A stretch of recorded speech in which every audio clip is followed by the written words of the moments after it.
Welcome to Hojo Radio.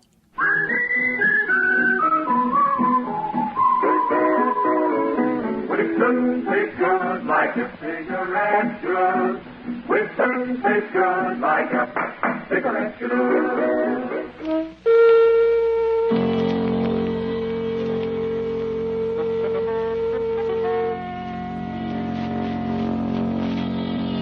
The Adventures of Sherlock Holmes, starring Basil Rathbone and Nigel Bruce. The makers of bromoquinine cold tablets bring you another adventure of Sherlock Holmes with Basil Rathbone as Sherlock Holmes and Nigel Bruce as Dr. Watson. Watch out for colds, ladies and gentlemen. They're very prevalent now, and a little cold may be the start of a serious illness. What you want to do at the first sign of a cold is take famous bromoquinine tablets.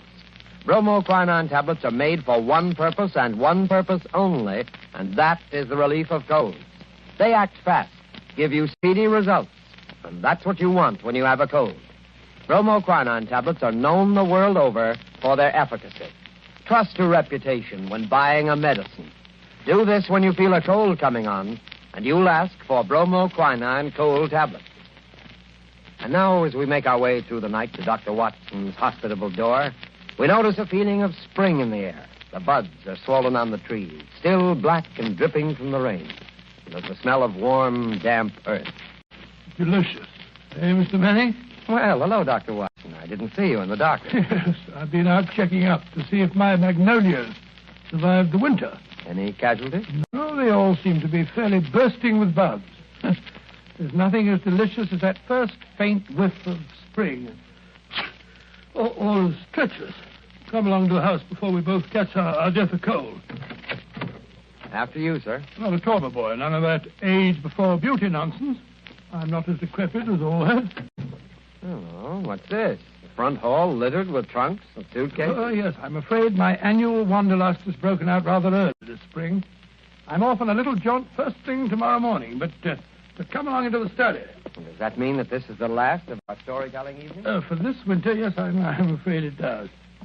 Well, I trust I'm not too forward if I hope to be invited back again in the fall. Oh, of course not. You know we'll be waiting for your return. Oh, thanks very much. It's very, very decent of you to put up with the meanderings of an old fellow like myself. I appreciate it, you know. But sit down, Mr. Manning. Sit down there, over there, in the usual chair.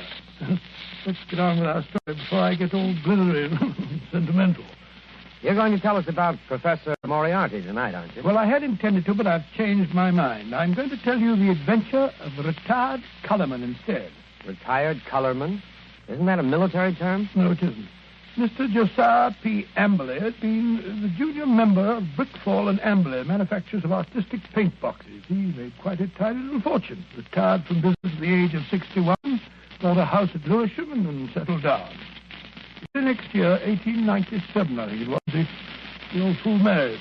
Married? Yes, married. The woman 30 years his junior. Yes, that's always a bit risky. Risky?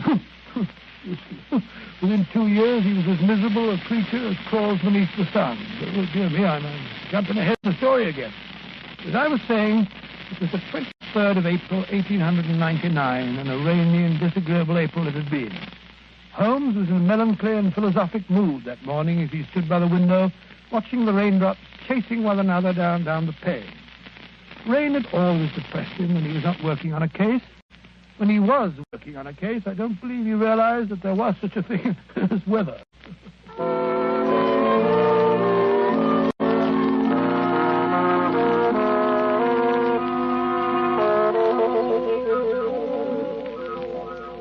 Look at that beastly rain. Hasn't stopped for 3 days. Might as well be another flood. Well, heaven only knows what transgressions could have brought it on. That's been a really first-class crime for months. Oh, cheer up, Holmes, cheer up. It's probably good for the crops or something. The shortage in crime? No. The rain, of course, probably makes the little buds sprout and the little shoots shoot. Oh, don't be so blasted optimistic. More likely rotting all the seed that's already been planted. Rain, where the deuce does it all come from? This confounded English climate? Why any man with half a brain stays on this rain-soaked, mist-bound island is beyond me. Oh, I doubt if the men have anything to do with it. It's the ladies, God bless them. This climate gives them perfect complexions, and with so many lovely creatures about, what Englishman would think of quitting the country? So much beauty, such exquisite... Oh, rubbish, Watson, rubbish. The spring has given you a temporary softening of the brain. I regret to say it seems to have that effect on most impressionable males. Impressionable nonsense. When a woman's concerned in many cases, you never even notice whether she's 16 or 60, and then you don't care whether she's got a well-turned ankle or whether she's flat-footed. Oh, why should I? Holmes, there are times when I think you're a cold-blooded fish. Possibly, Watson, possibly. Why do you suppose the fool doesn't show up? What fool? Josiah P. Amberley. Oh, is he one of your clients? Oh, I suppose I may call him so. He's been sent to me by Scotland Yard. Oh, by Scotland Yard. Quite. By Lestrade, to be exact. You must consider the case fairly hopeless if Lestrade hands the matter over to me of his own accord. Look, Holmes, there's a cab drawing up in front of our front door. He must be your client, Mr. Amberley. Yeah. Strange-looking individual, eh, Watson? He's quite an old fellow. Looks literally bowed down with care. Ah, but no weakling. Look at those shoulders and that chest. The framework of a giant. He's arguing with the cab driver about the fare. Huh. Watches the pennies, eh? I must say I don't like his face. So fierce and eager, and the way those snaky locks of grizzled hair stick out from under his hat. I wonder what he's worrying. What's worrying, Mr. Amberley? Willing to bet it has nothing to do with money. I imagine nothing else could upset him to any great extent. Nonsense, Holmes. You always look on the base side of human nature. Here he is now. Come in, come in. Which of you is Sherlock Holmes? I am. This is my friend, Dr. Watson. Oh, how are you? I'm a broken man. He's robbed me, the swine. Taken everything I had in the world. I thought he was my friend, and he took everything. Right from under my nose. In my own house. Robbed me, he did. Yes, I felt sure it was a question of money. Money? Who said money? He stole my wife. The light of my life. The apple of my eye. It's true she was very expensive. But after all, she was my wife, and he stole her. Now, Mr. Amberley... My beautiful blonde wife. Hair like gold. And my securities. The money I saved up with years of hard work. Gone. All gone. Yes, thank you. First, tell us about your wife. How long have you been married? 2 years. 2 years, and she's tired of me already. 2 little years. Easy now, good man, easy. More facts and fewer recriminations if we're to get to the bottom of this case. Well, 3 years ago I retired. Bought a house. Big house at Lewisham. Cost me plenty of money, that house did. Well, sir, I'd never lived alone in a big house before, and got sort of lonely. House began to need looking after, so I thought I'd start looking around for a wife. Nice, healthy, young wife to look after me. Then I met Ella. Handsome girl she was, too. A good cook. Hair like gold. Could bake a beef and kidney pie that would melt in your mouth. So I thought I might as well get married. Yeah, very practical, I'm sure. Yes, that's what I figured at that time. But, Lord, Mr. Holmes, the money a woman runs into. Fair made my heart bleed the way the money went. I should have thought you'd have been glad when the other fellow took her off your hands. But who was this... This wolf in sheep's clothing? Yes. His name was Dr. Ray Ernest, a young fellow. He used to come over nights and play chess with me. I see. He stole your wife. Yes, and my securities. Yes, but surely the securities are registered. You can hardly hope to convert them. Maybe not, but I must have them back. And you've got to find those securities for me, Mr. Holmes. You've got to find them. And your wife, of course? Well, of course, wherever she is, they are. Ah, quite. On the other hand, Mr. Amberley, I confess I don't see that I can be of much service. It's a routine matter, and I'm sure that Scotland Yard would be only too glad... They haven't found not a single security. Very well. And we'll do our best. Dr. Watson will take a run down to your house at Lewisham to look over the grounds. Oh, really? Oh, Yes. Lewisham. I hardly expected you'd come yourself. After my heavy financial loss, nobody cares if an old man's heart is broken. Stop that blabbering. I'm not coming myself because I'm preoccupied with the case of the 2 Coptic patriarchs. This particular case doesn't seem to be very complicated. I'm sure, Mr. Amberley, that Dr. Watson can handle it as well as I could myself. Well, if that's the best that you can offer, I suppose I must be satisfied. Pampered, that's what she was. And that young man, that dirty pickpocket, I treated him like my own son. He had the run of the house. And now look how they treated me. Me, you never harmed a soul. Quite. And now, good day, Mr. Amberley. Yes. Well, good day, Mr. Holmes. And I shall expect Dr. Watson this afternoon. You have my address, I believe. Oh, the ingratitude, the rank ingratitude of it all. I must say, Holmes, I like the way you shoved all this off onto my shoulders. Coptic patriarchs, indeed. You just don't want to go. Right, Watson, right, the very first time. You've been begging for a case all to yourself for months. Well, here it is. Yes, and a nice case you've given me, I must say. That old Oh, my daughter, oh, my ducats, eh? With the emphasis on the ducats, if I'm not mistaken.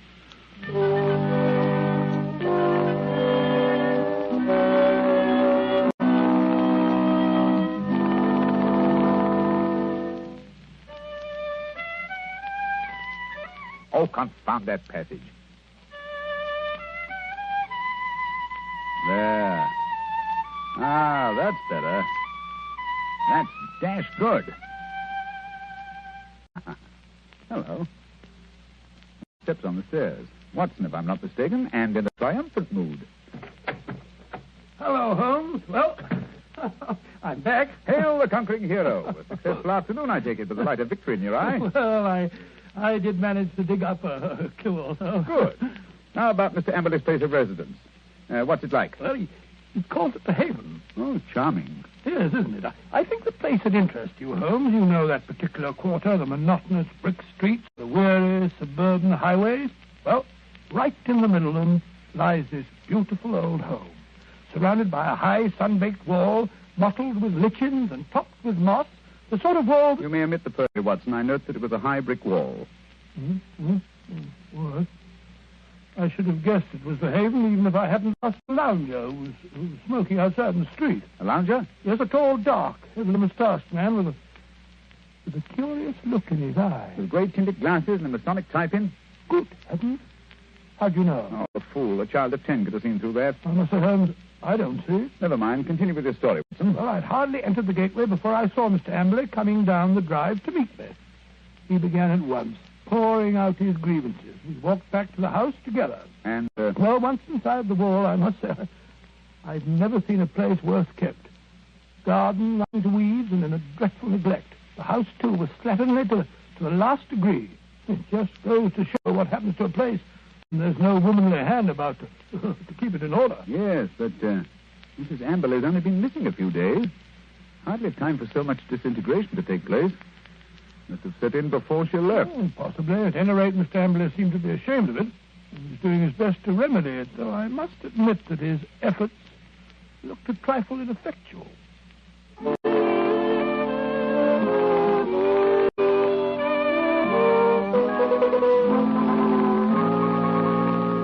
What's to become of me? What's to become of me? My wife gone, most of my fortune stolen. Oh, come in, Dr. Watson, come in. Here you see what remains of what used to be called my home. An Englishman's home is his castle, so they say. But home is where the heart is. And my heart... look out, Dr. Watson, look out. That woodwork's just been... Oh, look at that, look at that. My best pair of trousers. Too bad. Careful, you almost stepped in that pot of paint. Oh, dash it all, Em. This is absolutely the limit. Sorry, I shouldn't have left that pot of paint in the middle of the passage, I suppose. That when one's alone in the house, one forgets. Alone?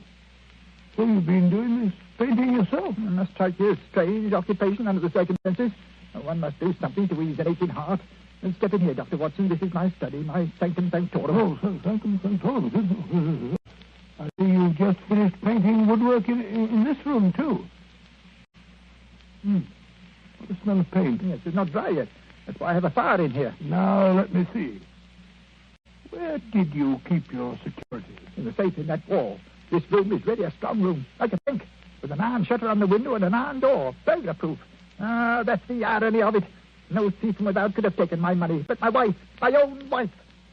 There's a picture, Dr. Watson, on the mantel, taken in a wedding dress. Nice-looking girl, Emily. It doesn't look the sort... the viper, the ingrate. Oh, really? Why, that very night, I bought 2 upper circle seats at the Haymarket Theatre. Wanted to give her a treat, I did. Oh, didn't she go? No. Last moment she said she felt sick. That she had a headache, she did. I believed her, went alone. When I came back, she was gone. The safe was right... Just a minute. What night was that, Mr. Emily? Last Thursday. Oh, Thursday, was it? Yes, an unused ticket. Money wasted. She was always wasting money. May I have that ticket, Mr. Emily? Hold on. You thrown it in the fire. No, why? I want to get rid of it. I want to get rid of everything that reminds me of her. Here, give me that picture. Well, I say... There, into the fire she goes, Cursor. May her soul burn in torment. That picture's burning now.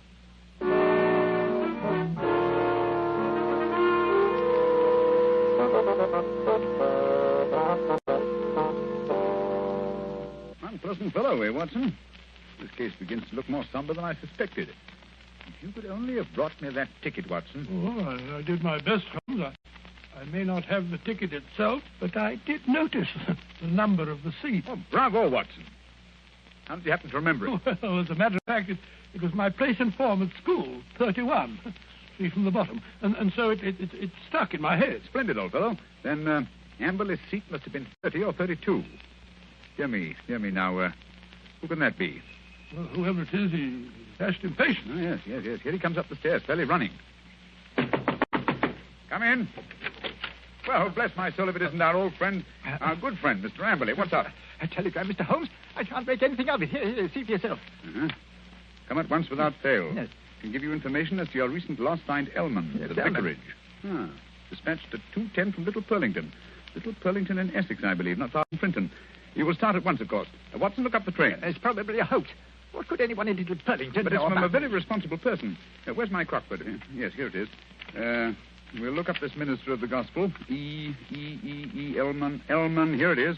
Yes, J.C. Elman, M.A., living of Mossmore, Little Purlington. Yes, but I still don't think... Surely, Mr. Amberley, you want to find your wife and your lost securities, don't you? Of course, but it's a waste of time and money. Here we are. Here's a train from Liverpool Street at 5:20. Yes, just have time. Mr. Amberley, you go downstairs and hail a cab. I'll help Dr. Watson throw a few things in the bag. You think I need Dr. Watson? Perhaps I'd better go alone. Oh, no. It may be a trap for all we know. I don't think I shall go. Mr. Amberley, it would make the worst possible impression on both the police and on myself if you refused to follow up so obvious a clue. We should feel that you are not in earnest about this investigation. Very well, I'll go. Perhaps you'd better go with him, Holmes. What? Take your case, Watson. After the brilliant ways in which you've handled it? No. Go along, Mr. Amberley, or you'll miss your train. Very well, but the expense is... Here you are, Watson. Here's your bag. Look, it's packed. Yes, you never know when you may be called off on a case like this. I packed it for you. Holmes, I do think that... Quite. Now, whatever you do, see that he really does go to Little Purlington. Yes, I don't think that he's Again, quite. Should he break away and try to return, get to the nearest telegraph station and send me the single word bolted. I will arrange to have it reach me wherever I am. What? You have something to look into at this end, then? I have, Watson. This case is beginning to take on a rather curious and sinister aspect. Above all, old man, take good care of yourself. And Mr. Amberley.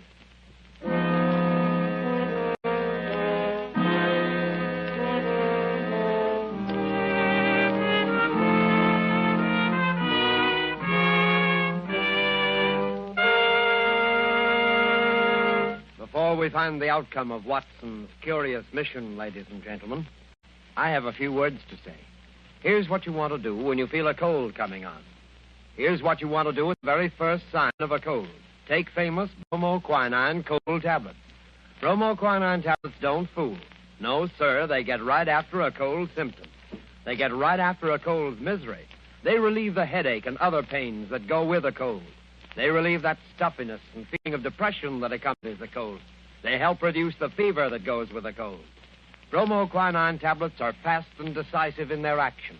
First, because they're made especially for the relief of the common cold. And secondly, because they act internally. You can take lots of things for the relief of a cold, but nothing more reputable and reliable than famous bromoquinine tablets. Get them at any drugstore at the first symptom of a cold. Ask for bromo, B-R-O-M-O, quinine, Q-U-I-N-I-N-E, bromoquinine cold tablets.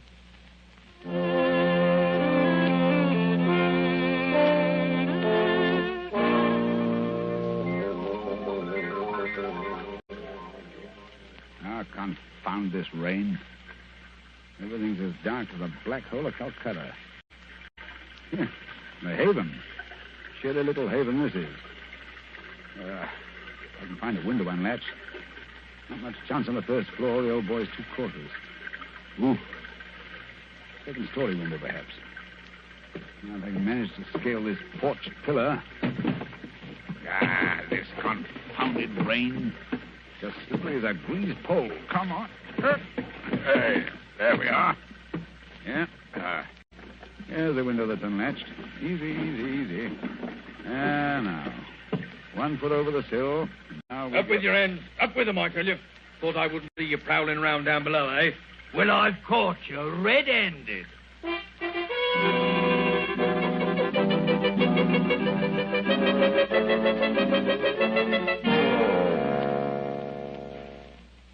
Nice wild goose chase that turned out to be. That friend of yours, Sherlock Holmes, is a fool. I'm sure, Mr. Amberley, if you'll call and see him, he can explain. Explain nothing. That vicar had never seen that telegram before. The way he treated us. You might have thought we were suspicious characters. And missing the last train and having to sit up all night at a confounded station with the rain dripping through the roof. Well, we could have gone to an hotel. Gone to an hotel? That costs money. Gone to an hotel, indeed. Here's your house, Mr. Ambler. I think I'll go along home now and get some breakfast. You will not. I'm going to come into the house and see if everything's all... I look up there. The window over the porch. It's open. Perhaps you left it like that yourself. Rubbish. I tell you, I don't like the looks of this. Where's my key? Where's my key? Here it is. We'll soon find out. I say, it is gloomy, isn't it? Look. Someone's been here right enough. Footprints on the fresh paint. I'll find them if I have to tear the place apart. No need for that, Mr. Ambley. We're here waiting for you in the study. Holmes! Good heavens, what a start you gave. How did you get in here? I've been through the through an upstairs window. That's burglary, young man. Yes. Burglary has always been an alternate profession, and I cared to adopt it. I'll admit I was glad I hadn't when I walked into Inspector Lestrade's gun last night. He thought I was a burglar, too. But come, we're keeping him waiting. He's in the library. Here they are, Lestrade. I told you we could expect them back before 10. No, but look here, that's not Lestrade. That's the man I saw loitering in front of the gate yesterday afternoon. The fellow with the black moustache and the glasses. Yes, that's right, Dr. Watson. Yes. Lestrade fondly imagines that's a disguise. Oh, now look here, no. It's as obvious to anyone who takes the trouble. Look here, I've had enough of this. I won't have two busybodies prowling around my house in the middle of the night. And what's more, Mr. Sherlock Holmes, I suspect you sent that telegram yourself. Very clever of you, Mr. Amberley, very clever. You look a trifle pale. I thought a night in the country might do you no, good. enough of that. What kind of a fool do you take me for? I'll have you put behind the bars, all of you. Oh, surely not Inspector Lestrade. Why, he's from Scotland Yard. I don't care if it's from the House of Lords. Yeah, none of that. You're all disgraced, publicly disgraced. Breaking into my house in the middle of the night. Oh, I'll get you for that. What were you doing in here last night? Answer me that. Looking for the bodies. What? Looking for the bodies of your wife and Dr. Ernest. What have you done with them? How dare You murdered them in this room. We have ample proof. Why, you... Stop him, Watson. Stop him. He's got a capsule in his hand. It's poison. He's going to swallow it. No. Come on, get that out. Spit it out. Spit it out. Spit it out, or I'll choke No you. shortcut, Mr. Ambley, if you please. Everything decently and in its proper place. Take him away, Lestrade. Right, come along now. No more monkey business. I won't put up with that. All right, come. Phew, what a scene. So that old brute Ambler's a murderer, eh? How did you find it out? Well, the first clue was the theater ticket, which you didn't use. We found that out. Oh, that destroyed his alibi. Yes, the theater people assured us that there had been 2 empty seats, not just one. The second clue was the smell of fresh paint. What was he trying to hide by that? Yes, what? Gas. He asphyxiated his wife and Dr. Ernst in this room. Good heavens. His strong room, which was as near airtight as anything could humanly possibly be. But how? Well, that's what I wanted to find out. That's what I was looking for when I broke into the house last night. And what did you find? Look here. Notice the gas pipe along the skirting here? It rises in the wall, in the angle there, and ends in that plaster rose in the center of the ceiling where it's concealed by that ornamentation. The end's wide open. How horrible. Yes, and look here. Look, near the floor. What do you make out? 2 words written on the wall. We were. Then a scroll. We were. What does that mean? The poor devil was trying to write, "We were murdered." I can see the whole ghastly scene. It was last Thursday night. Amberley had lured his wife and Dr. Ernest into this room.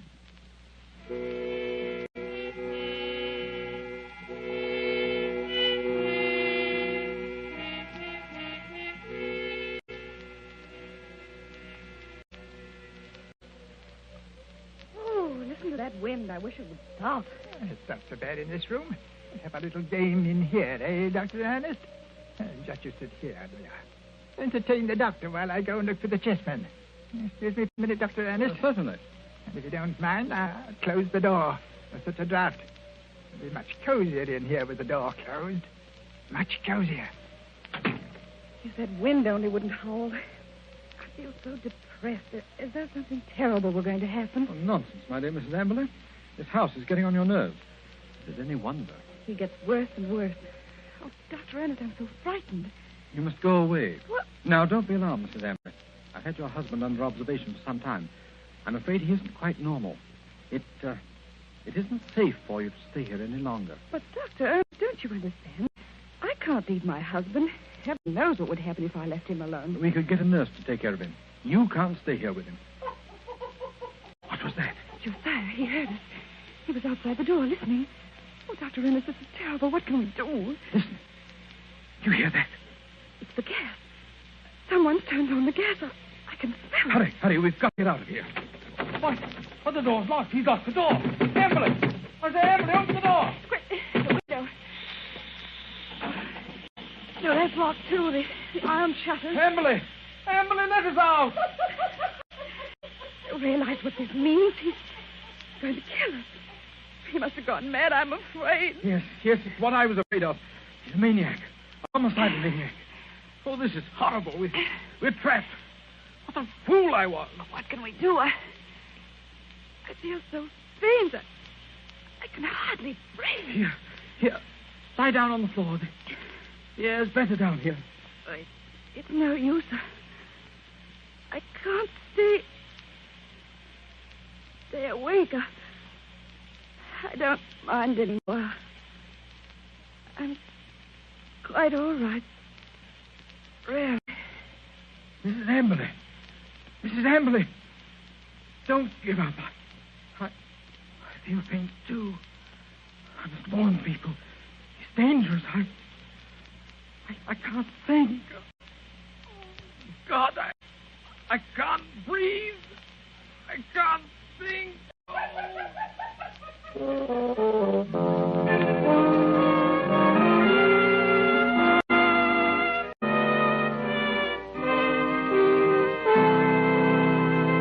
What a tragic story, Dr. Watson.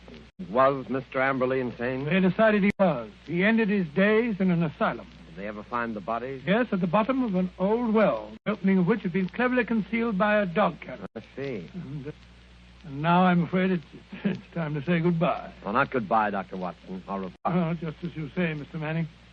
Anyway, in conclusion, I want to thank you and our radio audiences who so patiently listened to the reminiscences of a sentimental old fellow.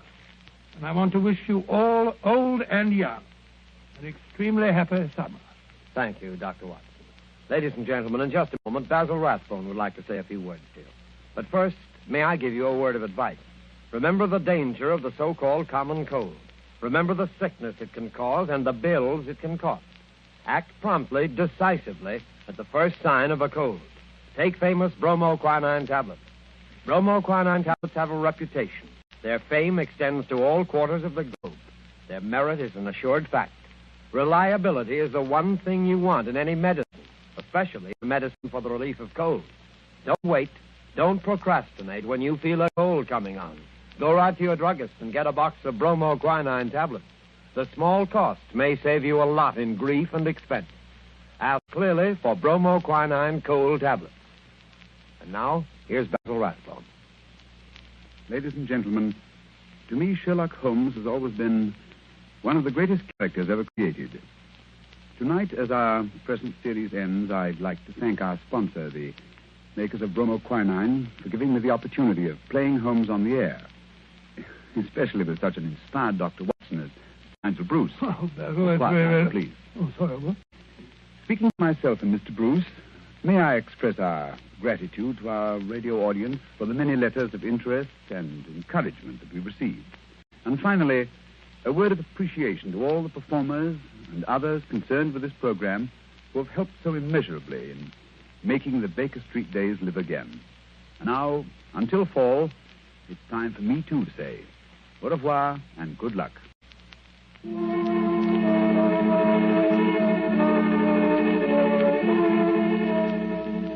You have been listening to a Sherlock Holmes adventure adapted by Edith Miser from Sir Arthur Conan Doyle's story, The Retired Colourman, with Basil Rathbone as Sherlock Holmes and Nigel Bruce and Dr. Watson. The Sherlock Holmes series was produced by Tom McKnight. This program was presented from Hollywood by the makers of bromoquinine cold tablets, quick relief for colds. This is Knox Manning speaking.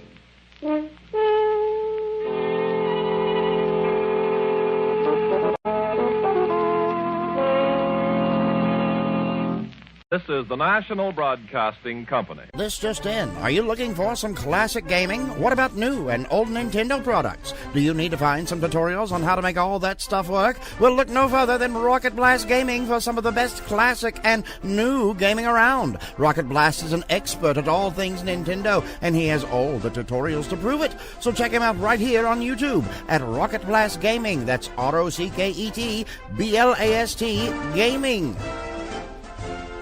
Hojo Radio, We're your old-time radio headquarters. Stay tuned.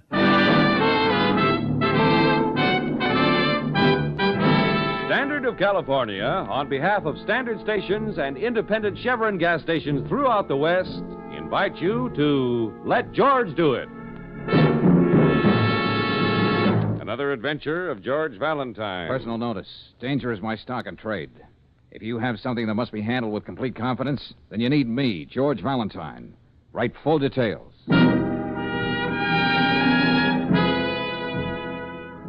Dear Mr. Valentine, hatred between brothers is an old and tragic story.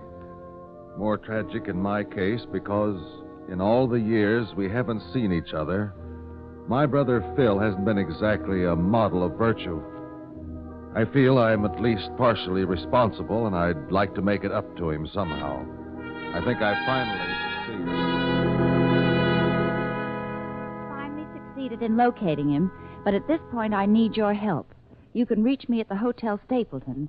It's signed Sincerely Yours, Martin Bettner. Gosh, I think in a way this is, well, touching. One brother realizing his error and trying to... Brooksy, you're a dyed-in-the-wool sentimentalist. I bet you still have your first doll and your first dance program stashed away somewhere. Yes, along with some other sentimental relics I've collected since I met you. Oh? A blackjack, an old and faded poison pen letter, one sawed-off shotgun... Touche, Angel, touche. Now, what do you say we call this Mr. Bettner at the Stapleton and see just what he has on his mind?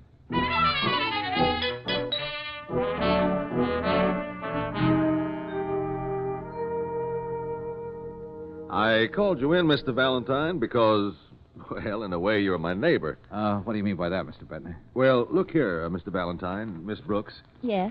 Here in the personal notice column in the paper, your ad is just under mine. Oh, yes, now I remember your ad. You've been running this for a week or so. That's right, Miss Brooks. Oh, I just didn't tie it up with your letter. Oh, let me see that. Philip, let's forget the past. If you'll meet me halfway, we can make up for all that bitterness. There's even a place waiting for you in the family business. I'm at the Stapleton, Martin Bettner. You said you'd located your brother, Mr. Bettner. He must have gotten in touch with you. I said I think I've located my brother. But if Phil has seen my ad, he hasn't answered it. I got only one reply from a Renee Clemens. Take a look at it, Mr. Valentine. What does it say, George? Well, it seems Miss Clemens knows where Phil Bettner, quote, the rat, unquote, is now holed up. She's willing to part with that information for a price figure to be arrived at. Well, what's the problem, Bettner?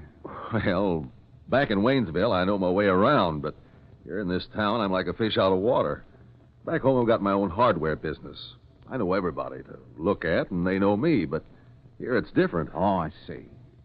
Well, why don't you just drive the best bargain you can with this gal, pay her off with a dated check, then see if her information is the real thing. Oh, it isn't just the money. I don't know the kind of people Phil's been associating with in the last 5 years. This could be some kind of trap. Feel an awful lot better if you came along with me to see this, Miss Clemens. All right, good enough. But look, Bettner, you've been hinting that your brother has been operating a little on the shady side. Well, I'm afraid so. Well, then the police could tell you where he was, just like that, if you got in touch with them. I checked. Phil has no police record, thank heavens. He's been mixed up in gambling, mostly horse racing, and so far he's been lucky. 2 weeks ago, some people in Detroit told me he left for here, and that's all I know. Well, assuming Miss Clemens is a local girl, your brother must have worked pretty fast to make such an indelible impression in 2 weeks. I don't know what to think. But I've got to find Phil and talk to him. Well, first, let's have a talk with Renee. She may know whereof she speaks, but I'm afraid her price won't be reasonable.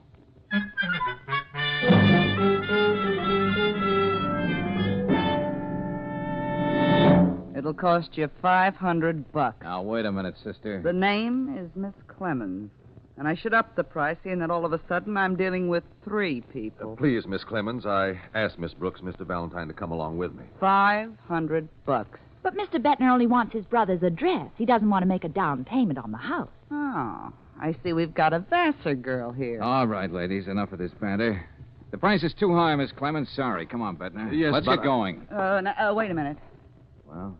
What kind of a deal would you go for? Well, I'll tell you. I'll be lavish with Mr. Bettner's money. $250 cash. I have that much right here with me. What do you say? Well, Miss Brooks still doesn't seem to approve of the price.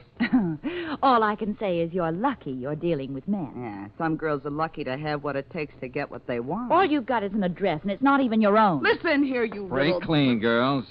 $250, Miss Clemens. All right. Let's have it. Certainly. Here you are. Now, where can I find my brother? It's 356 Moreno Street. A grimy, broken-down rooming house. It's so dark you need a seeing-eyed dog to get up the stairs. I got you. Just a cottage small by a waterfall. Thanks. We'll find our way. Just be sure you tell him Rene sent you. I wish I could be there to see the look on his face. Well, if you know Philip is so dead set against getting in touch with me, why are you doing this? Let's be charitable and say I wouldn't mind if he dropped dead. And it'd be a pleasure to spend the $250 on flowers for his funeral. Oh, I knew she had a kind heart. Well, we may as well be going, Valentine. I know if I can just speak to Phil, everything will be all right. Yeah, 356 Moreno Street, eh, Miss Clemens? You heard me. That better be Phil Bettner's place, or you'll find his brother is just an Indian giver. Get what I mean?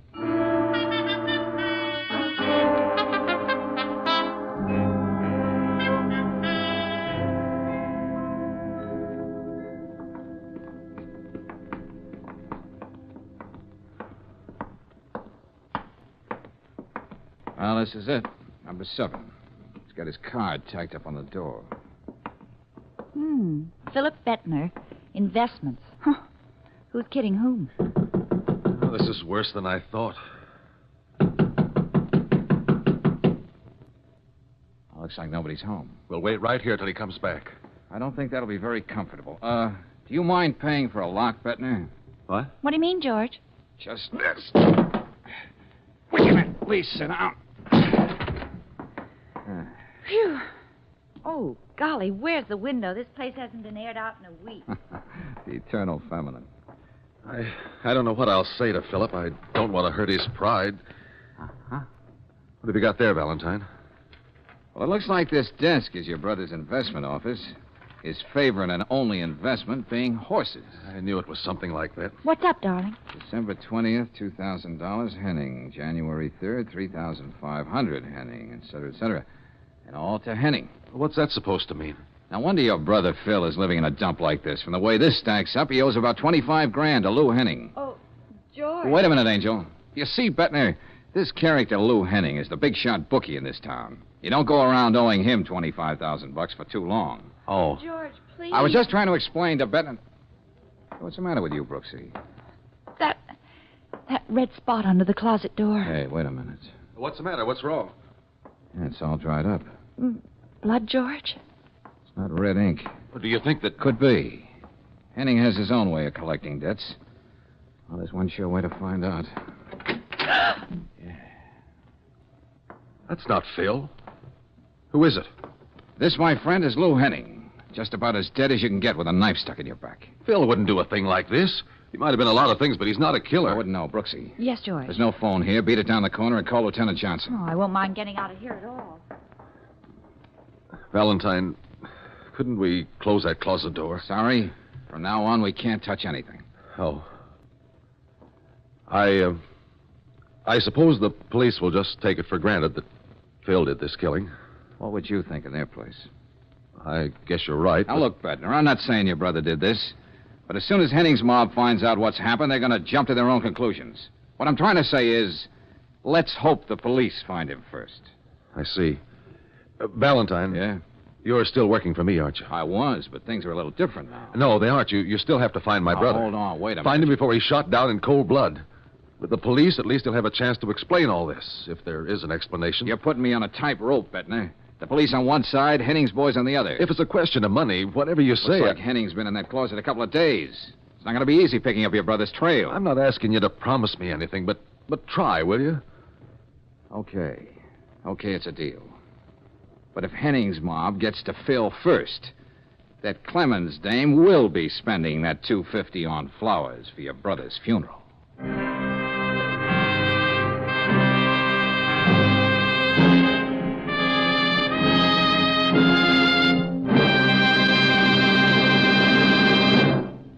We'll return to tonight's adventure of George Valentine in just a moment.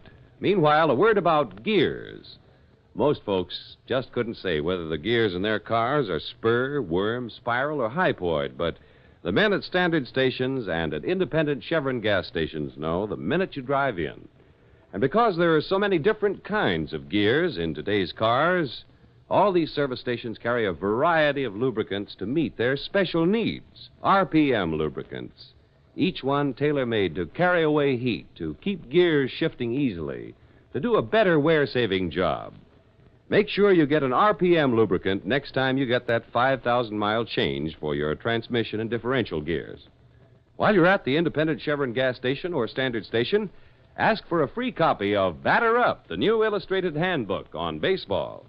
It's a gift to you from the service stations that say and mean, we'll take better care of your car.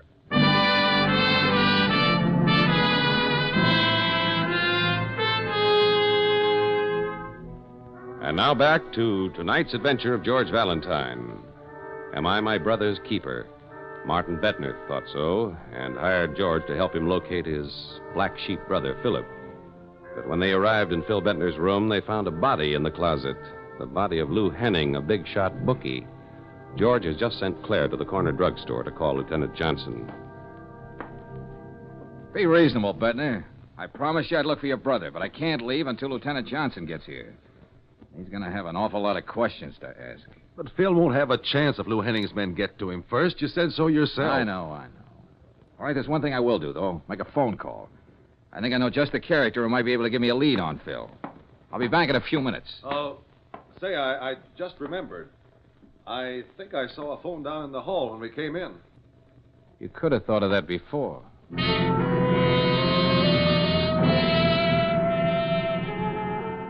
I wouldn't be calling you, Odd Volz, if I wasn't willing to pay for the information. Yeah, the name's Bettner, Phil Bettner. Doesn't mean anything to you, huh? Now, look, Odd Volz, you're my favorite pawnbroker. You know everything that goes on in this part of town. He's probably hiding out. Okay, I'll drop around your place in an hour or so.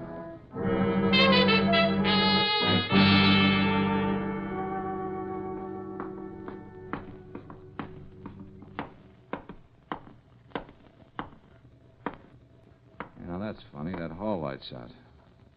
Hey, what goes here? Hey, Bettner, open the door so we can have some light out here in the hall, will you? Come on, before I break my neck. Hold up. Wait a minute. Oh! There.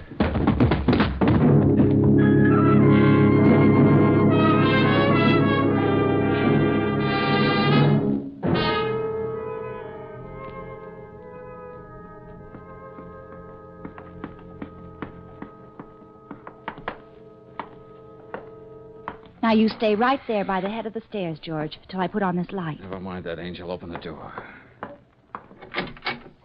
George! Mr. Bettner, he's... Yeah. Looks like he got the same treatment I did. Hey, see how he is, will you, Brooksy?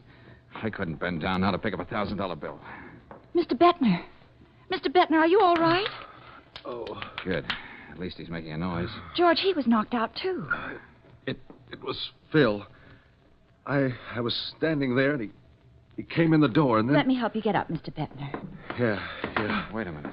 Are you sure it was Phil? I tried to talk to him, but he picked up that desk lamp and hit me with it. You better sit down. Thank you. Your brother. So that's the one who threw me down the stairs. Why did he come back? What was he looking for? Valentine, at least we know that Phil can't be very far from here. That should help you find him. I mean, you're still interested in finding that brother of yours? He didn't know what he was doing. He didn't even give me a chance to talk to him. You stay here in the hall, Hennessy. Okay, Lieutenant. Say, what is this? The St. James Infirmary? Oh, Lieutenant Johnson. Yeah, I get your point, Lieutenant. Bettner here and I took a little of the worse for the wear, but we managed to outlive the corpse. Where is it, Valentine? Over there. Yeah, what do you know? It is Henning. Let you in on a little secret, Miss Brooks. I didn't believe you when you called me. Why do you think I kept screaming at you over the phone? Ah. Oh, Hennessy. Yeah, Lieutenant? Get the fingerprint boys and the photographer and we'll go to work. Yes, sir. Still can't believe it. Believe what? Lou Henning with his $25 silk shirts, and look at him. Folded up like a jackknife in the bottom of a closet in a crummy rooming house and killed by a cheap little gambler. Oh, Lieutenant, I don't think you heard. This is Philip Bettner's brother, Martin. Oh, Oh, I'm sorry. Well, that's all right. Lieutenant, I know there's only one thing you can think, but I still insist my brother didn't kill this man. Look, I may as well tell you, Mr. Bettner, we've got a general alarm out for your brother. Yes? I suppose, as usual, Mr. Valentine, you've got an altogether different theory about this thing. On the contrary, Lieutenant, I'm in complete agreement with you for once.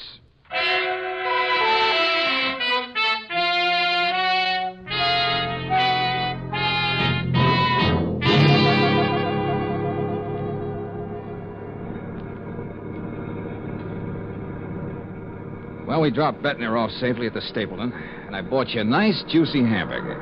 So now, out you go, Brooksy. You know what you're supposed to do. Yes, George. But you don't know what you're asking of me. Renee brings out the fishwife in me. The Black Maria will be taking us both away. Go on, now, Angel. That gal in there didn't tell us half what she really knows. Maybe because you do rub her the wrong way, we can find out some more. Well, okay. And when you're through, wait for me in the lobby of the Stapleton. Mm-hmm. If I don't get there, I'll give you a call. Mm-hmm.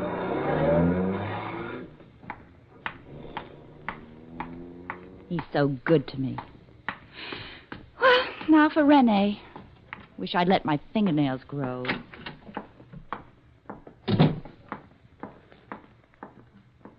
Yes, miss? What? Well. Now all you have to do is whistle. Yeah? And I'll send you my grandfather's OU Kid button. Huh? Oh, never mind, Bogart. Get on your switchboard and call Miss Clemens. Tell her I'm coming up to see her. Sorry, miss, she just left. I'll be leaving in an hour myself. Does that mean anything to you? Listen, Junior. Did Miss Clemens say where she was going, and was there anybody with her? Sorry, I don't know a thing about the affairs of our tenants. Oh, I get it. Oh, now a bright, good-looking boy like you must notice everything. I could tell that the way you looked at me as soon as I came in. Well, knowing yourself as you do, can you blame me, Gorgeous? Oh, if you keep saying those things, you're going to spoil me, sure thing. The name's Tommy. Yes, Thomas. Now, about Miss Clemens. She left about 5 minutes before you came in. She had a couple of bags with her. She was with a big, tall guy. Yes, Tommy? He had kind of wavy hair, and I think she called him Phil. Huh? Oh, that's fine, Tommy. That's just what I wanted to know. How can I ever thank you? Well, I told you I'll be off in an hour. Wait. What was your name again? I'll mail it to you on your 21st birthday. And that's a promise, Tommy.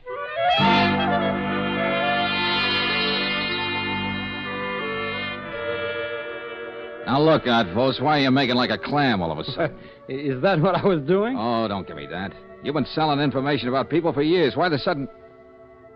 Oh, I get it. You already know about Lou Henning. Who doesn't? Now, look, Valentine. Why don't you forget you ever heard of Phil Bettner? If I'm afraid to talk to you, who will?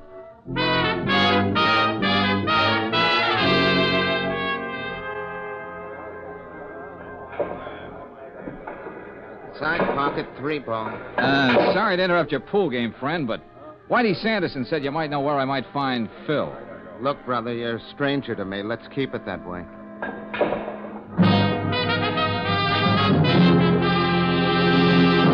Okay, boys, here's the last race, Hialeah. Queen Meg.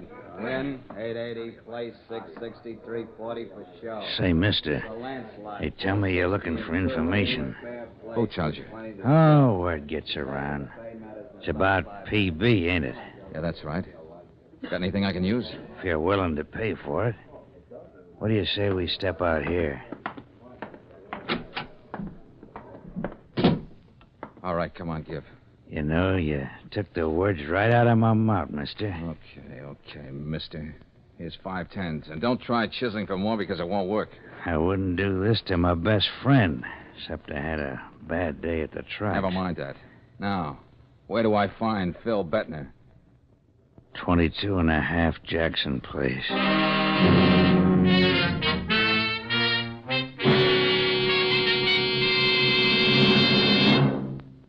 Okay, Valentine. I got your call. Where's Phil Bettner? Yeah, Lieutenant, that's your boy. What's left of him. So Henning's mob did catch up with him first. That's about as neat a job as I've ever seen. Yeah. It's been right cozy sitting here waiting for you. I know. You lead an awful tough life, Valentine. Look, we're going to get him down to the morgue. You get his brother down there to identify him. Yeah, I'll do that. You don't mind if I make a telephone call first? What for? I promised Brooksy faithfully I wouldn't leave her sitting in that lobby all night.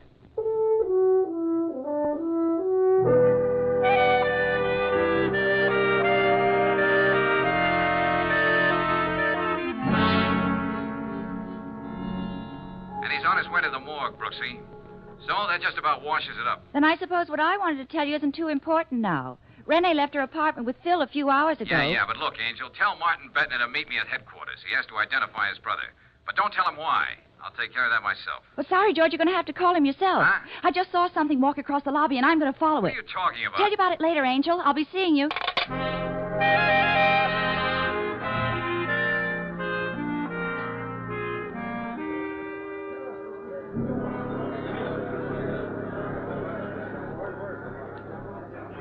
Bus leaving for Hamilton, Jonestown, Felton Junction.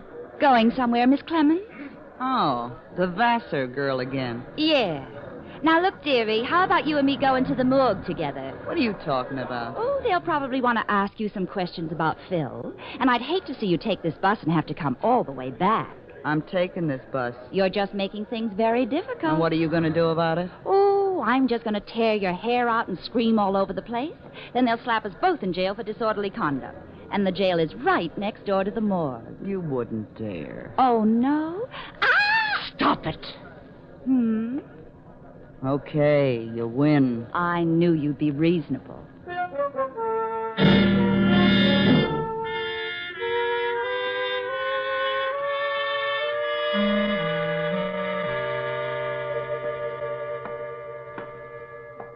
Where's that client of yours anyway, Valentine? Please, Lieutenant, be compassionate. Yeah. I just told Bettner his brother's lying here in the morgue. He's having a cup of black coffee. Be here in a minute. Oh. Swanson. Yes, Lieutenant? Got the tag on Bettner all filled out? Just got through making it down. Bettner, Philip, age 36, Caucasian, height 6'2", weight 190, identifying marks, if any. Right arm withered, appendicitis scar, port wine birthmark over left knee. Okay, I'll take your word for it.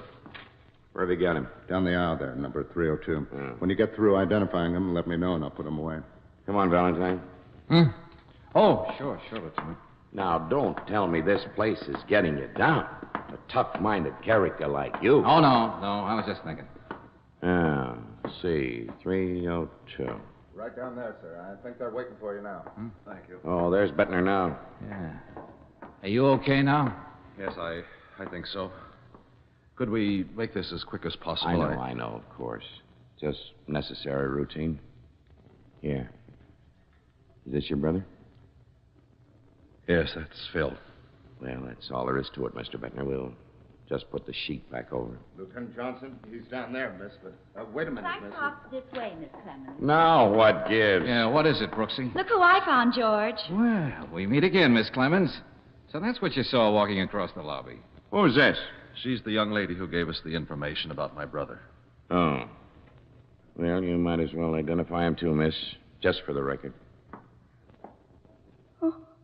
Oh, Phil. I guess that clinches it. I tried to tell him he wouldn't have a chance against Henning, but he wouldn't listen to me. How am I going to go on without him? I can't. Isn't this a sudden reversal, Miss Clemens? Not long ago, you were willing to sell him out to his brother for $250. Yes, and even spend that money on flowers for his funeral. What's that? I didn't know what I was saying. I was sore. I guess I loved him too much. He said he was going to walk out on me, and well, that's why I answered that ad of yours, Mr. Bettner. It doesn't really matter now, does it? Lieutenant Johnson, I suppose I can call down here and make all the necessary arrangements about the body. Just talk to Swanson, that's all. I'd like Phil to be buried in Waynesville in the family plot. Don't worry about a thing. You don't look too well. You better get back to your hotel, get some rest. I'll see you about the bill before I leave, Valentine. Oh, we won't have to wait for it that long. I got it for you right now. Hey, Valentine! What are you doing? Yes, I didn't make myself very clear. Oh, John, did you hurt him? What's the matter with you? Are you crazy? Come on, get up, Bettner. Hey, what's the idea? A nice 38 you're packing, bub. Is this what you mean by the hardware business? Well, Are you going to do some talking, or do I have to knock your ears off with this gun? Phil, don't let him. Shut up, you fool. Yes, baby. It is Phil. What's that? Then who's this guy on the slab? Martin Bettner, I think, huh, George? Right, Brooksy. And what do you got to say to that, Phil? Nothing. Okay, then I'll put the words in your mouth. You had a fight with Henning, and you killed him. You knew that between the police and Henning's boys, you were as good as dead. Oh, Phil. But you also knew your brother, Martin, was in town looking for you, the brother you always hated. So you got in touch with him, killed him in gangster style in that room on Jackson Place, then hired me for this fancy runaround. You don't know what you're talking about. It's beginning to make sense to me. Go on, Valentine. You outsmarted yourself, Phil. You should never have put that light out and thrown me down those stairs. You see, that's something Martin couldn't have done in a million years. Why, What do you George? see for yourself, his right arm. We heard the report of Swanson. There was nothing wrong with Phil, but Martin Bettner had a withered arm.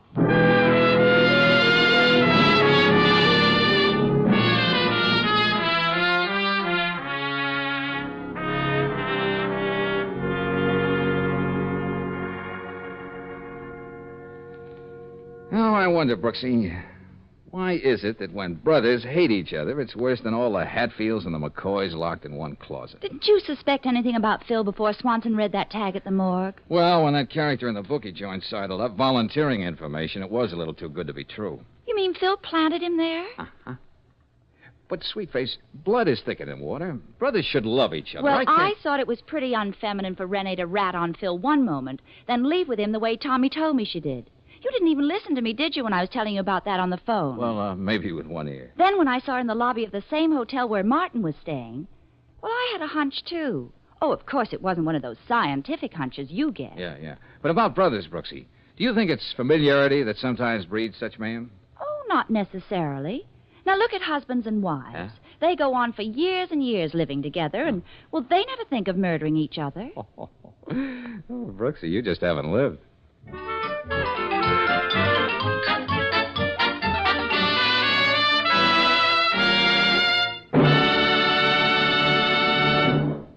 And now, a message of importance to motorists. Can you imagine our friend George Valentine driving into a station and saying his car needed oil? You wouldn't catch George that way. He'd be sure to specify RPM motor oil, the great modern lubricant that's tailor-made to keep cars young.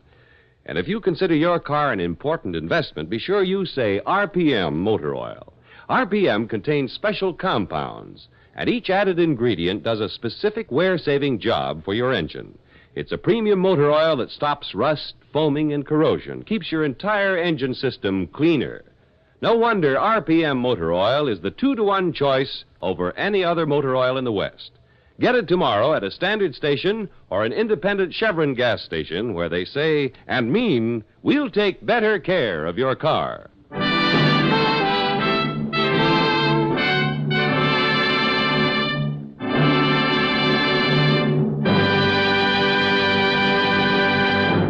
Next week, when you tune our way for another adventure of George Valentine, you'll hear... George, do you think if Dr. Wormsley is right and he did see a man pushed off the roof, he'd be... Nothing like checking, Brooksy. Now, wait a minute. The river's behind that high board fence, and only windows from the elevator shafts on this side of the building. That would mean that... Wait a minute. George, that's a man. I mean, it was. Yeah. Past tense is putting it mildly. Well, Brooksy, it wasn't just Dr. Wormsley's imagination. And the odds are this is the body of our Mr. Dunlap.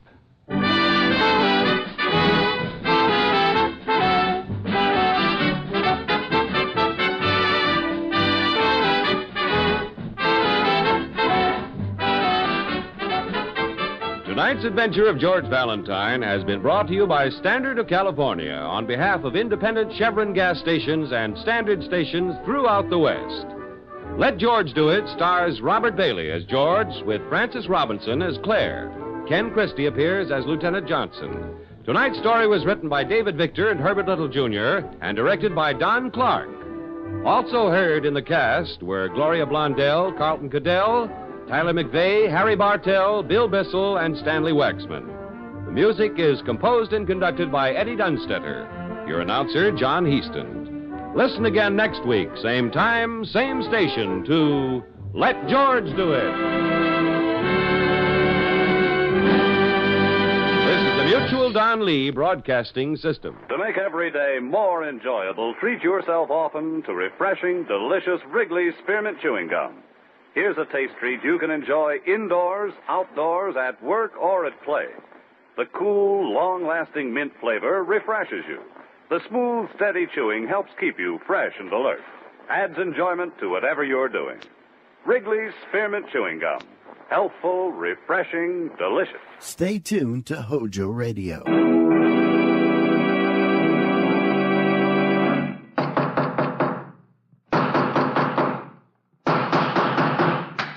What's the matter? What is it? Another case for Nick Carter, Master Detective.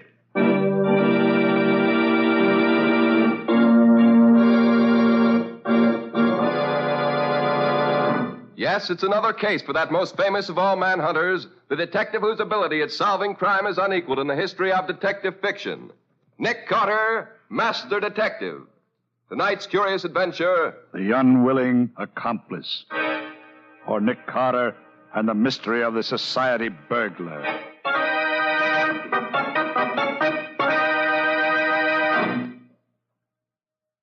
Hello, Lieutenant. What's new and interesting? Well, if it ain't my old friend Nicholas Carter. Him that used to be a detective. Yeah, what do you mean, used to be? Sure, my boy, tell me. How does it feel to be old and retired? Oh, come now, Riley. I get it. You're a little peeved because I've turned down those few cases you've offered me lately. It's not a few separate cases, Nick. It's all been the same gang, I'm sure of it. They're the slickest bunch this department's ever been up against. We need your help, Nick. Look at this. Came over the wire only this morning. Another society robbery. Quite a haul. Yes, my boy, quite a haul. $75,000 in gems right out of the vault. What do you say now, Nick? Riley, I think you're right. Looks like the same hand in every job. Well? Well, I suggest that for your criminal, you look for someone who's accepted in the homes of society. And is just about the greatest safecracker in the country as well. Oh, thank you, Nick. That's a very great help, I'm sure. Oh, I'm sorry, Riley, but really, I'm not interested. You know I don't take a case unless... Well, what in the name Wow, that was close. That stone missed you by inches. So, somebody's trying to bean me now, is it? Well, I'll fix that. Now, wait a minute, Riley. That isn't it. This seems to be a little matter of communication. Communication? Yes, look. There's a note tied to that stone. Well, now, hand that over here. Here you are. Let's see what is... Well, listen to this, Nick. My dear Lieutenant Riley, since the jobs I have pulled off lately have so completely mystified your department, may I suggest that you call upon the services of your very good and able friend, Nicholas Carter. What's that? It won't help much, of course, but at least I'll then have an adversary more worthy of my talents. You see, I'm varying the pattern and going on to much bigger things. Today it has been the National Loan and Trust Company. It is not only theft, but murder as well. Well, Nick, what do you make of that? Very interesting. Interesting, is it? Why, the cheek of him. The National Loan and Trust Company, he says. And murder, he says. We're dealing with a conceited maniac. Give me that phone. I'm going to check up on this. Well, as it's now 5:30 on Saturday afternoon, Riley, I doubt that you'll find anyone at the bank. Excuse me, Lieutenant. Yeah? There's a lady and gentleman here to see you. They say it's most urgent. Well, what are you waiting for? Show 'em in. Yes, sir. This way, please. Thank you. Lieutenant Riley? Yes? Permit me to introduce myself. I'm Butler Pierce, and this is Miss Olive Belden, my fiancée. I'm pleased to make your acquaintance. Now, what can I be doing for you? You can help us find Miss Belden's father. He's missing. Oh, missing, huh? Yes, Lieutenant. Dad's been gone for hours, and I'm beginning to fear something dreadful may have happened. Oh, excuse me. This is Nick Carter, Miss Belden, and Mr. Pierce. Nick Carter, the detective? The same, Miss Belden. Oh, I'm so glad, Mr. Carter. Would you, I mean... Isn't your alarm somewhat unwarranted? Your father hasn't been missing very long, I take it. That's true, Mr. Carter. Only 3 hours to be exact, but under the circumstances... What Miss Belden means, Mr. Carter, is that it seems as if her father had disappeared into thin air. How do you mean, Mr. Pierce? Well, the last time she saw him, it was through the living room window. From there, she could look out over the court into his private office at the bank. And when she... Bank? Did you say bank, Mr. Pierce? Why, yes. Olive's father is Wayne Belden, president of the National Loan and Trust Company. Did you hear that, Nick? The National Loan and Trust Company. Yes, Riley. There's not a minute to be lost. Come on.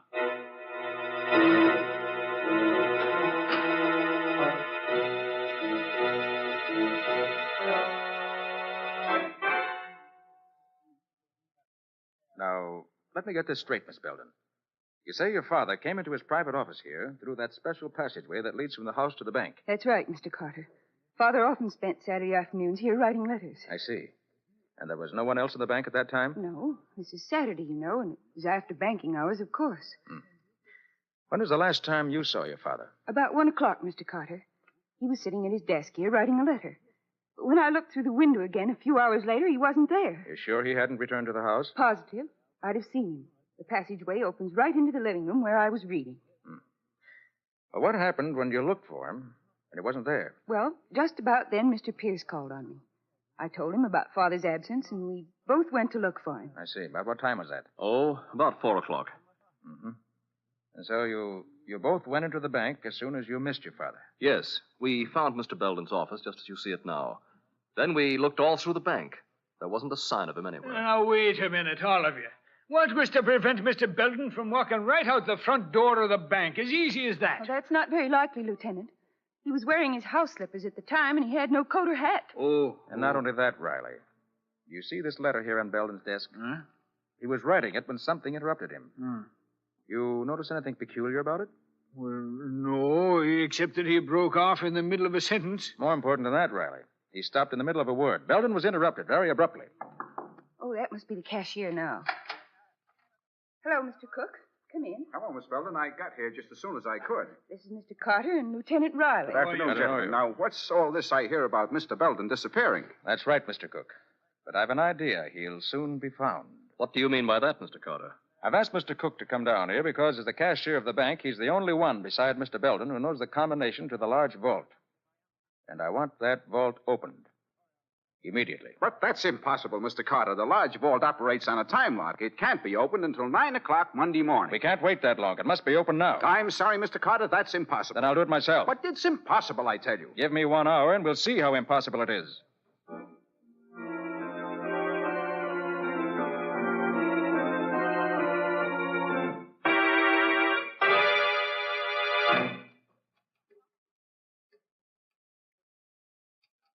You don't seem to be having much luck, do you, Mr. Carter? Don't you worry about that, Mr. Pierce.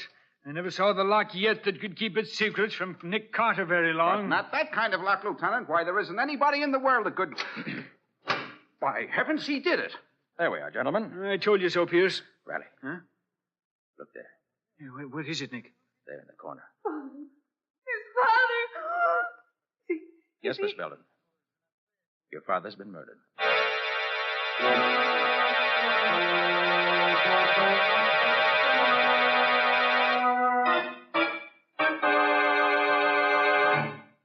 How's Miss Belden, Riley? Oh, she's all right now, Nick. Mr. Pierce took her back to the house. Good. Well, Mr. Cook, have you finished examining the contents of the vault? Yes, Mr. Carter, and you were right. There has been a robbery. $50,000 is missing. Well, I'll be just as the note said, Nick. Remember? Theft and murder. Yes, Riley. But the theft, I'm sure, was just an afterthought. Mr. Cook, did Mr. Belden have any enemies? Why, not that I know of. What can you tell me about Mr. Pierce? What do you mean? Well, was he friendly with Mr. Belden? Oh, yes, quite. They were very good friends. They'd known each other for years. And was Mr. Pierce in the habit of visiting Mr. Belden in his office at the bank? Oh, yes, very often. He had an account here, rather large one, I might add. Mr. Pierce, you know, is a very wealthy man. Indeed. Yes, sir. Hey, what's that you've got in your hand there, Nick? Oh, this. It's part of a cufflink, Riley, with a very interesting stain on it. A fresh blood stain. Well, where'd you find it, Nick? In the dead man's hand. But there was no blood on the body. He was done in by a crack on the skull. There was no bleeding. Exactly, Riley. It's undoubtedly the murderer's own blood. Probably tore his hand on the broken edge of the cufflink in the scuffle. Do you want me for anything else, Mr. Carter? Oh, no, thank you, Mr. Cook. That'll be all. Well, good day. Good day, sir. Oh, Mr. Cook, one more thing. Yes? Tell me, is Mr. Pierce in the habit of wearing his gloves indoors? His gloves? Why, no, never. But, wait. Come to think of it, he was wearing them just now, wasn't he? Yes, he was. Well, thank you, Mr. Cook. Thank you very much.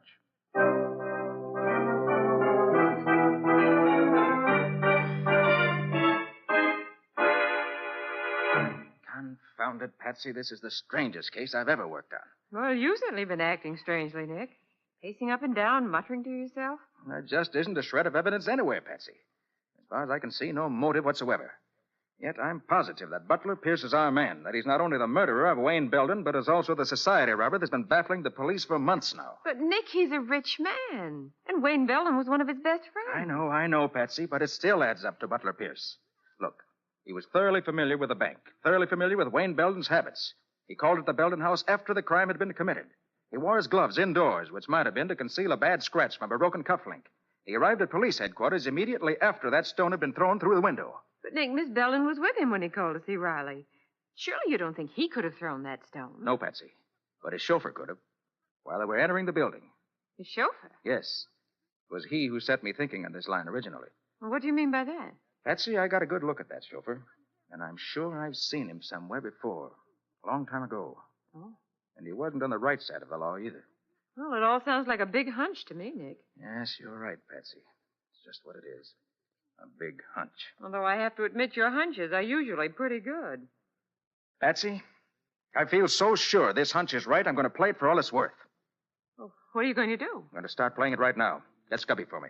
We're going calling on Mr. Butler Pierce.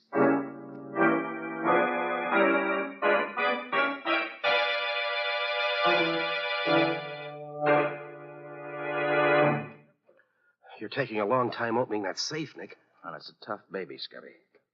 But I've almost got it now. Well, I sure hope so, Nick. I don't think Mr. Pierce would like to come home and find us here in his library.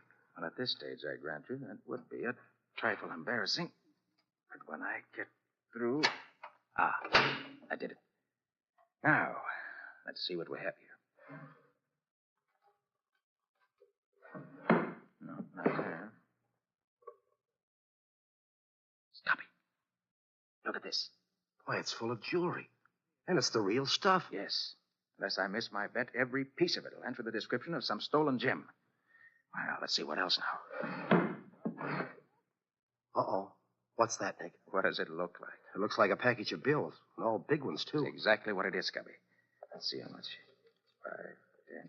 Boy, look at those $1,000 bills. 25, 30, 40, 45, $50,000, Scubby, the exact amount stolen from the bank. Well, of course, it could be a coincidence, Nick. Yes, it could be, but I doubt it. Ah, this does it. Scubby, we don't have to speculate any further. No? This letter I found on the drawer here clears up everything. Listen to this. Yeah. Dear Butler, this is a warning to you to permit you to escape if you care to do so. I have definite proof that you're a thief, and on Monday morning I shall place that proof before the proper authorities. You have until that time to escape. Signed, Wayne Belden. Gosh, Nick. Yes, Scubby, gosh. And there we have the motive for Wayne Belden's murder. So your hunch was right after all, Nick. The rich Mr. Pierce is nothing but a thief. And a murderer, Scubby. Oh, well, look, Nick, you better get out of here. Scubby, it just came to me. What? Butler Pierce's chauffeur is really Jim Martin. I knew I'd seen him before. Jim Martin? I never heard of him, Nick. No, that was before your time. Oh. I tangled with him many years ago on the West Coast. One of the cleverest cracksmen in the business. He could open almost any safe I could. Oh, so that's it. He and Pierce have been working together. Yes. Pierce was the front and real brains, while Martin supplied the technical skills, so to speak. Oh, I see. Well, what now, Nick? Scubby? Yeah. I want you to clear out of here quick. Take Wayne Belden's letter with you. Mm-hmm. Get it to Lieutenant Riley immediately and tell him to pick up Jim Martin. Oh, well, what about Butler Pierce? Don't you worry about him, Scubby. I'm staying right here. I want to tackle Butler Pierce myself.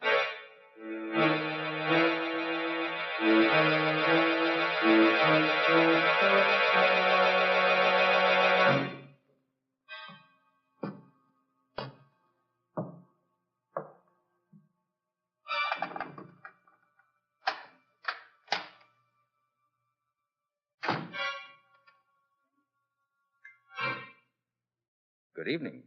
Nick Carter. What are you doing in my house? Waiting for you, Mr. Pierce. What do you want? I want you to be reasonable and not make any fuss. This isn't a water pistol I've got in my hand. Have you gone mad? What in the world are you talking about? It's no go, Pierce. You can drop the act. I took the liberty of going through your safe. Oh, so that's it. You're pretty clever at getting into safes, aren't you? Yes. As good at it as your pal, Jim Martin. Oh, I see. Well, I guess I underrated you, Carter. No, Pierce. You overrated yourself. Perhaps. What's your next move? My next move is to turn over to the law a thief and a murderer. Turn around. Get your hands behind you. Uh-huh. So there is a scratch on your wrist, just as I expected. There. Guess those handcuffs ought to hold you for a while. Sit down in that chair. And stay there.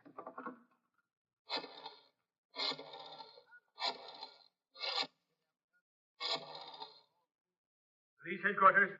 Lieutenant Riley speaking. Oh, hello, Riley. This is Nick. Oh, yes, Nick. What is it? Well, you got the murderer of Wayne Belden for you. Oh, you have, eh? Mhm. Good work. Who is it, Nick? Butler Pierce. Butler Pierce. Nick, are you sure you're not making a mistake? Quite sure. Scubby should be at my headquarters any minute now with all the proof you want. Where are you calling from, Nick? From Pierce's home. He's sitting in a chair right behind me with a pair of handcuffs on him. Oh. I'll expect you to... Nick, what is it? Hello! Hello!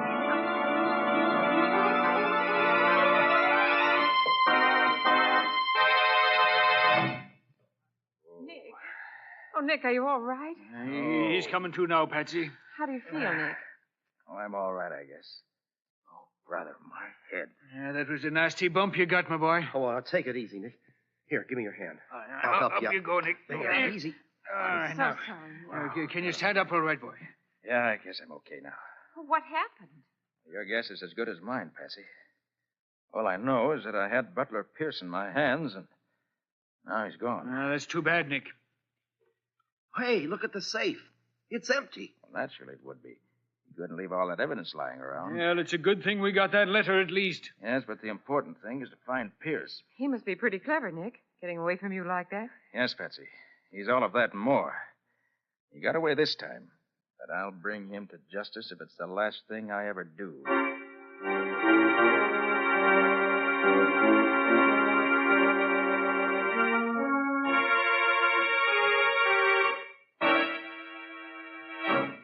Well, Nick, we got Jim Martin anyway. Picked him up late last night. Good work, Riley. Well, that's half the gang anyway. Yeah, now if we only had Butler Pierce.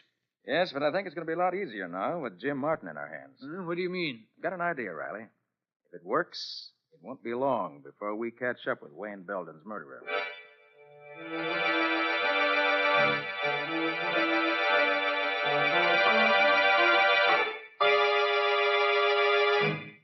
Well, Martin, we meet again. Yeah. Been a long time, ain't it, Carter? Yes. But I never forget a face, Martin, no matter how much has been changed. I must say, though, that the doctor did a pretty good job on you. But it just isn't quite good enough. Yeah, you're a smart egg, all right. I guess the boss knows that by now.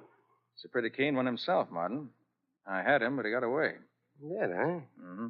Boy, he sure is a slick one. Well, I thought when I had the cuffs on him... Say, you didn't make the mistake of trying to hold him with a pair of handcuffs, did you? Yes. Why? There ain't a pair made that could hold Butler Pierce. He's a regular whiz. Maybe so. Martin, you're in a pretty tough spot. Murder's serious business. Murder? Oh, no. You're barking up the wrong tree, Carter. I didn't have nothing to do with that. But you did open the vault at the bank. Sure. Like I done all the jobs for Pierce after he paved the way. But murder, that ain't my racket. Maybe not. But it'll go a lot easier with you, Martin, if you play ball. Meaning? You know where Pierce's hideout is. Sure. What about it? We want you to help us put the finger on him.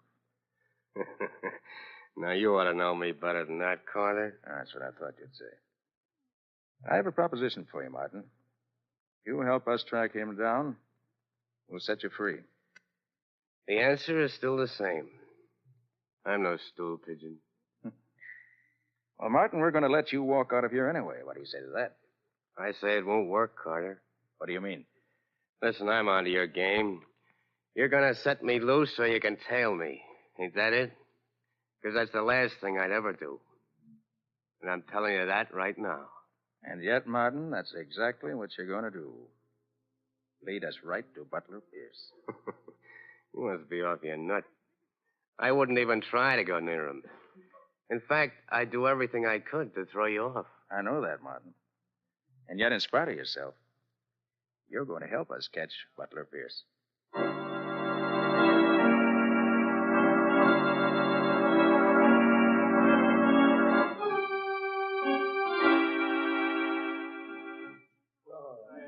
Clerk. Yes, sir? Any mail for me today? Name's Martin, James Martin. Just a minute, I'll see.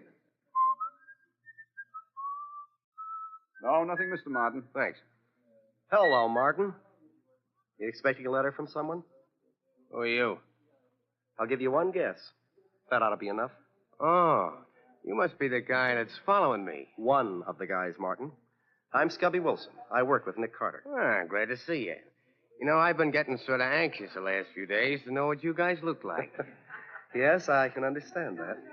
Must have been quite a strain on you, knowing that you were being watched every minute of the day and not knowing who was doing the watching. Yeah, it was sort of getting me down a little. Well, that's what Mr. Carter was figuring on, I guess. Oh, yeah? Mm-hmm. A lot of good it's going to do him. You never know, Martin. Hey, I can't figure this thing at all. Oh, you're not supposed to, Martin. No, you just keep on having a good time, that's all. You bet I will. And as for Nick Carter, you can tell him from me, whatever his scheme is, it ain't working, see? How do you know it isn't working? I haven't led you to Pierce yet, have I, pal? No, not yet. But you will. You're nuts, too. You're all nuts. Good night. Good night. Oh, but Martin, knowing Nick Carter as I do, I don't think we're the ones that are nuts.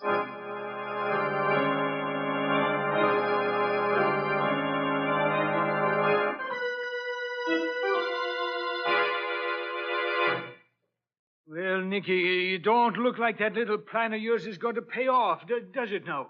Be patient, Riley. Just a question of time is all. But Martin's been on the loose now for over 2 weeks. How much longer are we going to wait, Nick? As long as necessary. Oh, are we now? Yes, Riley, you agreed. Yeah. I'm positive that what we're doing is the one sure way of getting on Pierce's trail. It sure don't seem very positive to me. You've got plainclothes men and detectives out looking for him, haven't you? Well, sure. We set out a general alarm just as soon as Pierce got away from you. Have they brought him in yet? Well, no. See what I mean? My way's slow, Riley, but it's sure. Well, Nick, all I can say is I wish I was as sure of that as you are. If we don't get Pierce this way, they're going to laugh me right out of the department, using up valuable men and time just keeping an eye on his counter that should be behind bars this very second. He will be, Riley. Just as soon as we get Pierce, too. They keep him company. Police headquarters. Lieutenant Riley speaking. Yeah, he's here. For you, Nick. Yeah. Thanks, Riley.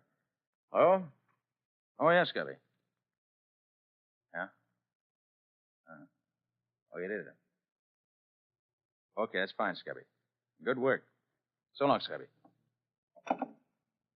Well, Riley, it looks like this is it. Yeah? What happened? Did Martin finally get in touch with Pierce? No, Riley. It happened as I expected. The mountain came to Mohammed. Huh? Who did what? Unless I'm very much mistaken, Pierce has finally got in touch with Martin.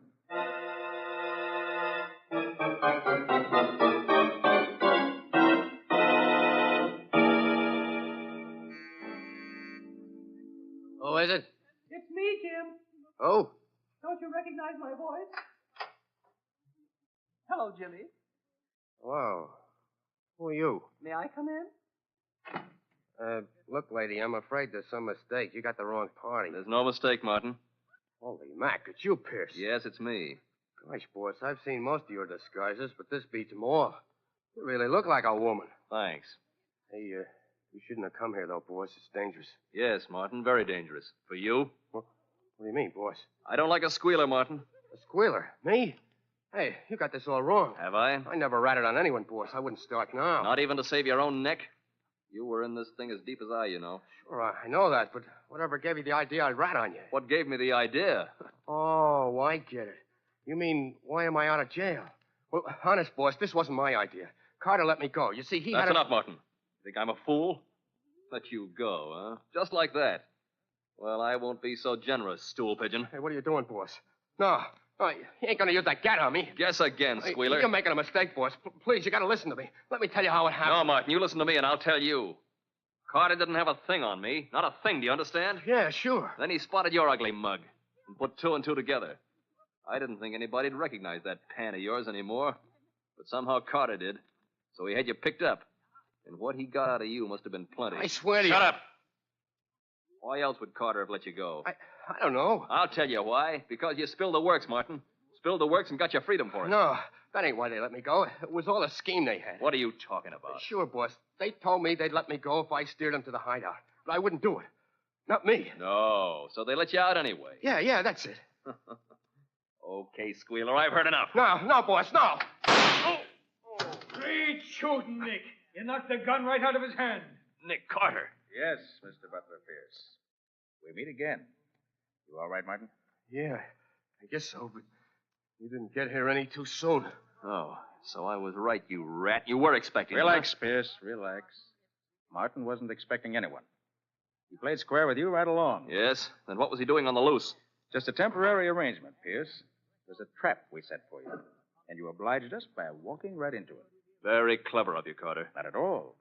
You see, Mr. Pierce, I based my plan on the belief that at bottom you were not so clever. Really? And how do you mean that? Because instead of doing the really clever thing, getting as far away from here as you possibly could, I felt sure that your personal vanity would lead you to expose yourself to almost any risk in order to get the man you thought had betrayed you. All gangsters react that way. You can hardly consider me a gangster, Mr. Carter. At heart, that's exactly what you are. And that's what I counted on. So you had it all figured out? Yes. I also counted on your pal Martin doing exactly as he did. After we let him go, he laid low for a while. He was afraid of what we were going to do. But after a few days of that, he got bored doing nothing, just as I figured he would. Made a lot of money out of jobs you two did together, and now he wanted to spend some of it. So he stepped out, visited the high spots, stayed at a fine hotel. So I heard. Yes, I knew you would. Matter of fact, I counted on it. You figured we'd let him loose and had paid him well for squealing on you. Well, Pierce, you put two and two together all right, but you got the wrong answer. And the wrong answer you got is going to send you to the electric chair. It's the end of the road for you, Mr. Pierce. Mr. Carter, I gotta take my hat off to you. Really, Martin? And to what am I indebted for this great honor? Well, you said I'd lead you to Pierce, and I said I wouldn't. And you made me do it. And you even knew what I was thinking all the time I did it. Yes, Carter? You're cleverer than I thought you were. Thank you, gentlemen. I'm very happy. I can't say the same for you two.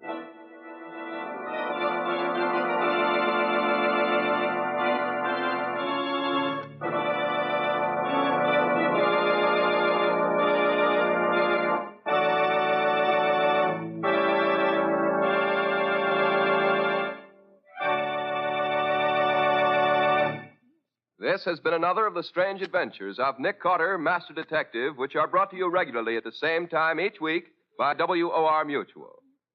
What's your story going to be next week, Nick? Well, the title of the story that I want to tell you next week really gives you the clue to the whole thing. I call it The Corpse in the Cab. Oh, you mean, I suppose, that you're going to tell us how the corpse got into the cab, who the corpse was, and so on. Is that the idea? That's the idea, Mr. Scott. But it's not nearly as simple as it sounds when you tell it. There were no clues on the corpse. No means of identification at all. That isn't quite true, Patsy. It would have been literally true if you hadn't been called in on the job. You know, Lieutenant Riley was completely stumped. Yes, but I'm not sure just how little it takes to stump our friend Riley completely. Anyway, Mr. Scott, if Nick hadn't been able to apply a little real deductive reasoning to the few bits of evidence he could find, the case would still be a mystery. I know that. Well, Patsy, however that may be, I can assure you that next week's story will keep you guessing right to the very end. And until then, so long, folks. So long, everybody. And so long to you both, Nick and Patsy. In the strange adventure you have just heard, Nick Carter was impersonated by Lon Clark, Patsy by Helen Choate, Scubby by John Kane. The story was written for Nick Carter by Ralph Berkey. Original music was played by Lou White. The entire production was under the direction of Jock McGregor.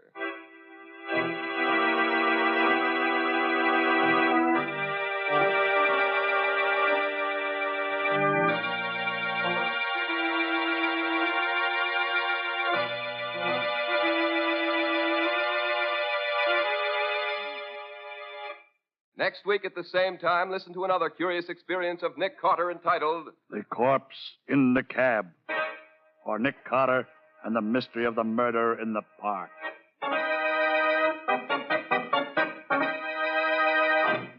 This story is a copyrighted feature of Street and Smith Publications, Incorporated. The Return of Nick Carter is produced in the studios of WOR and is broadcast over most of these stations every Saturday evening at 7 o'clock Eastern War Time. And don't forget, the adventures of Nick's adopted son, Chick Carter, are broadcast over most of these stations Monday through Friday at 5:30 p.m. Eastern War Time. This is Mutual.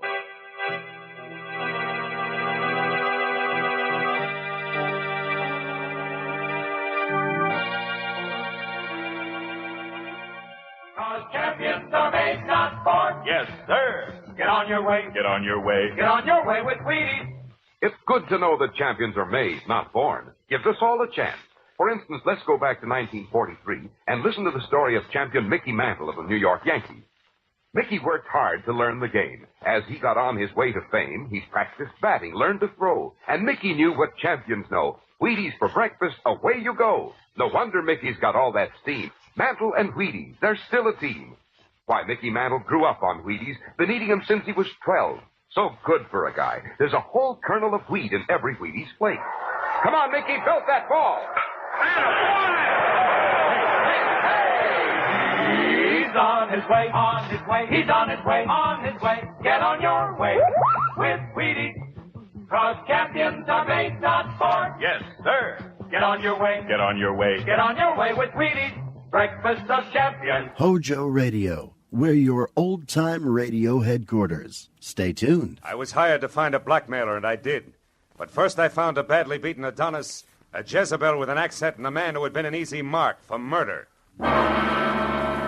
From the pen of Raymond Chandler, outstanding author of crime fiction, comes his most famous character as CBS presents The Adventures of Philip Marlowe.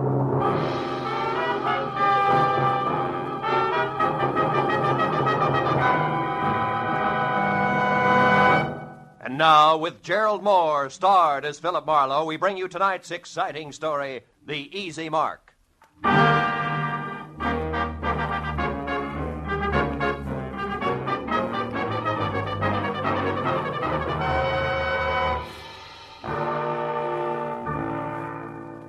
I'd spent a dull day on a duller subject, which was don't get caught with your income tax return down at midnight, March 15th.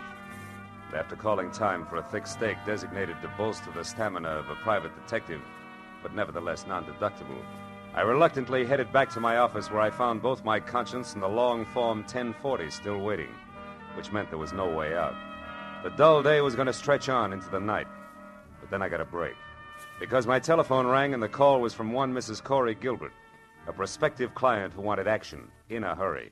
Marlowe, you've got to move fast. I just found out that my husband, Ross, will be at 3806 Melrose Avenue in 20 minutes, and I know that means trouble. Well, just for size, Mrs. Gilbert, how do you spell trouble? With a capital B, as in blackmail. There's no time for details now. Just get to that address and find out who Ross is meeting with. Only hurry, Marlowe, please. Well, hurry after what, Mrs. Gilbert? I've never met your husband, remember? Oh, yes. Well, he's tall, dark eyes, dark hair, very handsome. And the blackmailer, short, stocky, and repulsive, I suppose. I've never seen the blackmailer. All right, Mrs. Gilbert, where can I reach you? Well, I live at 439.5 Ogden Drive. The phone number is Gladstone 8195. 8195. All right, Mrs. Gilbert, I'll call you. Thanks. Oh, and Marlowe. Yeah? Hurry, will you? You see, I love my husband.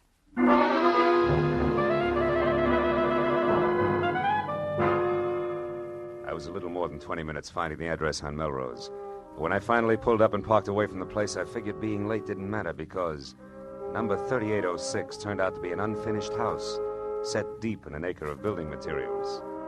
I was about to head for a telephone and get an explanation from a confused lady named Corey Gilbert when a lot of noise from what would someday be a living room changed my mind. Then I knew that my client had the right address after all, because there in the pale light of a slice of moon, taking the last of an awful beating from a thin man with a thick beard and a lot of muscle, was Ross Gilbert. Dark eyes and dark hair, like she said, but no longer very handsome. Don't hit me again. Stop worrying, Gilbert. I'm almost through with you except for this. A present from Nanette. And just one more from Nanette.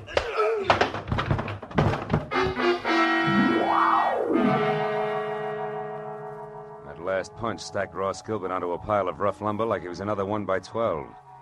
And as he slowly scraped to the floor unconscious, Thickbeard dusted himself off lightly, jerked at his tie, and stepped out of the opening reserved for a future front door. I started over to help Ross Gilbert, but then I remembered that my client wanted to know who her husband was meeting and why, not how hard or fast he could swing. So I decided for the time being to play it quiet. When Thickbeard got into his car, I got into mine.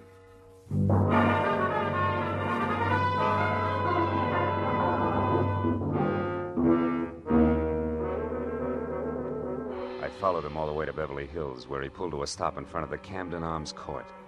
I parked, lights out, and watched him strut up a flagstone walk and knock on the door of a bungalow number 4, which was dark. When he knocked again and it stayed dark, he took an envelope out of his pocket, wrote something on it, and jammed it into the mailbox. Then he got back into his car and started away fast. I walked up to the bungalow and helped myself to Thickbeard's empty envelope. On one side, scrawled in pencil and smudged, was the telephone number Sunset 31676. On the other, payment delivered okay, Plummer. Plummer, huh? I shoved the message into my pocket, struck a match, and started looking for a name on the front door. But then a cab pulled up, and a moment later I had help. I can be of some assistance, perhaps? Yes, I was just... Oh. Nanette? Oui. Nanette Lamarck. But I do not know you, monsieur. No, you don't. I think if you will stop staring and begin talking, we will do much better. Who are you? Philip Marlowe. A friend of Plummer's. He asked me to deliver a message for him. Do I go on? Of course, Mr. Marlowe. But please come inside. It is so much nicer there.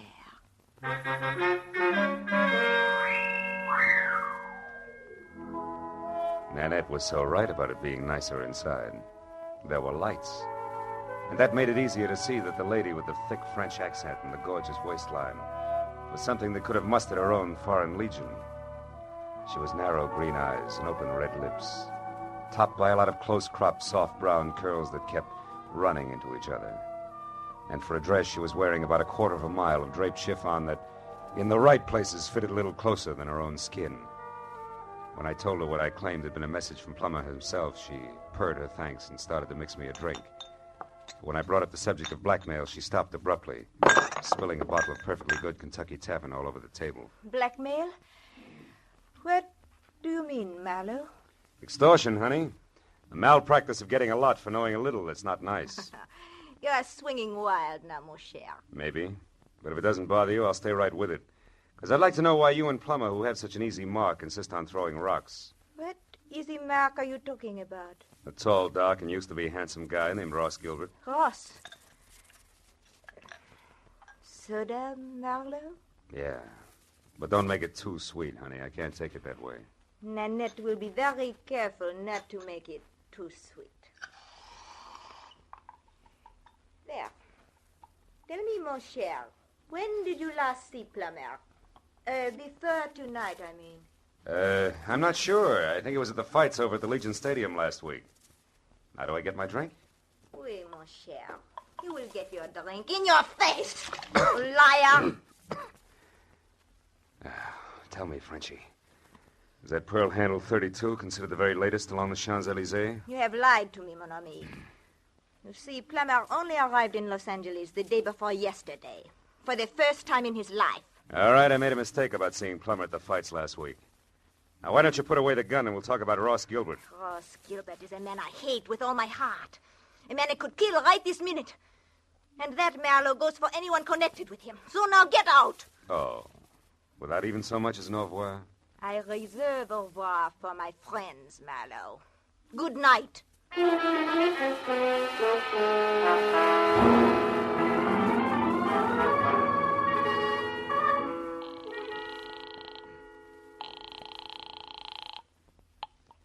Hello?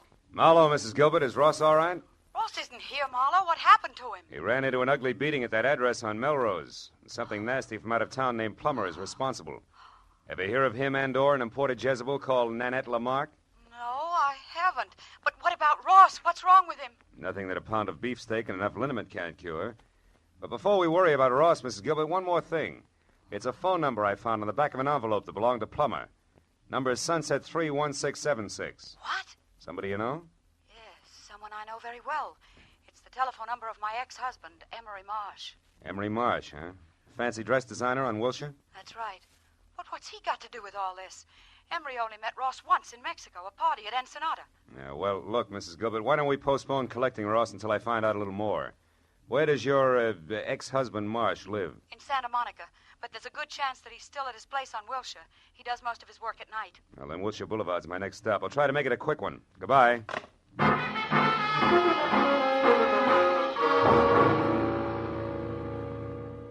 Emery Marsh's place on Wilshire was an expensive shop with a single velvet-lined show window that was home for a beautiful mannequin wearing an evening gown that would drop at the first sneeze. And after I spent 5 minutes thumping on a plush, leather-upholstered portal, a light finally clicked on someplace inside. And a moment later, Emery Marsh opened the door. He was tall, 45, sandy-haired, and looked less like a dress designer than I did. So after following his tweed back into an inner sanctum that was combed plywood behind Chinese modern furniture, I decided to play it almost straight. Now, Mr. Marlowe, what can I do for you? Well, it's a little too early to tell. I'm a private detective, Mr. Marsh, and I'm working for your ex-wife, Corey Gilbert. Corey? Mm-hmm. Is she in trouble, Mr. Marlowe? No, we're close to it. Tell me, Mr. Marsh, when you were last over to Nanette Lamarck's place at Camden Arms, when was that? Nanette Lamarck? Yeah. I've never heard of her. Nor a man named Plummer? Nor a man named Plummer. Who are they? Well, in the order I tossed them out, a mademoiselle with a touchy temper and a thug who needs a shave. I don't understand. How do they concern me? Well, maybe they don't. But your telephone number turned up on Plummer. Both Plummer and Nanette are tied on to a man who at this moment is probably picking himself up off the floor of an unfinished house at 3806 Melrose Avenue. His name, Mr. Marsh, is Ross Gilbert. Gilbert? Yes, that's right. What do you know about him?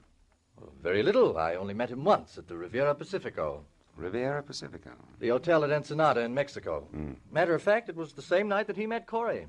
Which didn't make you very happy, huh? No, you've got it wrong. Corey and I were already divorced. The three of us meeting was nothing more than an accident. Oh. And when Ross and Corey parlayed that accident into marriage, were you still smiling? Better than that, Mr. Marlowe. When that happened a month ago, I was grinning. You see, until then, I had been paying Corey $1,200 a month alimony for 2.5 years. And Corey gave all that up for love and Ross Gilbert, huh? Ross Gilbert isn't exactly a pauper, Mr. Marlowe. No, I guess not. Blackmailing a pauper doesn't add up. What did you say, Mr. Marlowe? I said putting the bite on somebody who has nothing is like sucking a lollipop with a cellophane on it. You get action but no results, you see? Oh. Now tell me, why does the word blackmail come home to roost, Mr. Marsh? You wouldn't happen to know who the guilty party is, would you?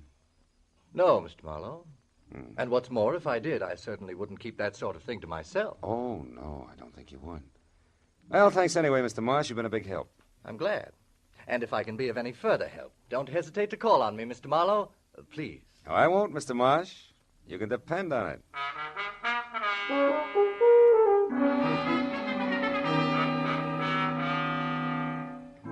All the way from Wilshire Boulevard to Mrs. Gilbert's place on Ogden Drive, I kept wondering who wanted how much out of Ross Gilbert and why.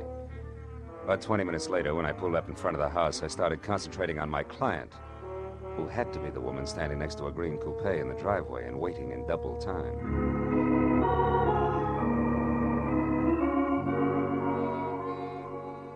Corey Gilbert was long, flowing blonde hair draped over shoulders that at the moment looked like they were carrying the weight of the world. But she was prettier worried than most women who always keep it gay. Mr. Marlowe? Yeah, Mrs. Gilbert? Yes. Your husband shown up yet? No. Marlowe, what do you suppose Take it has easy. happened? Maybe we better have another look at 3806 Melrose Avenue, huh? Whatever you say. Shall I drive? If you've got a license. Yes, Mr. Marlowe. I've got a license. Well, okay, let's go.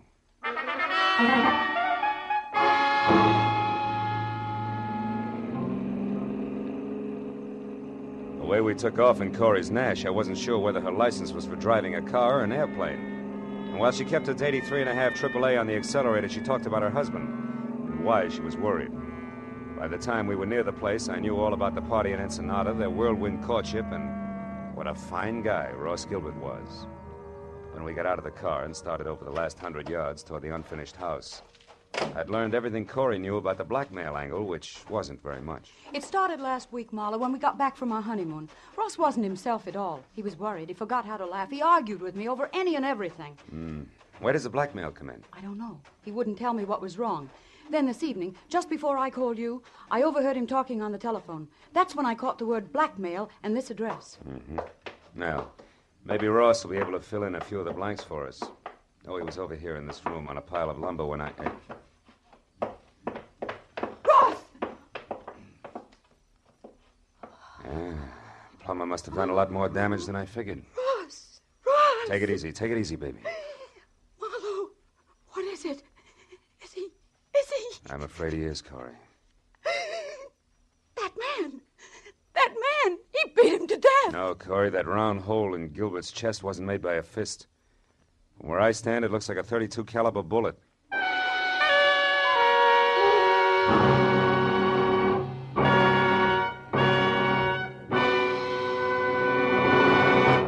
In just a moment, we will return to the second act of The Adventures of Philip Marlowe. But first, for some new wrinkles in the mystery field, look on the face of Mr. Jack Benny, eminent producer of the mystery comedy The Lucky Stiff, which opened in New York today. Although Mr. Benny's stars are Dorothy Lamour, Claire Trevor, and Brian Donlevy, Jack's face is covered with new wrinkles because he couldn't be in New York to sell the tickets himself. He's remaining in Hollywood to appear tomorrow night on CBS on The Jack Benny Show with Mary Livingston, Don Wilson, Dennis Day, Phil Harris, and Rochester. So be sure to listen. And now, with our star, Gerald Moore, we return to the second act of Philip Marlowe and tonight's story, The Easy Mark.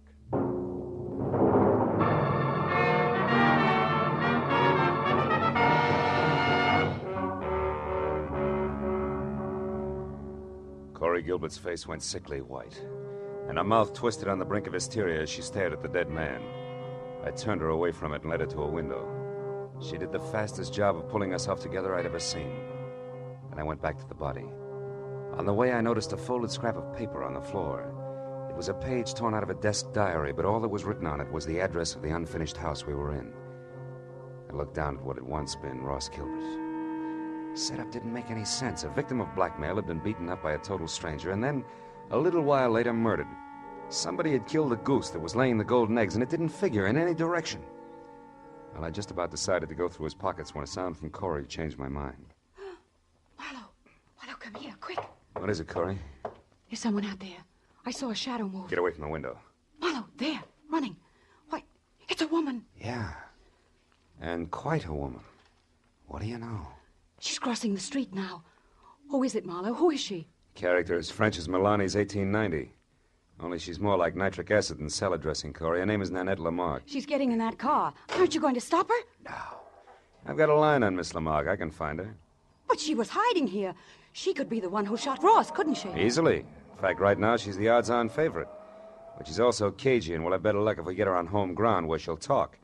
Besides, there's a big chunk of this business that doesn't follow. What do you mean? Well, look, the murder came out in reverse. Ross was paying off. So he should have been the killer instead of the corpse. Which means there's more than blackmail involved. I don't know what you're talking about. All I know is he's dead, and that woman killed him. Maybe. Come on, Corey, let's get out of here. Where are we going? Well, first you take me back to my car, and then I got a job for you to do. What kind of a job? Well, I found this page ripped out of a desk diary, probably Ross's. I want you to go through all his things and find that diary for me. There might be something else in it that'll give us a connection. All right. Where are you going? I'm going to pay a call on Nanette. Only this time I'm bringing my own welcome mat. I think I'll need it.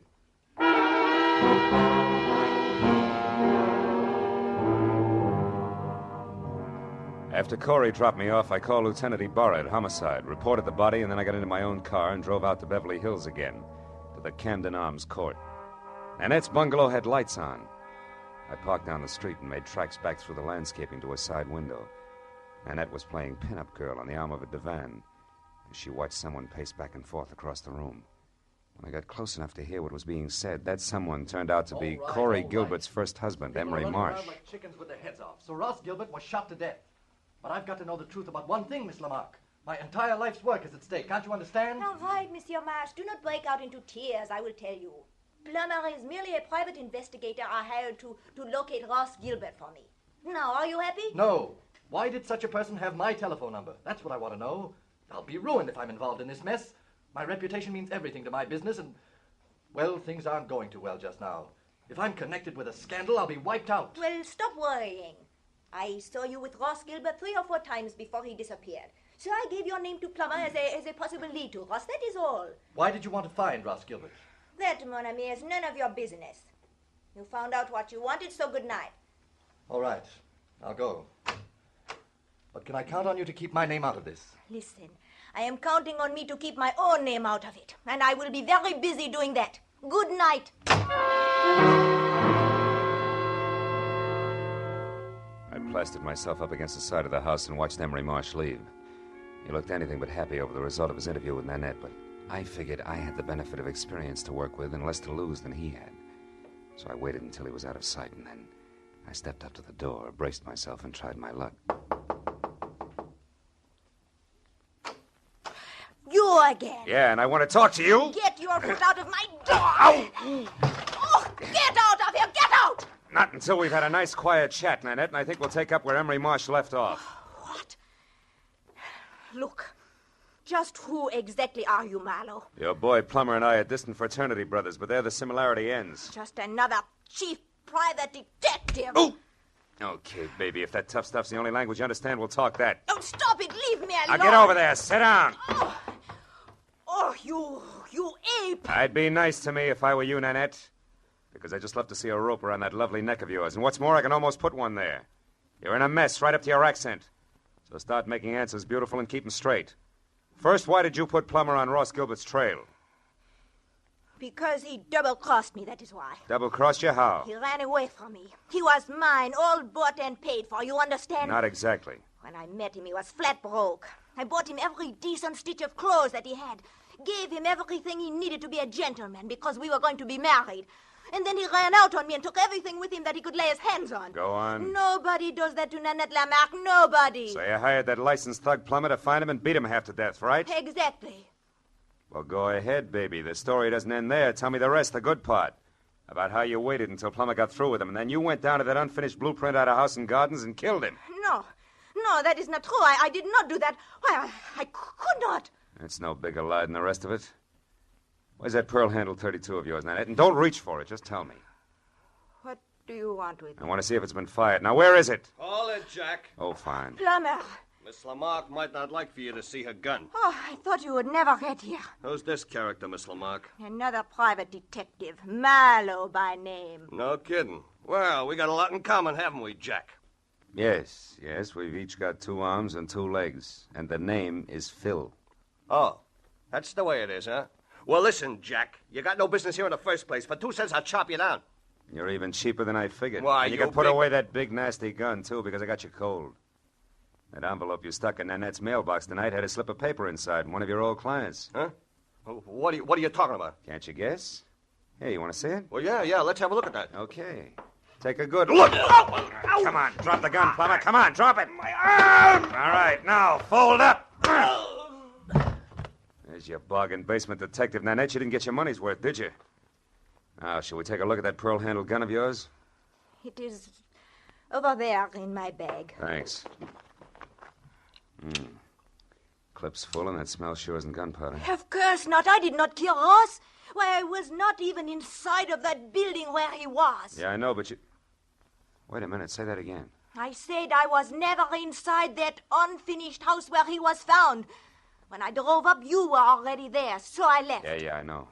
And Plummer's gun is... fully loaded. Hasn't been fired either. Baby, you've just given me a great idea. An idea? But I do not understand. Never mind, I'll explain it to you later. And incidentally, you better be around. Right now, I've got to find out one more thing, and then maybe I'll pop this whole shebang wide open.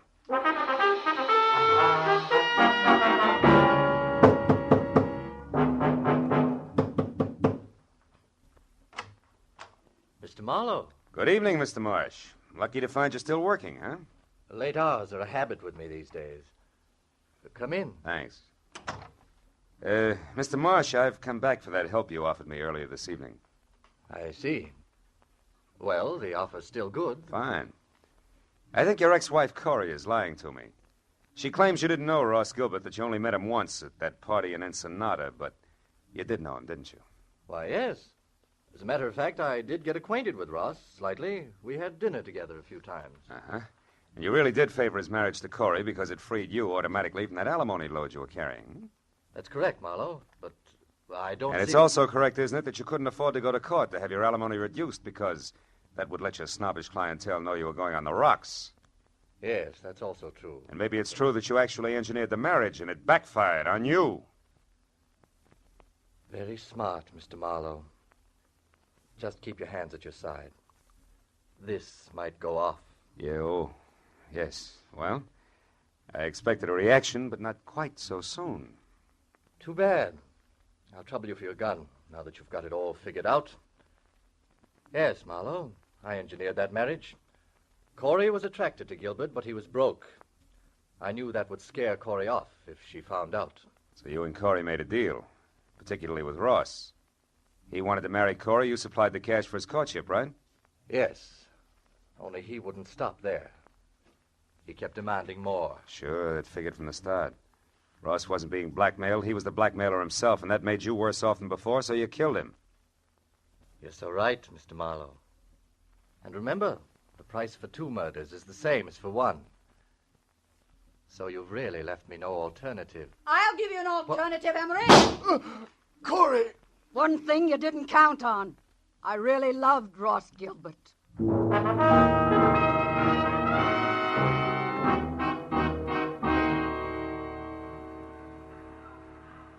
Well, I guess that winds it up, Corey.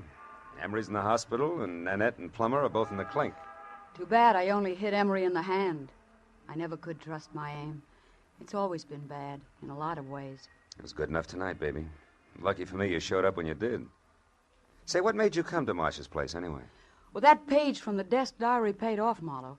Only we made a mistake. No? It didn't come from Ross's diary. It came from Emery's. I finally remembered his handwriting. Mm-hmm. Now, you tell me something, Marlowe. Yeah? How did you know Emery was guilty? Oh. Well, he made the oldest slip in the book. When he was talking to Nanette, I overheard him say that Ross had been shot. Emery had no way of knowing that Gilbert was dead or how he'd been killed unless Nanette told him. And for a while, I thought she had, but then I found out that she couldn't have because she'd never been inside the house where we found Ross. So it had to be Emery. Sure. I see. Well, Marlowe, what does a gal say at the end of a night like this? Thanks or something? Just thanks will be enough. I gotta do my income tax. Can I give you a lift? No, I'll walk a while.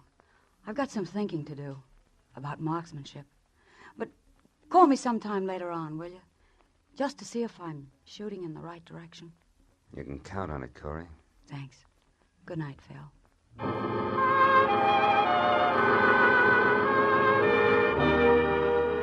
I watched her for a moment as she walked down the street all by herself, deep in her own thoughts, and it looked to me like she was playing it strictly square. I almost wanted to follow her. The first time in a long time, I felt like I wanted to get to know a client better. But March 15th can slip up awfully fast, and that long Form 1040 was still unfinished and waiting for me in my office. So I decided to go back and work on my income tax and play it strictly square, too. After all, that's really the easiest way in the long run. Yeah, I keep telling myself.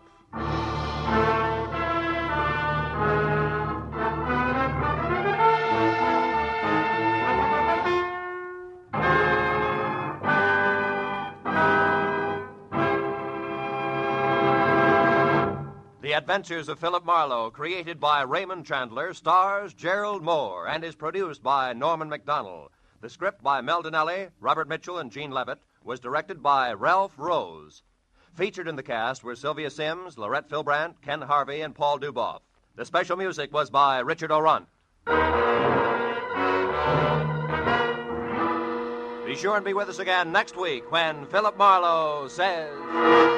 There was a man with a bad heart, a telephone number scribbled on a cash register receipt, and a corpse on the other side of town. But I couldn't see the connection between them until I realized they were all tied together by the same long rope, worth $30,000.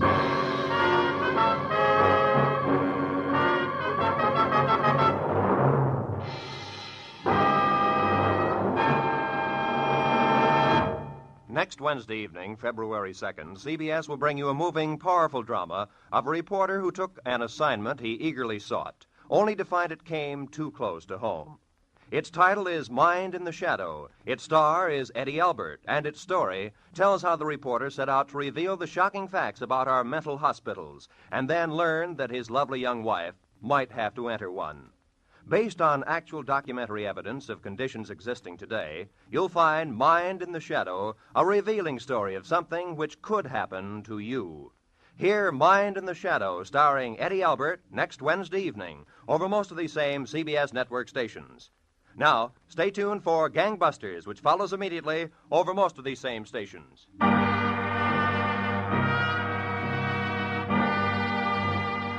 This is Roy Rowan speaking for CBS. Jack Benny's new address, Sunday night on CBS, the Columbia Broadcasting System. Say, want a brand new breakfast idea? Then get the Betty Crocker cereal tray, the Betty Crocker cereal tray. Yes, indeed. Try the brand new cereal assortment with 10 individual packages in all. 4 Wheaties, 4 Cheerios, 2 Kicks. All top favorites and all extra fresh.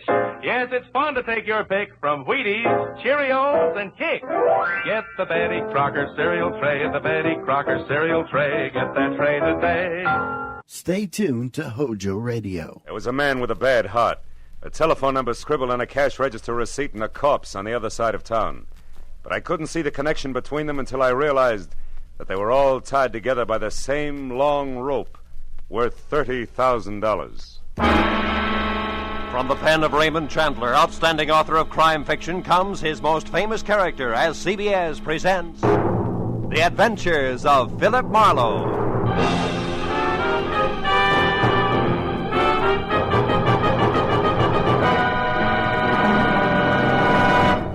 And now, with Gerald Moore, starred as Philip Marlowe, we bring you tonight's exciting story, The Long Rope.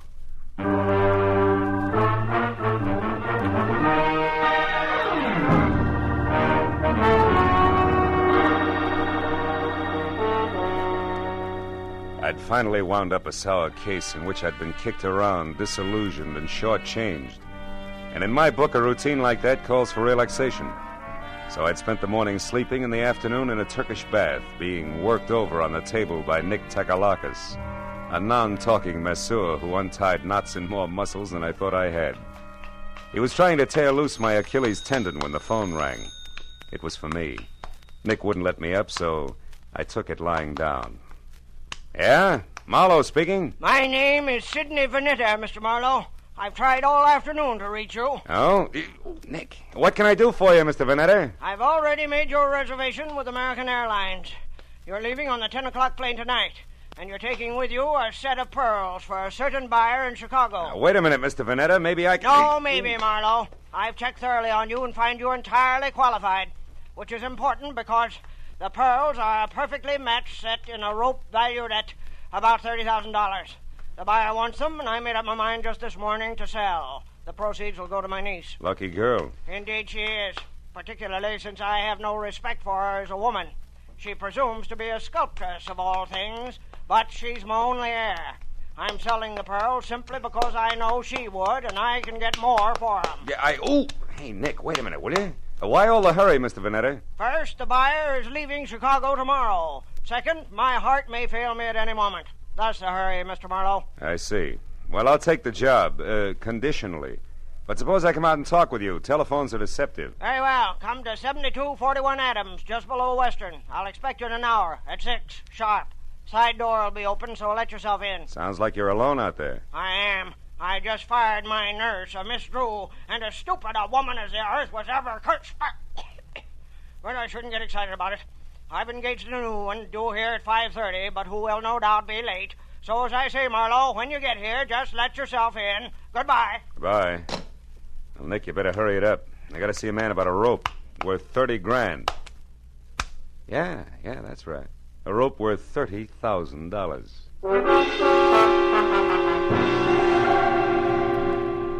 Vanetta's place on Adams was a big, fancy, and dirty gray place. 40 years ago, it had been a proud, expensive house. But now it squatted at the back end of a rundown yard like a bitter old man too tired to move. I found the side door unlocked and went in. The hallway was dusky and had the odor of moldy wool. I called Vanetta's name but got no answer. So I poked on in until I heard the snapping of an open fire. It came from the library. A big chair was drawn up in front of the fireplace, and there Vanetta sat, his chin sunk deep in his chest and his eyes closed. I coughed, but he didn't hear me, so I stepped close and shook him gently by the shoulder. All it took was a gentle shake. He sagged forward and poured out of the chair like stiff syrup. Mr. Vanetta was dead. I started for the phone to report the body, but then I heard gravel crunch in the driveway. Someone else was coming in that side door, so I stepped out into the hall and waited. Mr. Vanetta, it's... Oh. Who are you? Philip Marlowe. Who are you?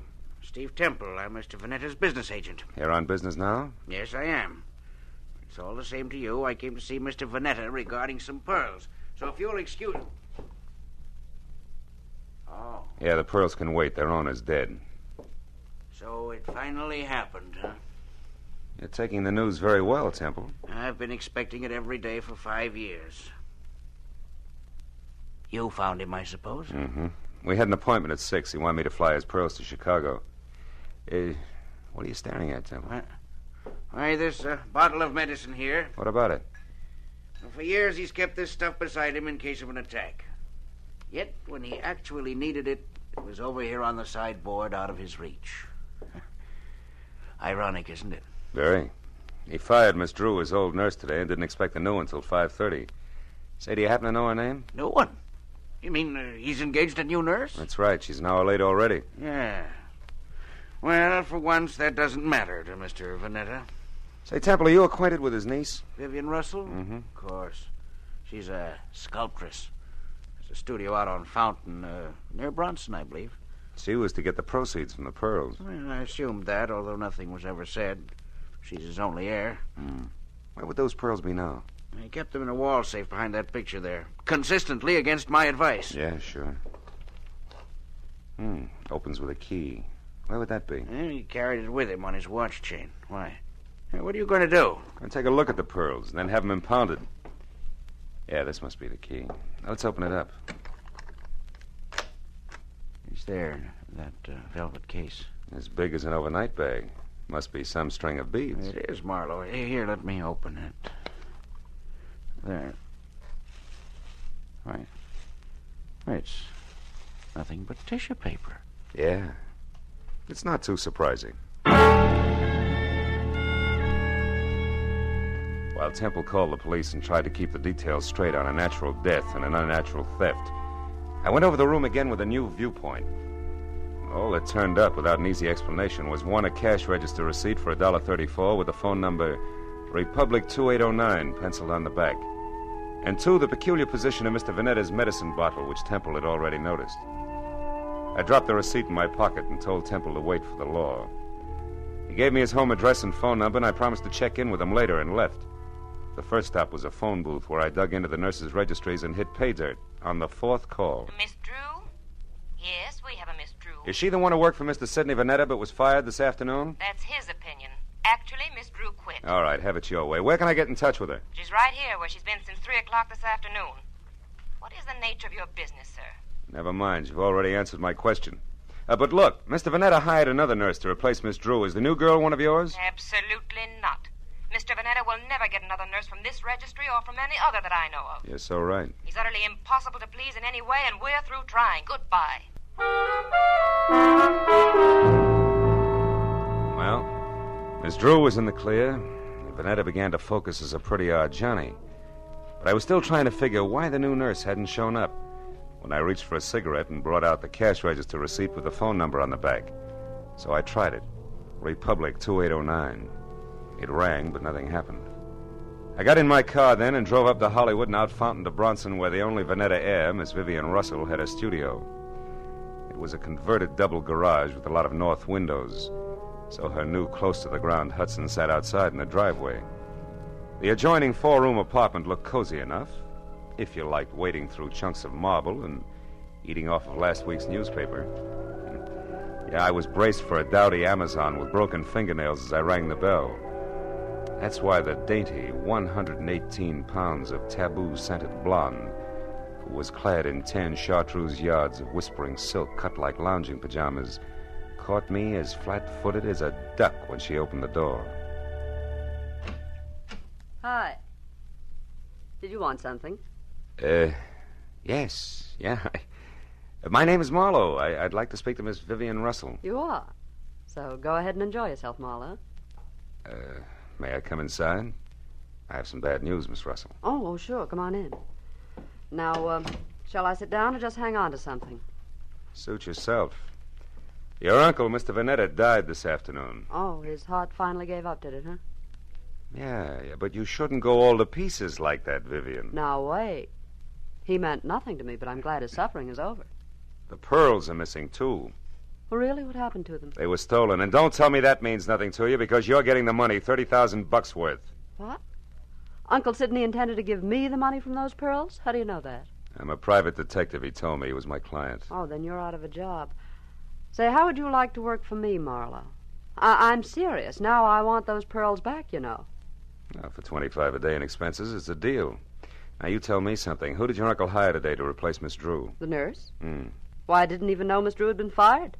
How did you know she didn't quit? With Uncle Sidney? Try me again. Republic, 2809. That doesn't mean a thing. Hmm.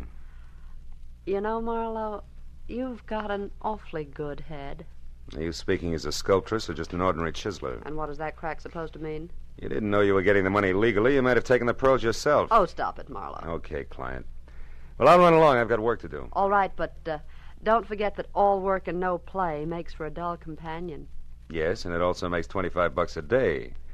I'll be seeing you. All the way down Sunset to Vine Street, I kept telling myself $1 a buck, regardless. But the idea that I'd been grabbed at stayed with me. Vivian Russell had plenty of motive as a dry land pearl diver, and if that's true, she'd need a patsy just to keep her abreast of the situation. I turned north on Vine and twisted up Beechwood Drive to 2000, the number Steve Temple had given me. He had had 2 hours of playing 20 questions policeman style, and I figured it was time to check his score. Also, Temple was the man to fill in a few blanks on my new client for me. His place was dark, but I got out anyway and started up the walk to his door. I'd gone about a dozen steps into a tunnel of overhanging shrubs when I heard it. Psst. Hey, you. I turned as a man stepped out onto the walk and came toward me slowly. He was tall, wiry, with a thin, arrogant face that sneered out from under an expansive forehead big enough for 3 sets of eyebrows. All shaggy. We're gonna have a talk, Mr. Temple. Hey, you're not Temple. Now we both know that. I'm a friend of his. What do you want with Temple? I've got a message for him, but it's personal. Who from? Like I say, it's personal, mister. I'll be back later. Come here. I said I'm a friend of Temple's. If you got a message for him, I'll see that he gets it. Well, okay, then. Tell him that some of his friends are too blasted nosy. No! The guy with the forehead had a great left jab and a pair of hurdler's legs, and by the time I untangled myself from the brush and got out on the walk again, he was gone. Well, I knew it was a waste of time, but I tried Temple's doorbell twice before I went back to my car. Nothing made sense, except that somebody who knew his way around had stolen a long rope of pearls, and somewhere in the city was a nurse who hadn't shown up on a new job. Beyond that, it was all question marks. Well, I drove down to the filling station on the corner and went inside to the phone.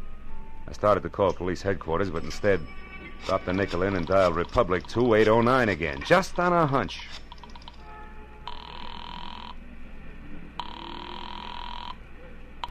Lieutenant Ibarra speaking. Ibarra? I didn't dial you, Ibarra. What? This is Marlowe. Well, you got me anyway. Now, listen, Phil, I hear you're on that Vanetta case. Yeah. If it'll help you any, the coroner says definitely he died of a heart attack. No homicide involved. Thanks, Lieutenant. Hey, but look, where are you now? In a flat on the corner of Union and 59th Street. Why? Well, is that phone number there, Republic 2809? Well, that's a great piece of deduction. You just called it. Ibarra, listen, I found that number at Vanetta's place this afternoon. What's going on down there? There's a girl here named Betty Larson. Yeah, she's a nurse, right? No, wrong, Phil. She's a corpse. Oh. Before that, she was a waitress. Just a waitress. Somebody came to her door and killed her for no apparent reason whatsoever.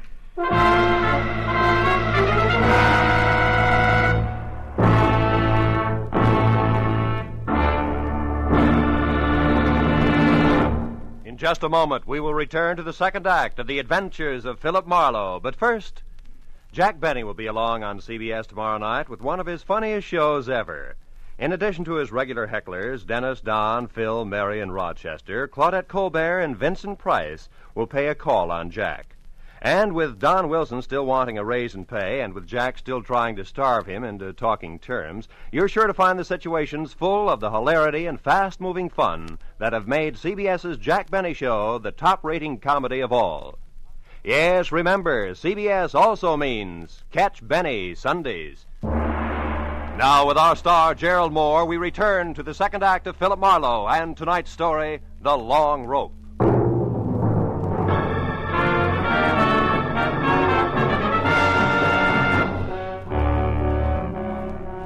It was 40 minutes of thick stop-and-go traffic from the time I quit talking to Ibarra until I pulled up near the 4 stories of faded, sagging tenement on the corner of Union and 59th. But even then, the crazy question that had been weaving in and out of my mind like a 2 a.m. drunk looking for the way to go home was still with me. Why was the telephone number Republic 2809 bracketed by a couple of dead people who, as far as I could see, should have had nothing to do with each other in the first place? And right there, for the 10th time running, I drew a complete and unabridged blank.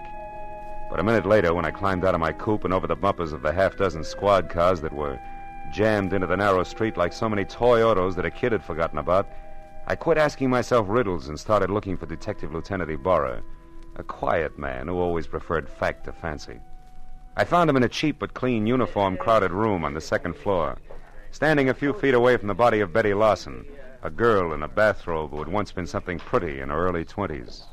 Well, Phil, the coroner says she was shot twice in the chest at close range, died instantly. Is that where she fell, Lieutenant, there near the door? Yeah, looks like she'd just gotten home and into her robe and someone she didn't know knocked on the door. The safety chain was still on when we got here. The windows leading no place. Those chains let a door open just wide enough for the barrel of a gun, is that it? Yeah, but how does all this add with those missing pearls and the rest of that business over on Adams, Marlowe? Not like 2 and 2, believe me. So far, Ibarra, the only question is the telephone number. Tell me, where did this Betty Lawson work? Well, we haven't gotten that far yet. So long, Lieutenant. Yeah, so long. Right now, we only know that she was a waitress who stayed here with her brother, who was some kind of a student. They got along pretty well together. She was single, too. Lived here since... Oh, wait a minute.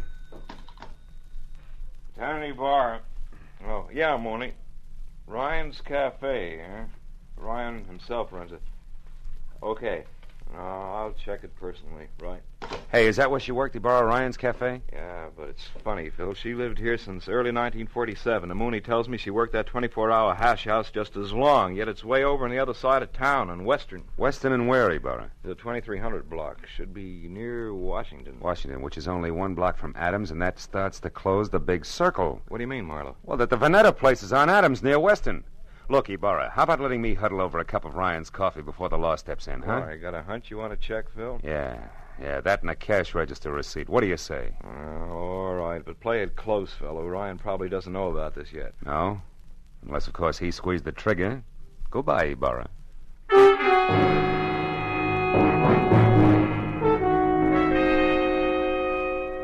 I was a half hour getting over to Ryan's Cafe on Western, which turned out to be a lot of steamed-over plate glass, bragging about a 40-cent hot roast beef sandwich in 2-foot-high white chalk letters.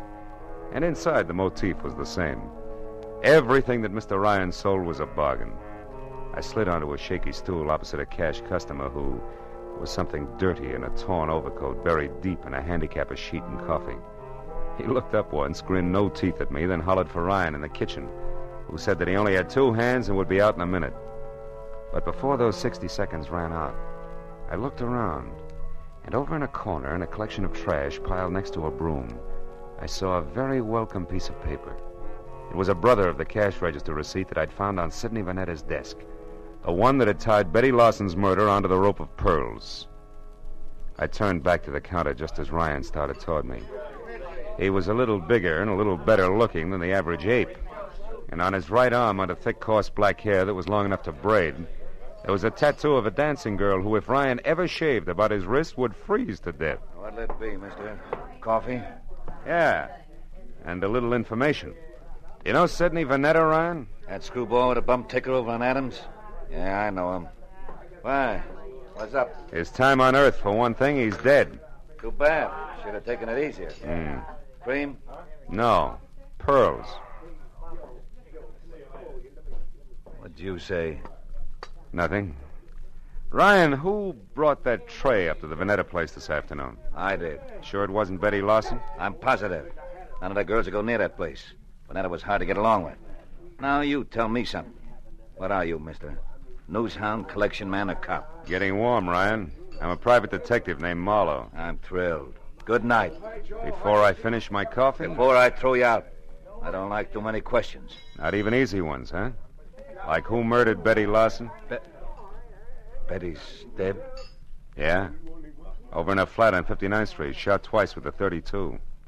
When'd you last see her, Ryan? Why, a couple of hours ago when she quit for the night.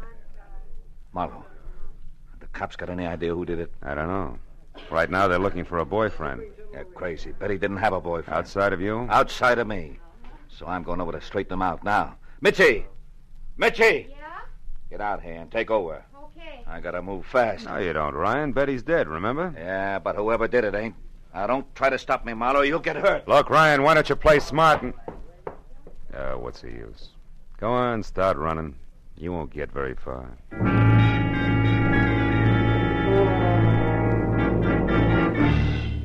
For the first time that night, I felt sure of what I was saying. Because even as Ryan had squared himself away to play bounce the private detective, I suddenly noticed a friendly face working hard over a stale donut at the far end of the counter. It was Lieutenant Ibarra.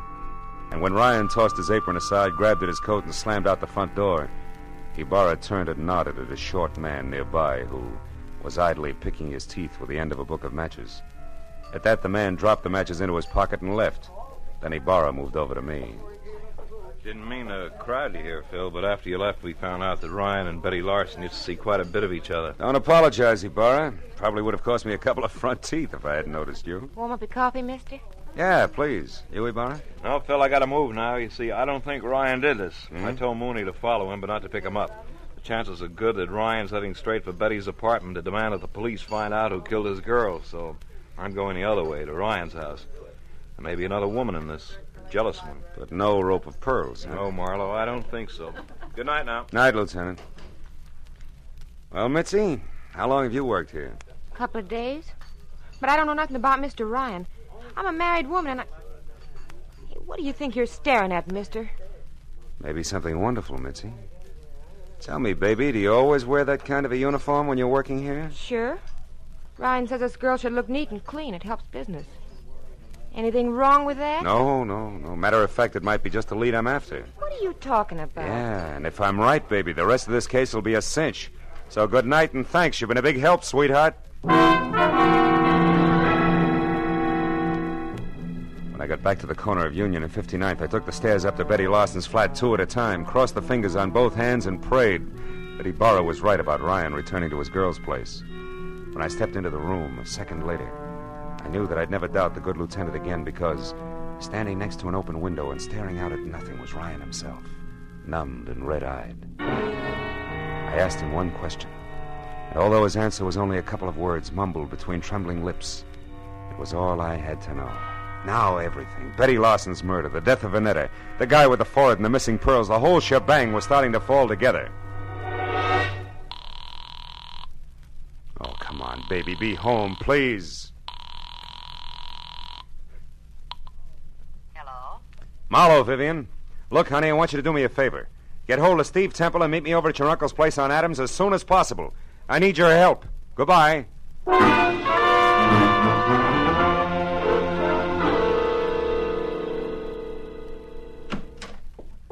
Marlowe, what took you so long? I understood you needed our help and in a hurry at that. I had quite a way to come, Temple. Is Vivian here? Yes, Marlowe, Vivian's here, and that means that we can stop counting noses.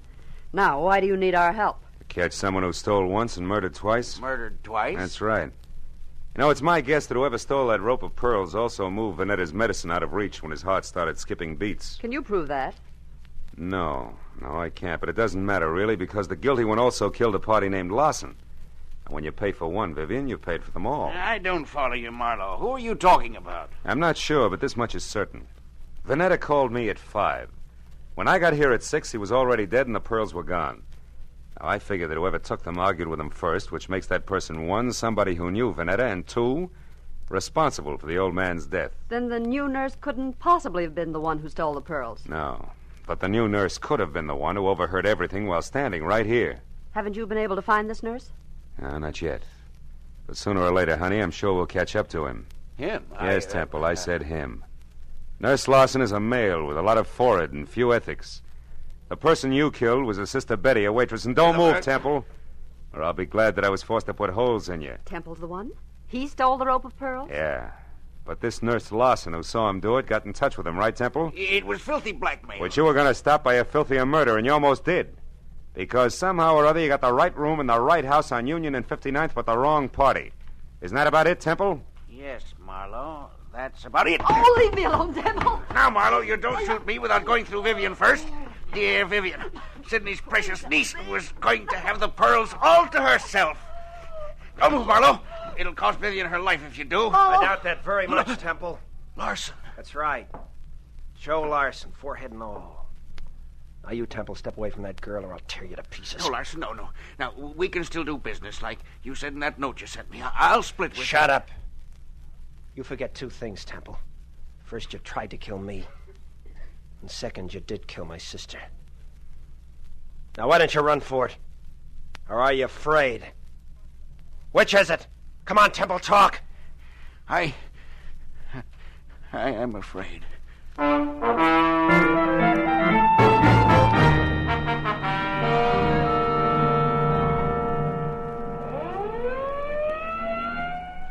Marlowe, that just about winds things up. Yep.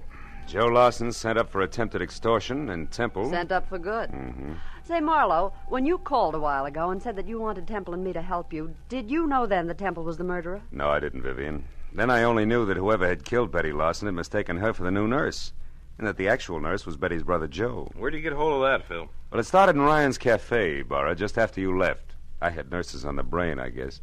And when I took a good look at the waitress there, I suddenly realized that her white uniform, white shoes, and white cap could easily confuse a guy like Temple, who also had nurses on the brain. Well, I can see a killer making a mistake about appearances, all right, but I still don't understand how it is that the telephone number of my uncle's nurse turned out to be Betty's apartment. Because a nurse did live there, honey. Betty's brother was a medical student, part-time male nurse, and full-time bum.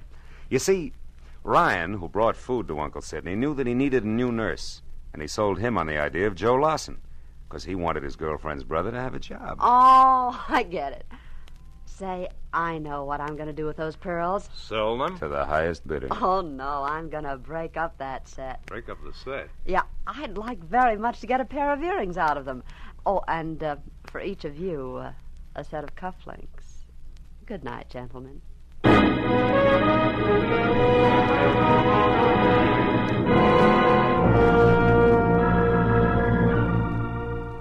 When Vivian got into a car, aimed it toward a collection of chipped rocks on Fountain near Bronson, and waved goodbye, it was nearly 3 o'clock in the morning. No.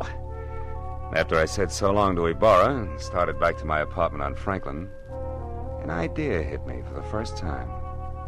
A pearl is the result of the irritation of an oyster, a disease. And when you string a lot of diseases together, the result is frequently a plague. But it's from plagues like that I make a living. That's what I get for reading books. I wonder if I'll ever go any place where I can wear pearl cufflinks.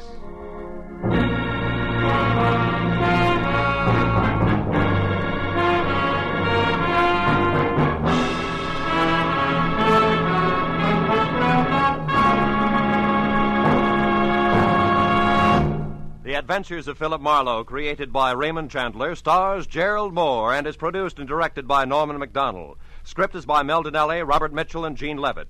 Featured in the cast were Junius Matthews, Louis Van Ruten, Fay Baker, David Ellis, Lillian Byeth, and Ed Begley.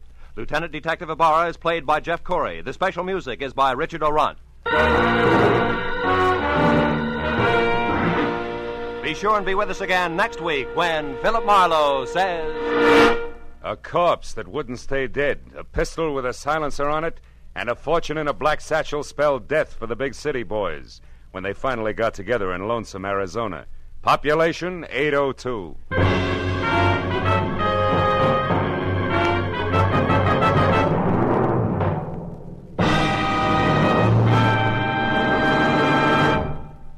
Stars light, stars bright, and that's no optical illusion. The brilliant gleaming list of stars on CBS tomorrow night. Van Johnson's the star on the Prudential Hour drama. Spike Jones will positively appear in a sketch getting the war paint off Bob Hope's latest movie. Jack Benny will have Claudette Colbert and Vincent Price as his special guests. Amos and Andy, Dashiell Hammett, Sam Spade, and Lum and Abner are the next bright stars in line. Then Helen Hayes, First Lady of the Stage, starring on her Sunday night Electric Theater, followed by Hollywood's own Eve Arden in the wonderfully comic series Our Miss Brooks. In the next to closing, another bright comedy, Life with Luigi, and the whole star lineup, topped off by the world's most brilliant addlepates, the experts on It Pays to Be Ignorant. Jack Benny's program will come to you over all of these same stations, and the others in this vast array of stars will be heard over most of them.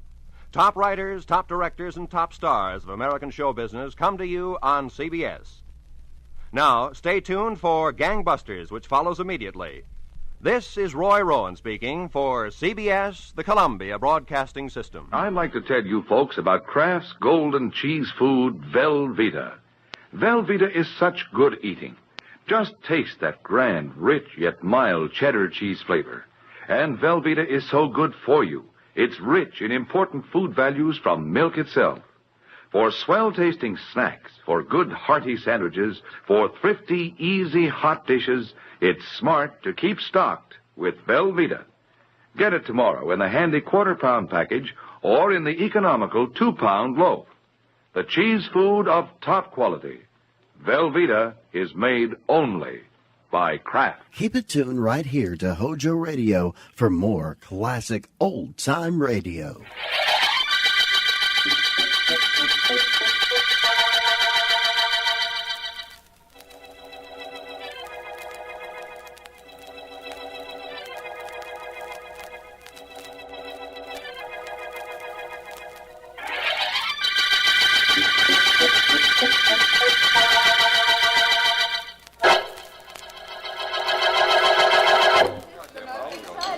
Well, Dr. Kent, here's where you get your medal. Yes, Lloyd, I know. You mean you know that I'm the one who should be getting it, and that you stole my notes? Lloyd, be quiet. They'll hear you. That would be terrible, wouldn't it? For you. Lloyd. Ladies and gentlemen, as president of the International Astronomical Society, it is my privilege to introduce our guest of honor at this banquet, the eminent astronomer, Dr. Humphrey J. Kent. Dr. Kent. Thank you, Dr. Hall. Ladies and gentlemen, permit me to thank you for this testimonial dinner and for the honor you have paid me in tendering it. It is an occasion for which I am deeply grateful and which I will long remember. I thank you.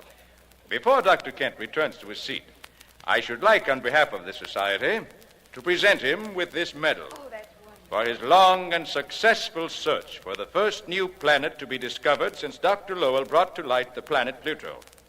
Allow me, Dr. Kent. Thank you. Congratulations. Thank you very much on behalf of my two colleagues and myself. This has been a very great honor. This medal is not very heavy, but it carries a weighty responsibility. I think that perhaps I had better sit down.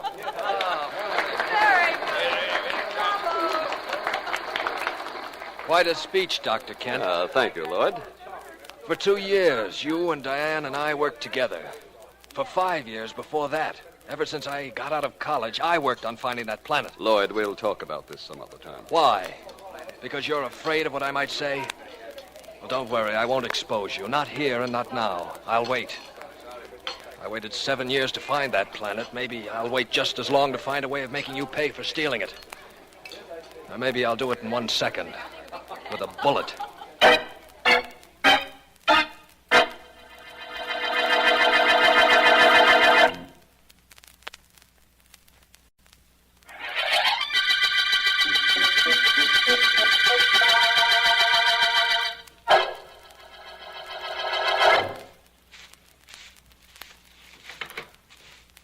Oh, good morning, Dr. Kent. Good morning, Oscar.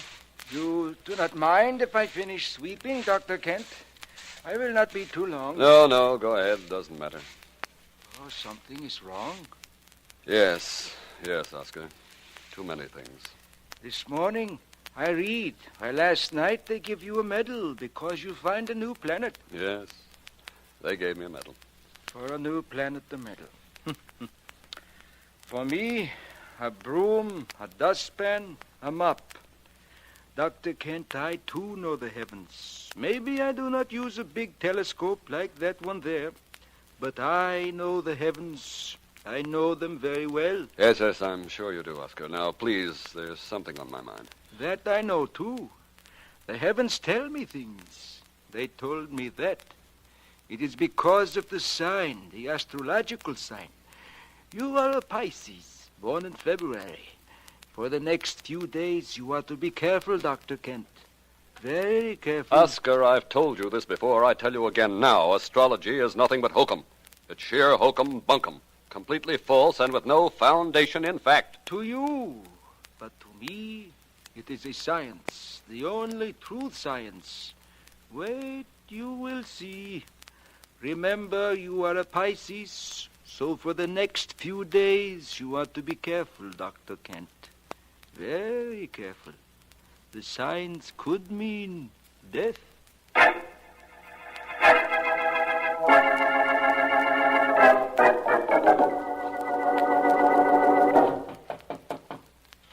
Busy, Lloyd?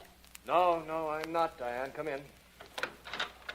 Well, better not let the endowers of this observatory see the learned Dr. Devons with his head on the desk. What's the matter, Lloyd? Plenty. I went to that dinner they gave Dr. Kent last night. Watched them give him a medal. Saw the smug look on his face when he accepted it. On behalf of my 2 colleagues and myself. Well, so we got a medal by proxy. I'm just as happy. Scientists work for science, not recognition. Recognition never hurt, though. Let me ask you something, Diane. Dr. Peters, please. It's working hours. Oh. Lloyd, why don't I see you after hours anymore? I'll get around to that, Diane. Diane, did you notice Oscar snooping around my desk at any time? The janitor? Yes. What would he be doing at your desk? Oh, pretending to clean, but actually to spy. You know he's very sold on astrology, don't you? Yes, but I'm more concerned at the moment with you and me. What's happened to us, Lloyd? What's happened? Nothing's happened. I'm tired, Diane. I'm tired of this place, of working, of Dr. Kent. And of me, eh? I said of everything, and I meant it. Leave me alone, will you? Just like that. Leave you alone. And I'm supposed to pack my things and walk out. Well, I'm not built that way, Lloyd. You're not walking out on me, oh, no. Try it, and you'll be the sorriest man that ever... Oh, I'm sorry, Dr. Devons, Dr. Peters. I just came in to clean. I come back. Oh, come on in, Oscar. I'm leaving. But, Lloyd, you and I have to talk a little bit more about the subject we were just discussing. There's nothing to talk about. No? Maybe I can induce you to change your mind. Well, Oscar, you said you came in here to clean, so clean. I only say that because Dr. Peters was here. Actually, I come to talk to you. About what? About $300. I need $300, and you are going to give it to me. I'm going to give it to you. What makes you think that? Many things. I must have an operation, they tell me. Operations cost money. You will give me the money. I'll give you the money. Are you crazy? Get out, Oscar. Get out now. I have to clean. Not now, you don't have to. Get out. I want to be by myself to think. Think if you want to. Think about many things. But also think about the signs. You too are a Pisces. And for the next few days, the stars say there is trouble. There is more than trouble, they say. There is death.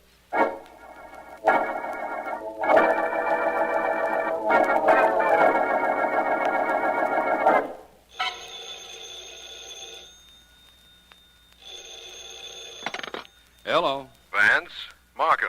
Well, how is my friend, the district attorney? How did you know I was home? I called your office and Miss Deering told me, Vance. She's been very conscientious since coming back to work, hasn't she? Ellen's always worked all hours. She says she likes it. That might be. And I have something you might like, Vance. How are you fixed for murders? Committing them, knowing of any, or investigating them? Investigating them. I've got a wonderful one for you, Vance. Happened a little while ago up at the Kent Observatory. You know anything about astronomy? A little. I know that Dr. Kent, head of the observatory, got a medal last night for finding a new planet. And to astronomers, getting medals is the highest possible honor they can receive. That's undoubtedly correct, but did you know that he has 2 assistants, Dr. Lloyd Devons and Dr. Diane Peters, a very attractive young lady? No, I didn't. If Dr. Kent was murdered, when can I see them? Oh, it wasn't Dr. Kent, Vance. It was young Dr. Devons. He was killed in his office a little while ago. Oh? I'm up at the observatory now, and the body hasn't been removed yet. Can you come up? I'll be right up, Markham. Apparently, astral bodies aren't the only things to be found there.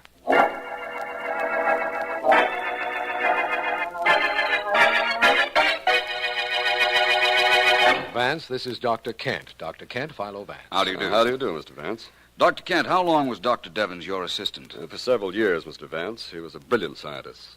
His experiments with the spectroscope will be studied for many years. Spectroscope, Doctor? Well, yes, it's used to study stars, find out what they're made of, and to break them down into colors. Oh. I see.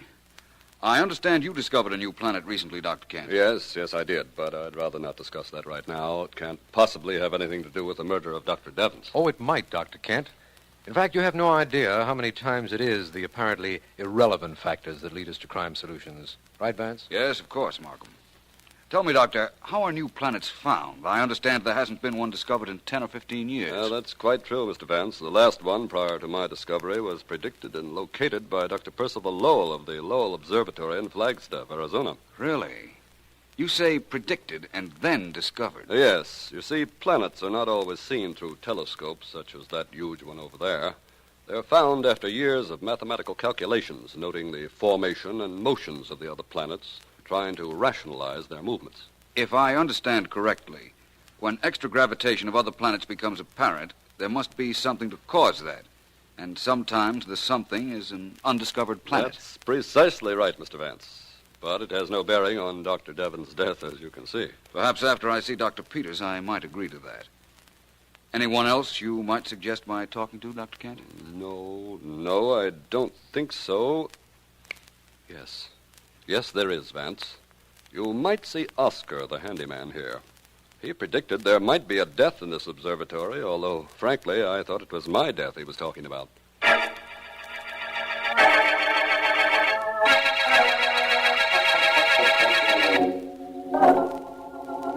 Help me carry these photographic plates over to the table, please, Oscar. Yes, Dr. Peters, I do it gladly. Oh, I've got to keep working. I've got to stop thinking about Lloyd. Yes, Doctor, I know. You want the plates right here? Please. Yes? How do you do? I'm Philo Vance. May I come in? Oh, yes, please come in. I've been expecting you. Mr. Markham said you might want to question me. I do, very definitely. And this is Oscar? I am Oscar. I wish you'd have a seat, Oscar. I'll want to talk to you, too. Very well. I sit down. Well, Vance?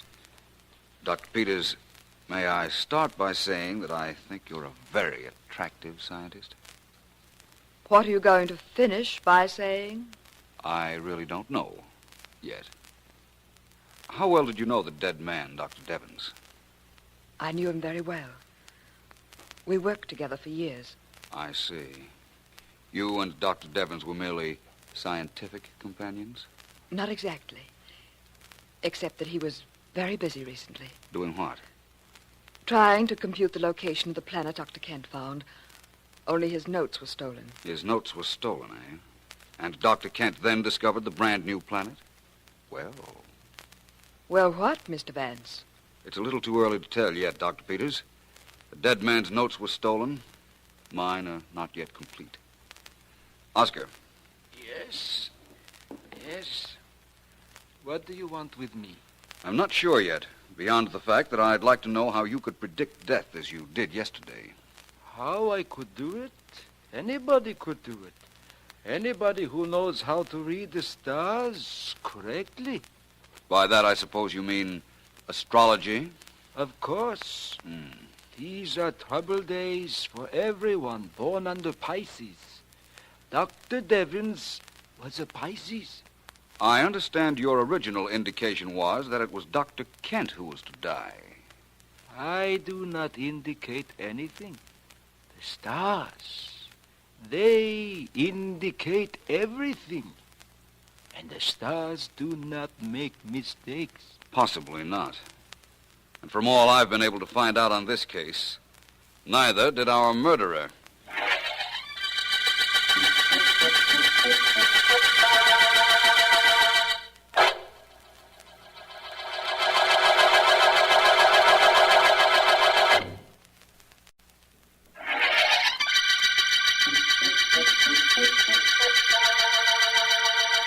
This is District Attorney Markham. The star-studded murder case began the night Dr. Humphrey J. Kent, famous astronomer, was rewarded for discovering a new planet.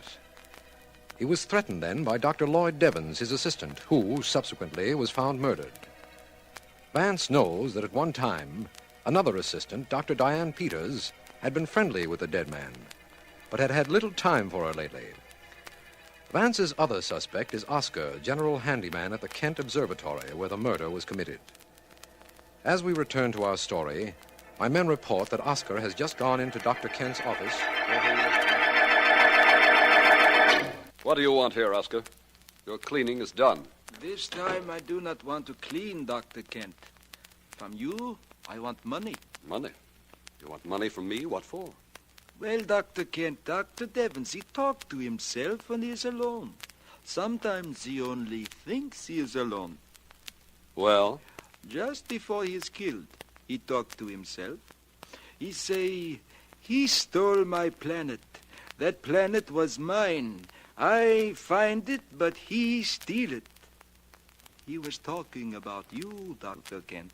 That is nonsense. Maybe.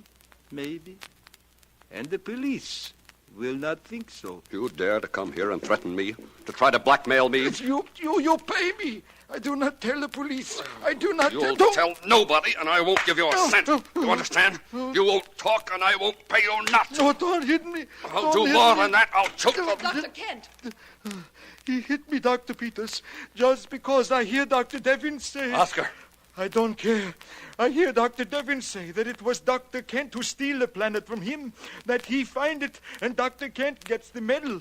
I hear him say this before he get killed. This man doesn't know what No, Dr. Kent. Perhaps you and I better talk this over. Oscar, don't say anything about this to anyone, will you? Not just yet. Not if you ask me not to, Dr. Peters. Thank you. You leave, Oscar. Dr. Kent and I want to discuss this more in detail. Don't we, Doctor?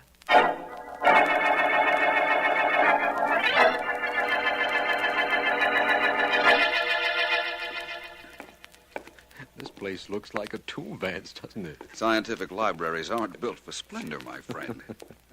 Markham, listen. After I was through questioning the suspects at the Kent Observatory yesterday afternoon, I came here. I found the scholastic records of Dr. Kent, Dr. Devens, and Dr. Peters. Did they indicate anything interesting? I'm not sure yet. Now, I also found out several other things. For instance, in this book here. Here it is. Class of 1940, Midwest University. Let me see. It's page 131, I believe. Yeah, here we are. Here's the dead man's record.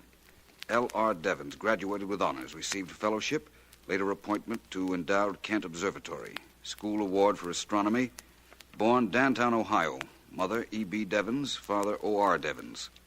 I want to make a note of those names, Markham. I remember them, Vance. Now let's look up the scholastic careers of Dr. Kent and his pretty assistant, Dr. Peters.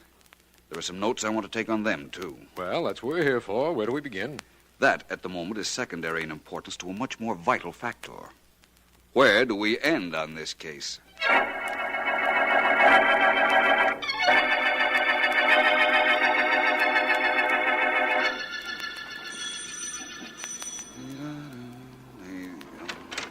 Mr. Vance. Oh, sorry to disturb you at your home, Dr. Peters, but it's a matter of necessity. May I come in? Well, I have company. I won't stay long. Thank you very much. Dr. Peters, I've found something very interesting at the science library this evening. What's that, Dan? Oh, Dr. Kent's voice, isn't it, Dr. Peters? Good evening, Dr. Kent. It's Philo Vance. Come in, Vance. Thank you. How are you, Dr. Kent? I'm well. I was just leaving. Oh, please stay. Dr. Peters, I came to tell you I want you at the observatory at 10 o'clock tomorrow morning. And I'd like you there, too, Dr. Kent. Would you? Why? A very obvious reason. I've been doing some research. Dr. Kent, I've found out several very interesting things. For instance? Well, from what I learned from Oscar, I believe Dr. Devens died believing that you, Dr. Kent, had stolen his research information on the new planet. That's preposterous. Is it? Perhaps. Dr. Peters. Yes? You mentioned something to me earlier which I haven't thought much about, but which perhaps you might clarify just a bit. I will if I can. What is it? I had asked you if you and the late Dr. Devens were purely scientific companions. You said, not exactly. What did that mean? It meant just that. Not exactly. You saw him socially? At one time. And then? Then I didn't. Who lost interest, Dr. Peters? You or Dr. Devens? He was working very hard on his notes. And had no time for you. Look, Mr. Vance, don't try to shape a woman's scorn angle to fit me. Do you know what Dr. Devens believed about Dr. Kent here? I know about Dr. Kent here, all about him. I'll meet you both tomorrow morning at the observatory at, shall we say, 10 o'clock.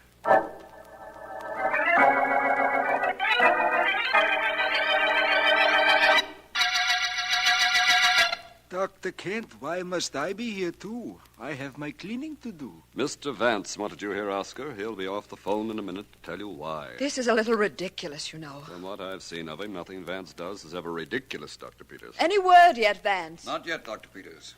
Mr. Markham is still on the long-distance phone at his office checking some facts. He'll be back on this one in a moment, I'm sure. Well, hurry. Perhaps you'd care to... Oh, excuse me. Yes, Markham, I'm here. Go ahead. He listens now, Dr. Kent. Yes? Yes, I see. Yes, I have that, Markham. Well, thank you very much. Yes, it's fine, thank you. Goodbye.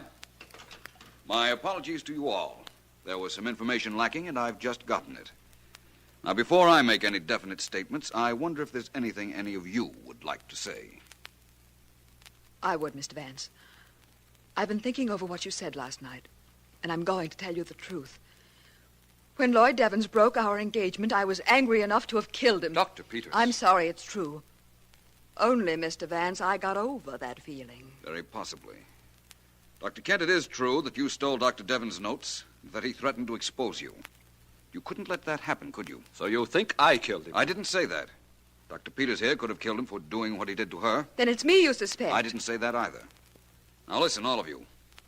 Oscar, come here. You want me? I most certainly do. Your last name is Devens, isn't it, Oscar? Well, isn't it? That is my name. Lloyd Devens was your son. You don't have to admit that. Mr. Markham got a description of Lloyd Devens' father from your hometown, and it fits you perfectly. Yeah, it is true. I was his father. He did not like it to be known that his father was a janitor. A ridiculous concession to false pride.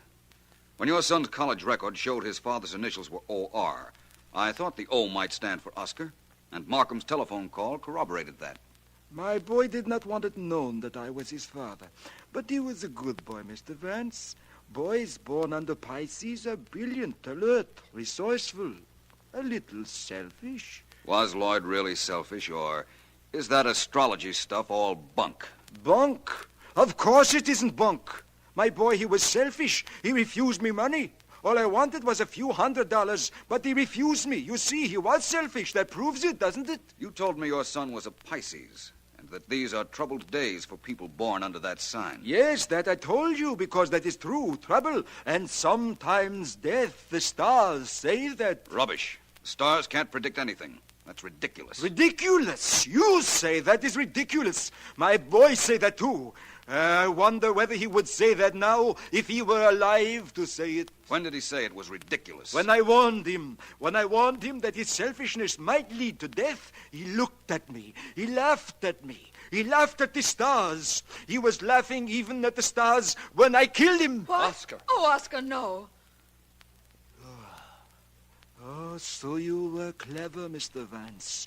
You tricked me so I tell the truth. But it does you no good.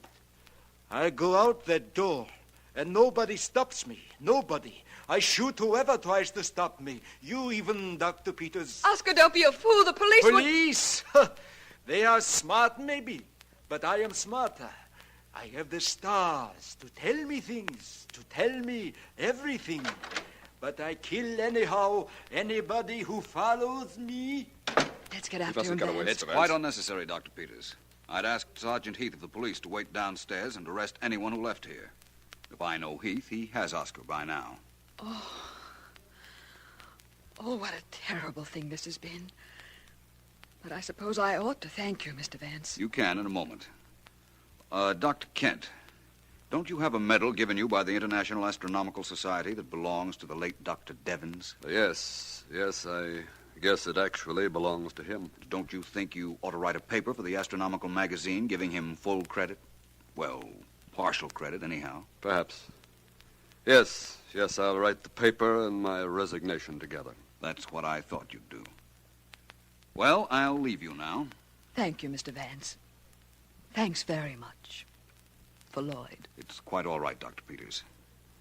I guess Oscar thought he could get away with murder, but it just wasn't in the stars.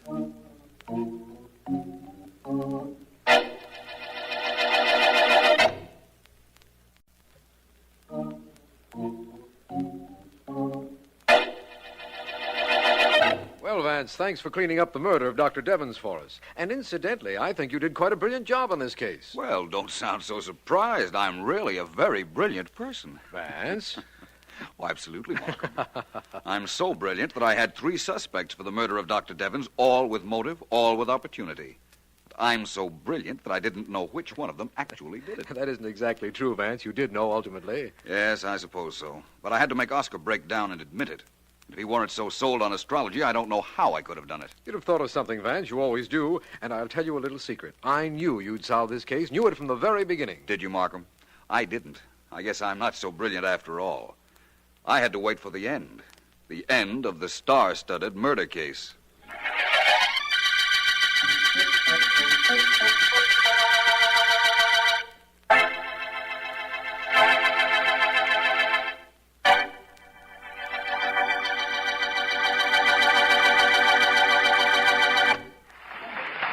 You know, everybody's working at top speed these days. The times demand the best we've got.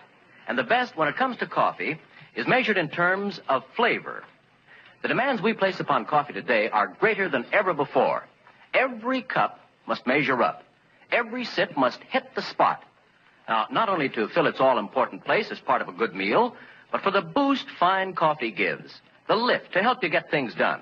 And besides that, since the shortage makes rationing necessary, each cup should make up in excellence for the cups we don't get in between. Now, to fill the bill and more than fill it, get Chase and Sanborn coffee. You'll marvel that a single cup can hold so much delicious flavor. The secret is that Chase and Sanborn is more than one coffee. It's the finer ones blended. And today, our experts are turning out the richest, most satisfying, most flavorful blend of our entire history. You want all the flavor you can get, so get all the flavor you can. Every time you part with a precious ration coupon, ask for Chase and Sanborn. Naturally, nowadays, with so many others buying Chase and Sanborn, too, your grocer may sometimes run out. If he should, please understand and cooperate. And the next time, be sure to ask again for Chase and Sanborn coffee. Hojo Radio, where the classics come alive.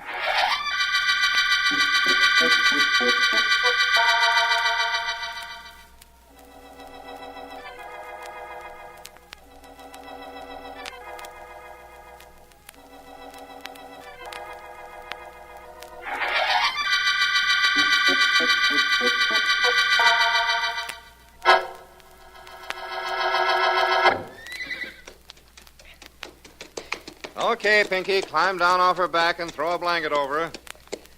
How'd she do? Well, she went a little slow in her turn, Mr. Burke. But she sure opened up plenty good when I got her into the stretch. Plenty good. She's a winner, this horse is. Miss Murdock will be glad to hear that. I sure wish she was my horse, Mr. Burke. Sure wish she was. I sure wish I was riding her in a race, too. Oh, you'll ride someday, Pinky. All jockeys have to be exercise boys to start. Well, take the filly over to her stall and rub her down, will you? I sure will, Mr. Burke. Sure like this here horse. Come on, Princess. Come on, at it, girl. Gotta get you over to your stall and pitch up some nice, clean straw to sleep on. At least you can get some sleep. What's so funny, Burke? Oh, hello, Billy. Didn't hear you come into the stable. Yeah, I don't make much noise. I'm so small you can hardly hear me.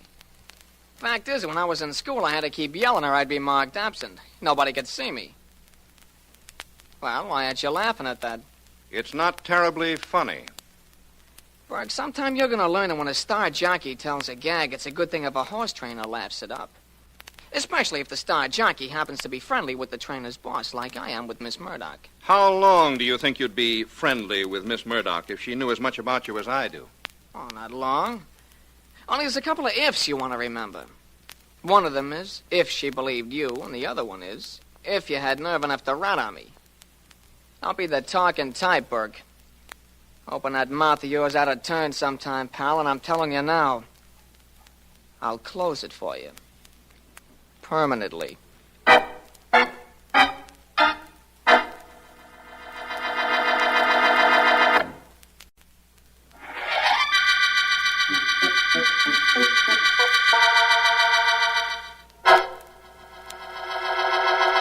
Miss Murdock will see you now, Mr. Burke. This way, please. Thanks, Andrew. She's in the library. Seemed a bit disturbed that you were calling, sir. Most people are disturbed when you come over to tell them things for their own good. I wouldn't know about that, sir. Please go in. Thanks. Very good, sir. Miss Murdock. Well, what is it, Burke? What is it? Oh, I thought perhaps you hadn't heard me come in. The butler announced you, opened the door for you. I heard you say my name, and you thought I didn't know you were there. You seem so occupied in that book, If the book were interesting, I wouldn't have seen you at all.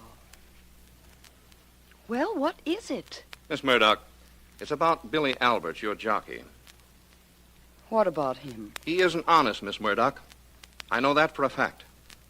I thought perhaps you wouldn't want him riding for you if you knew about him.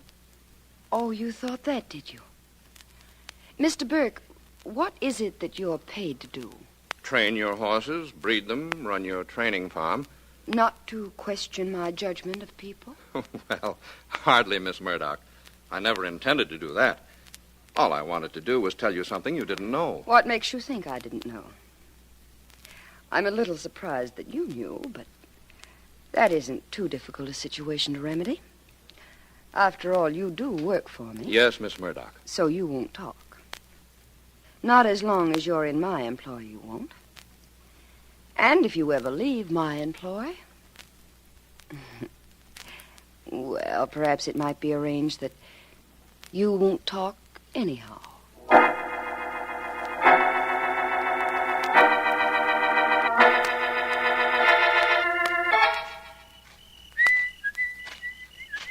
Pinky? Pinky? Oh, yes, sir, Mr. Phil. How are you tonight, sir? All right. You seen Burke? I sure have. He's in his office. Looks like the moon fell down on him. You gonna go see him? Yep. Well, don't get in any mood like he's in. Been in it all day, too. Hey, as long as you're his assistant out here, maybe you could do some assisting in the trouble he's having. Maybe that wouldn't be a bad idea, huh? Might not be at that. Hey, you're pretty dolled up for an exercise boy. Where you going, Pinky? Out. Got me new suit, new tie, and the same old girl. I'm stepping out tonight, Mr. Phil. Go ahead, Pinky. Only watch that step a little. I sure will, Mr. Phil. I sure will. Tonight's the night. Yes, sir. Tonight's the night. Come in. Evening, boss. Oh, hello, Phil. Come in. Say, you've got the lows, Mr. Burke. What's wrong? Nothing very much. Nothing you can help me with, I suppose. Well, what's on your mind, Phil? I need some money, Mr. Burke. $1,000. Who doesn't? I need it bad, Mr. Burke. A couple of bets I made went haywire. You've been betting on horses, Phil? Well, I thought they were horses when I made bets on them. I haven't got $1,000, Mr. Burke. You got to lend it to me. You know, Miss Murdock has a rule about her employees betting on horses. Oh, now look, I don't want to lecture. I want the money. You can get it and take it out of my pay.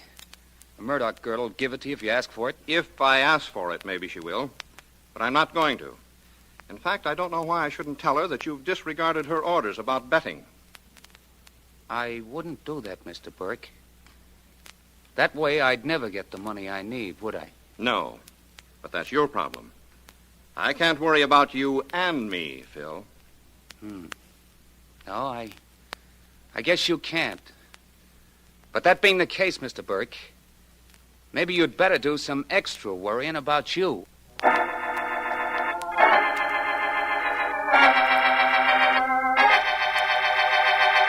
Sit down, Markham, sit down. Nice to have you drop in on me this evening. Thank you, Vance.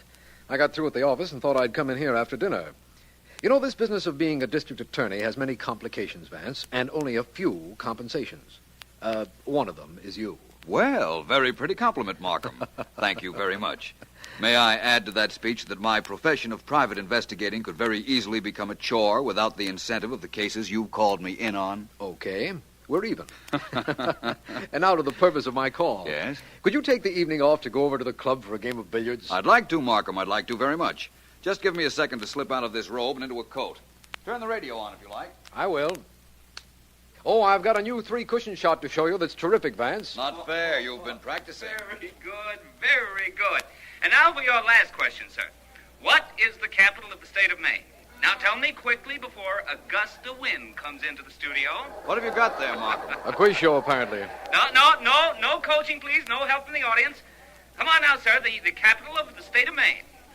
A gust of wind will come into the studio. Augusta! That's right, that's right! Lots of fun, these quiz shows, Markham. Yes, I enjoy them. Let's listen for a moment, Vance. All right, now, everybody, we're ready for our next contestant. Your name, sir? Billy Alberts. Well, welcome to our game, Mr. Alberts. And what do you do for a living, may I ask? I'm a jockey for the Murdock stables. Hell, you're a good man to know. I once knew a fella came to a betting window and he said, I want to bet $5 on this horse. And then the man said, on his nose, and the fella said, on his nose, on his back, on his tail, everywhere, so even if he comes in sideways, I win. Well, Mr. Alberts, you've selected a topic to talk about. Now let's have your slip. Popular songs, huh? Well, okay, here's your first question. Name 5 songs that Irving Berlin composed. Always, Because I Love You. That's 2. Alexander's Ragtime Band, Remember, and Blue Skies. That's 5. That's correct. In fact, that's wonderful. Well, turn that off, will you please, Markham? I'll get the phone. Sure, Vance. Hello? Mr. Vance, this is Sally Henderson, Mr. Markham's secretary. Is he there? Why, yes, Miss Henderson, just a moment. For you, Markham, your secretary. Uh-oh. Bye-bye billiards. Here. Thanks, Vance. Hello. Mr. Markham, I'm glad you left word where you could be reached. Sergeant Heath of the homicide just called you. There's been a murder, and he thought you'd want to get there right away. I most certainly do. Who was killed, Miss Henderson? A man named Edward Burke. He was a horse trainer. Shot with a .45 automatic about 15 minutes ago at the Murdock stable. Thank you very much. I'm on the way. Goodbye, Miss Henderson. Goodbye, sir. Well, Vance, we're on the way to a murder. Horse trainer named Edward Burke was killed. Burke? He trains for the Murdock stables, doesn't he? That's right. He's... Say, that jockey we just heard on the air was from the Murdock stables, too. Quite a coincidence. Yes, it is. Well, you were talking a while ago about a very difficult billiard shot. Apparently a murderer has called his shot, Markham. Perhaps we can call his hand.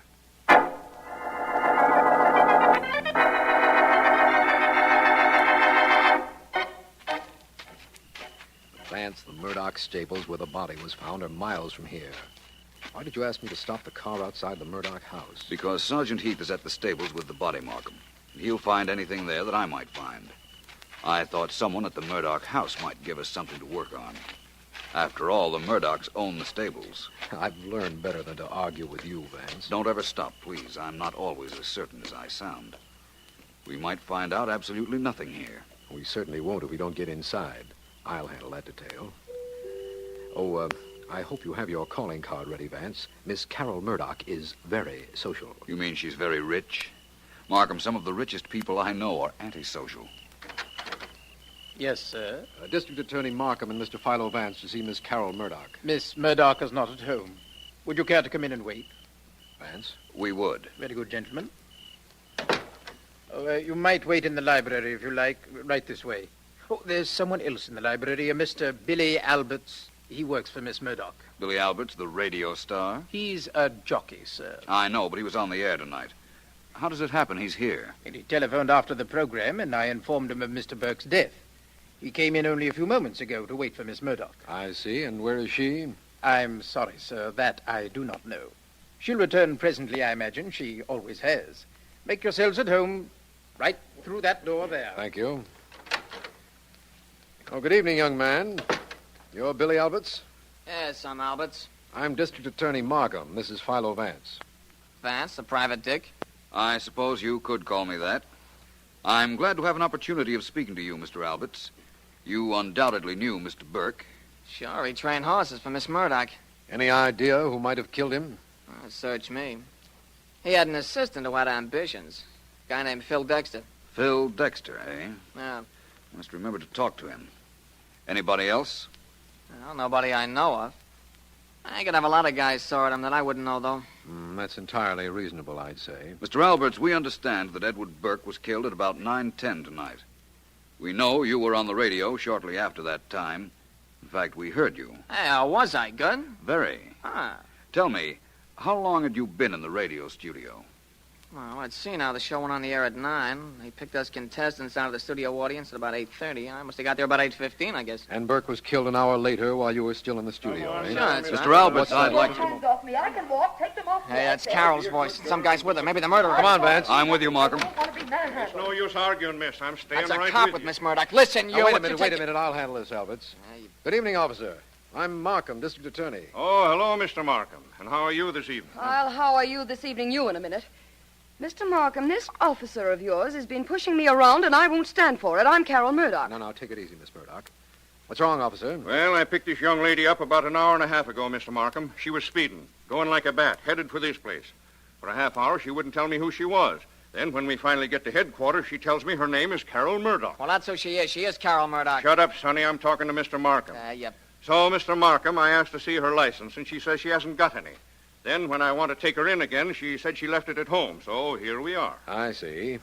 What time did you pick her up, officer? Oh, I should say about 9:20.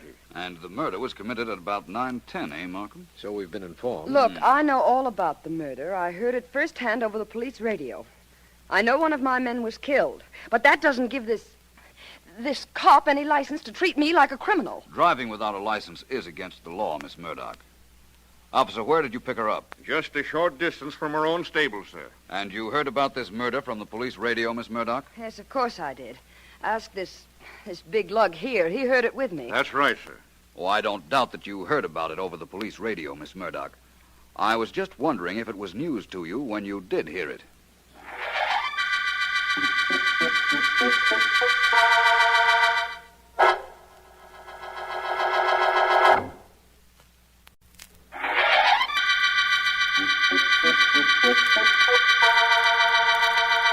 This is District Attorney Markham.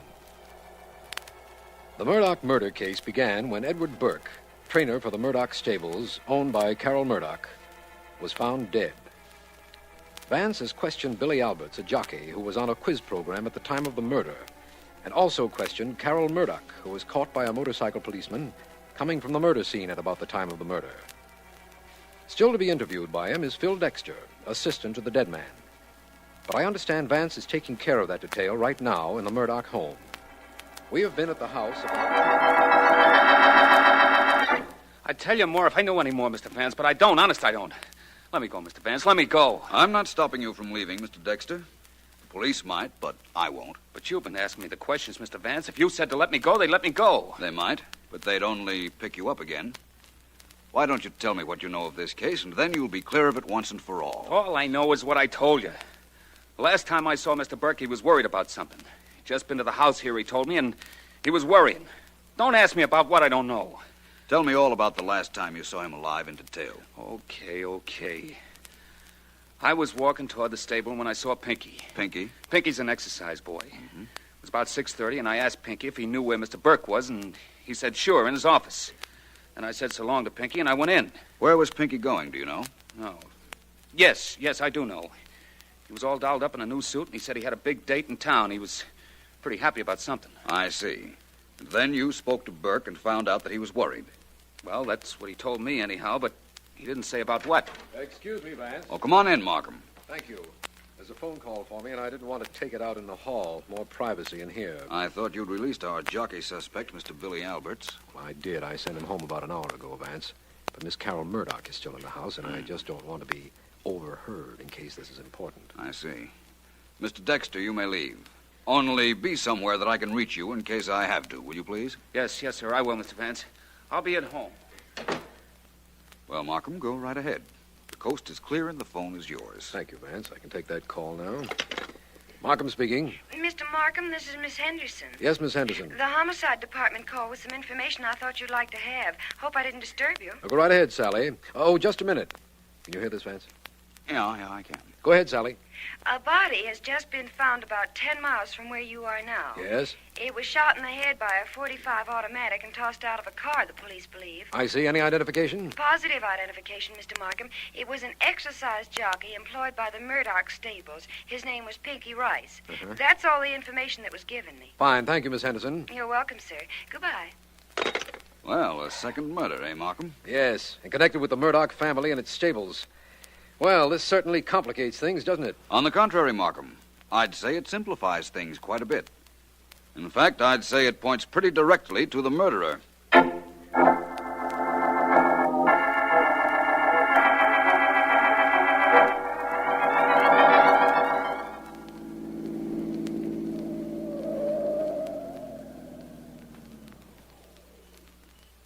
Billy? Is that you, Carol?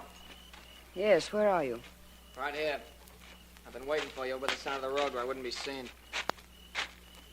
Well, all right, I'm here. What's all the mystery? Why did you call and ask me to meet you here? Take it easy. I thought you'd like to know what I think about the murder of your trainer, Burke. And of Pinky, the exercise boy. Oh, so that's what it is, hmm? Mm-hmm. What's there to talk about that you couldn't say on the phone? Oh, I had no reason for privacy. I thought maybe you might want it, though. You see, I know you had a battle with Burke. Your butler told me. I pay him for services rendered. Apparently you did, too. That's right. As I understand it, you threatened Burke. You want to know why I did? To protect you, you fool. He knew something about you. Did you kill him to protect me, too? No. That's not saying I might not have if I thought it would stop him from talking, though. You see, that's the way I feel about you, Billy. Yeah, you've been trying to convince me of that for quite some time now. You'd get tired of me, though. Probably. I got tired of everything else in my life. But what has that to do with what you called me about? Oh, everything. Now, take me. I'm a good jockey. I make good money. In a couple of years, I'm a little too old to ride. I don't make such good money. Carol, how much is it worth if the police don't know about your threats to Burke? You're not that low. I wouldn't be so sure. You can't prove I killed Burke. Oh, maybe not. But according to the cop who picked you up, you were near enough to the stables to have done it. Billy. Where were you when Burke was killed? Me? I was on the radio being a genius. I was practically talking on the air when Burke got his. And when Pinky was killed? Where were you then? Home. Kid, there's no heat on me. Now, let's get back to the important reason for this little meeting.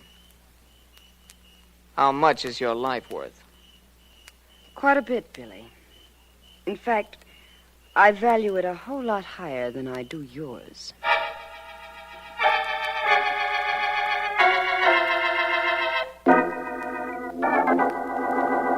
Is everybody in the next room, Markham? Everybody you asked for, Vance. Billy Alberts, the jockey, Carol Murdock, and the young man who found Burke's body, Phil Dexter. Good. We'll go in a moment. I'm pretty sure one of those three is our murderer, Markham. Well, if you are, I am too. I think, of course, that Pinky, the exercise boy, was killed by the same person that murdered Burke. The connection may not be terribly apparent to you at the moment, but I imagine it will be shortly. All I can say is I hope you're right, Vance. All I can say is I hope your hope comes true. Well, come on, let's go in. There you are. I'm sorry to have kept the three of you here so long, but it couldn't be helped. And I promise that two of you will be able to leave this room very shortly. Mr. Vance, I found somebody who saw me away from the Murdock stables at the time Mr. Burke was shot. You see, that's why I wanted you to let me out, so I could find somebody. That's very convenient, Mr. Dexter. Did you find someone to alibi for you, Miss Murdock? I don't need any alibi, Mr. Vance. I didn't do anything, and you can't prove that I did. That's right, I can't, as yet. Mr. Alberts? You don't want anything to do with me, Vance. I was on the radio when Burke was killed, and I was home when Pinky got knocked off. That's quite according to what I've been led to understand. Well, I don't want to appear overly dramatic, but one of you three killed two men. I have some questions I want to ask each of you. Answer, I don't know, if you don't know. That will be all right. Mr. Dexter? Yes? 2 questions for you. 1, how many shots in a .45 automatic? I don't know. Who wrote the song, Memory Lane? What are you trying to do, Vance? Trick me into saying something? I don't know how that can mean anything. All I know is I don't know. Singularly devoid of information, isn't he, Vance? Perhaps he told us more than he realizes, Markham. Miss Murdock, your questions. Where on an automatic pistol is the safety catch? Near the thumb. It can be released by the thumb. Thank you. Your other question. Victor Herbert was a great composer. Who wrote most of the lyrics of his operettas? I haven't the slightest idea of who wrote the lyrics, of why you're asking these stupid questions, or who killed the 2 men that worked for me. All I can do is assure you that I have. You think because I know about automatics Please, that Miss Murdock, don't try to tell me what I think. Mr. Alberts. Yeah, what? It's question time for you. Who wrote the popular song of some time ago titled Remember? I don't know. Jerome Kern, Cole Porter, one of those characters. How do I know? Your second question. How is a clip fed into a .45 automatic? I don't... why lie about it? It's fed through the bottom of the grip. Everybody who's ever seen a movie knows that. Any more questions? No, I think not. Markham, did those questions mean anything to you? No, Vance. As a matter of fact, they didn't. And I haven't the slightest idea of what the answers proved. No? Well, then I'll tell you. They told me that Billy Alberts killed Burke and Pinky. Oh, no, you don't, Vance. Wait. I don't know if you're bluffing or guessing or if you really know something. But I'm not taking any chances. You're not saddling me with any murder rap. Not when I got 2 legs and this gun to get me out. Well, thank you, Miss Murdock. I'm afraid the vase you hit him with is pretty well shattered, though. What if it is? You just see to it that Billy Alberts gets put in jail all in one piece.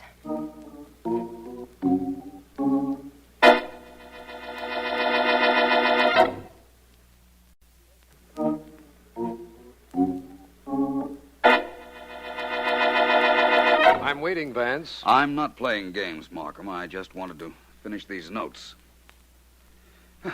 That's all there. Now, what is it you're waiting for?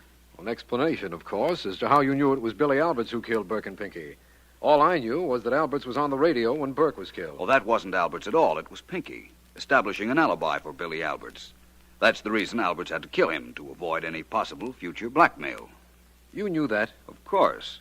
Remember when we heard that quiz program together, the Master of Ceremonies asked the contestant who was supposed to be Billy Alberts to name 5 songs by Irving Berlin. Yes, and he named them. One of the songs was titled Remember. Remember? Yes, and the contestant included it. Right. But when I asked Billy Alberts who wrote the song Remember, he didn't know. He couldn't very well know one night and not the next, could he? No. Therefore, it wasn't he we heard on the quiz show. It was Pinky. Yes, I know that's right, but how did Billy Alberts know that Pinky would be sure to get on the radio and give him an alibi? After all, contestants at radio shows are selected at random. All Pinky had to do was bribe somebody who was supposed to be on the program, or in other words, buy that person's ticket. No problem there. No, I can't argue against that either. You know, Vance, Miss Murdock was very helpful to us.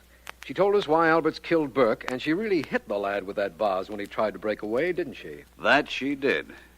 That little smack on the head was the end of Billy Alberts' escape plan. And also, Vance, the end of the Murdock murder case.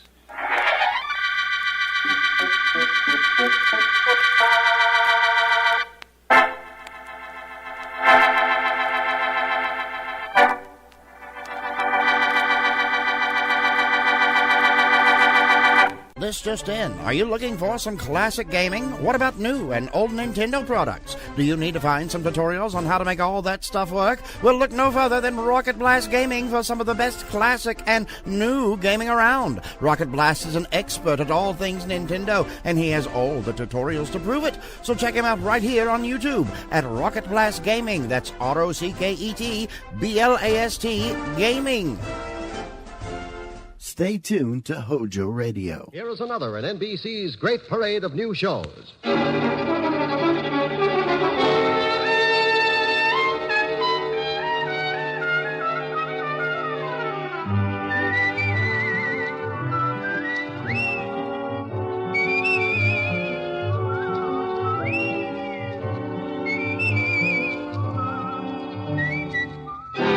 Now, Dick Powell as Richard Diamond, private detective.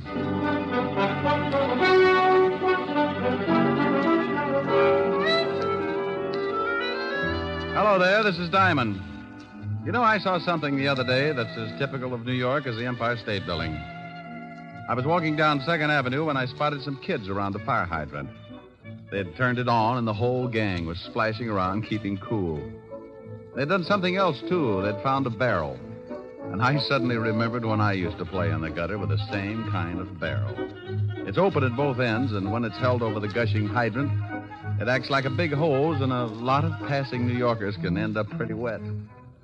I stopped and watched, and just like always, one of New York's finest showed up and the kids scattered. He turned off the water and the fun was over. Oh, but not for long. Somebody was sure to give the kids a monkey wrench, and 10 minutes after the cop had disappeared, the street would be flooded again.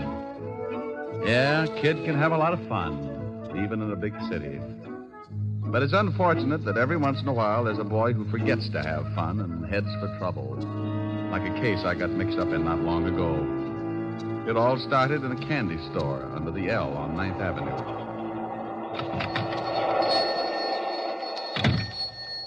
I'm just closing up, boys. We want to talk to you, Pop. I told you I was closing up.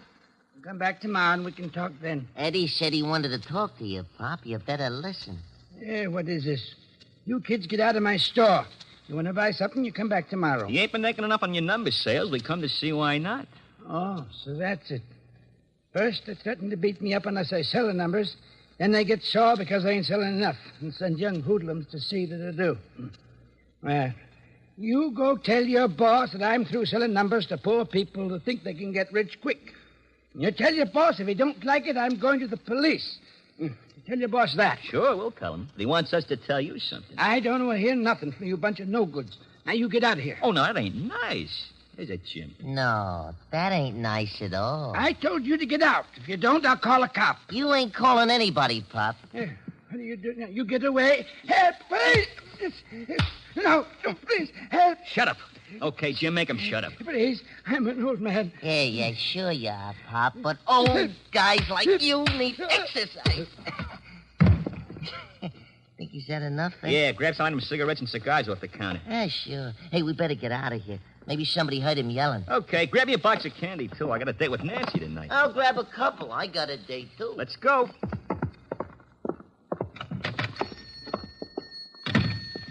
Down this alley. Yeah. Okay, slow it down. Let's get over to 27th Street. Okay. Come on, Mr. Parrish wants to see us. Right. Hey, Ed. Yeah? You going to see your brother today? Yeah. How's he doing? He's doing all right. Ain't he scared or nothing? What's the matter, Eddie? Oh, hey, what did I say, huh? I told you once not to say nothing about my brother. I was just asking. I didn't say nothing, hey? You asked if he was scared, didn't you? Okay. Well, he ain't scared. He's a big shot. He wasn't scared of the guy knocked off by the cops or nothing else, see? Not even a hot seat. Hey, that's the cop. I spotted us. Come on.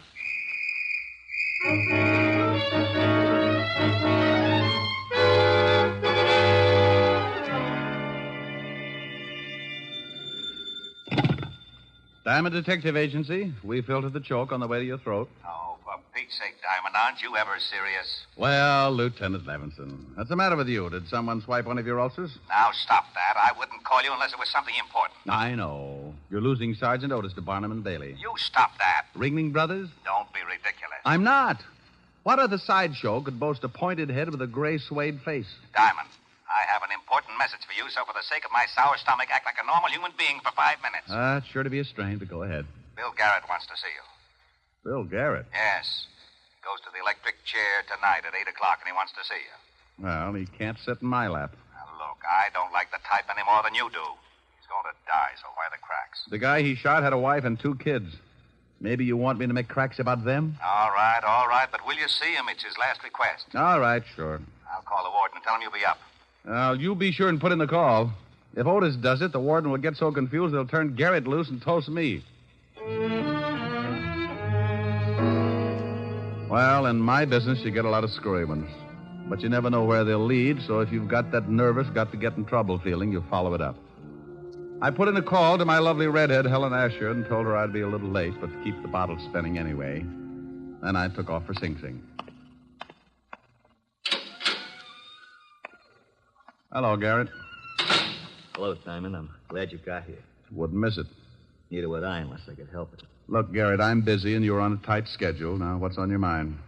Well, it's like this, Rick. The name's Diamond. Okay. I know you hate guys like me, but I ain't ashamed of what I've done. That's the way I lived. That's the way I'm going to go out. If you want someone that'll listen till you feel sorry for yourself, you'll be along in a few minutes before 8. Maybe I better forget it. You ain't got no use for nothing. I got use for everything that doesn't include guys like you. There's no middle with me, Garrett. It's got to be right or wrong. And right keeps you out of trouble, huh? Well, not always. But it helps people to live together. Okay. I guess you know I got a kid brother. Yeah. He's going on 17, and it looks like the family's going to have another guy for you to hate. What do you want me to do? He thinks I'm a big shot. I want you to convince him I'm not. Oh? What's he done? I don't know, but he's just like I was when I was that age. Tough, wise guy. He wants to be just like me. Oh. Has he been up here to see you? Yeah, but that don't change his mind. Just makes him madder at the world. I ain't getting soft, see, but he's a great little guy and he's smart. A lot smarter than I was. It's just going to take someone to show him which foot to get off on. Okay. What's his first name and where can I find him? His name's Eddie. He's got a club they call the Panthers. You know the kind. Yeah, with me it was the Brownies. It's over on 26th Street, and he's got a girl he told me about. Her name's Nancy Hyde. She lives with her aunt over at 37th Street. Okay, I'll see what happens. He's tough. Oh, lots of guys are tough, Garrett. Sometimes if they get a break, they turn out to be so tough they even get to be All-American. Hey, I'd like that. I'd like to see the kid get to be All-American. That might be a little difficult, but you never know. Maybe they've got television down there.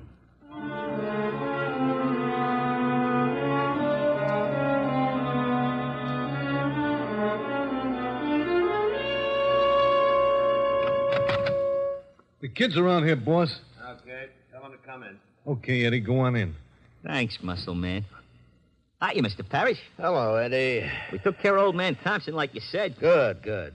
You, beat him up bad? Bad enough. Yeah, we really waked him over. We got Shut some up, stuff... I'll do the talking. What do you think's running this mob anyway? Okay. Get a load of that, Bart. We got a big shot. Yeah. You run your bunch pretty good, don't you, Eddie? I run the whole club. The Panthers got 23 members now. You hear that, Bart? 23 members, and Eddie's the big boss. I like that. I like you, Eddie. You and me and the 23 Panthers is going to go a long way. Well, that's something I wanted to talk to you about, Mr. Parrish. We're getting awful tired of just beating up guys. We want to start doing something big, like knocking over gas stations or something. So you want to start doing something big, huh? Like knocking over gas stations, huh? Yeah. Well, you got a lot to learn, Eddie. Well, I've been doing all right, ain't I? Well, you're going to do a lot better. How would you and the Panthers like to start making some really big cash? Hey, we'd like that. Shut up. Well, what does the boss say? The boss says great. What do we do? It's a cinch. Bart, go out in front and see that we ain't disturbed. Yeah, sure thing, boss.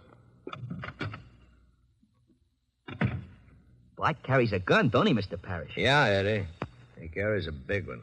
I'm going to carry one someday. Sure you are. You're going to be a big shot. But you got to learn first. You got to start from the bottom to be a big shot. Now, here's the pitch. You get your gang together and explain that...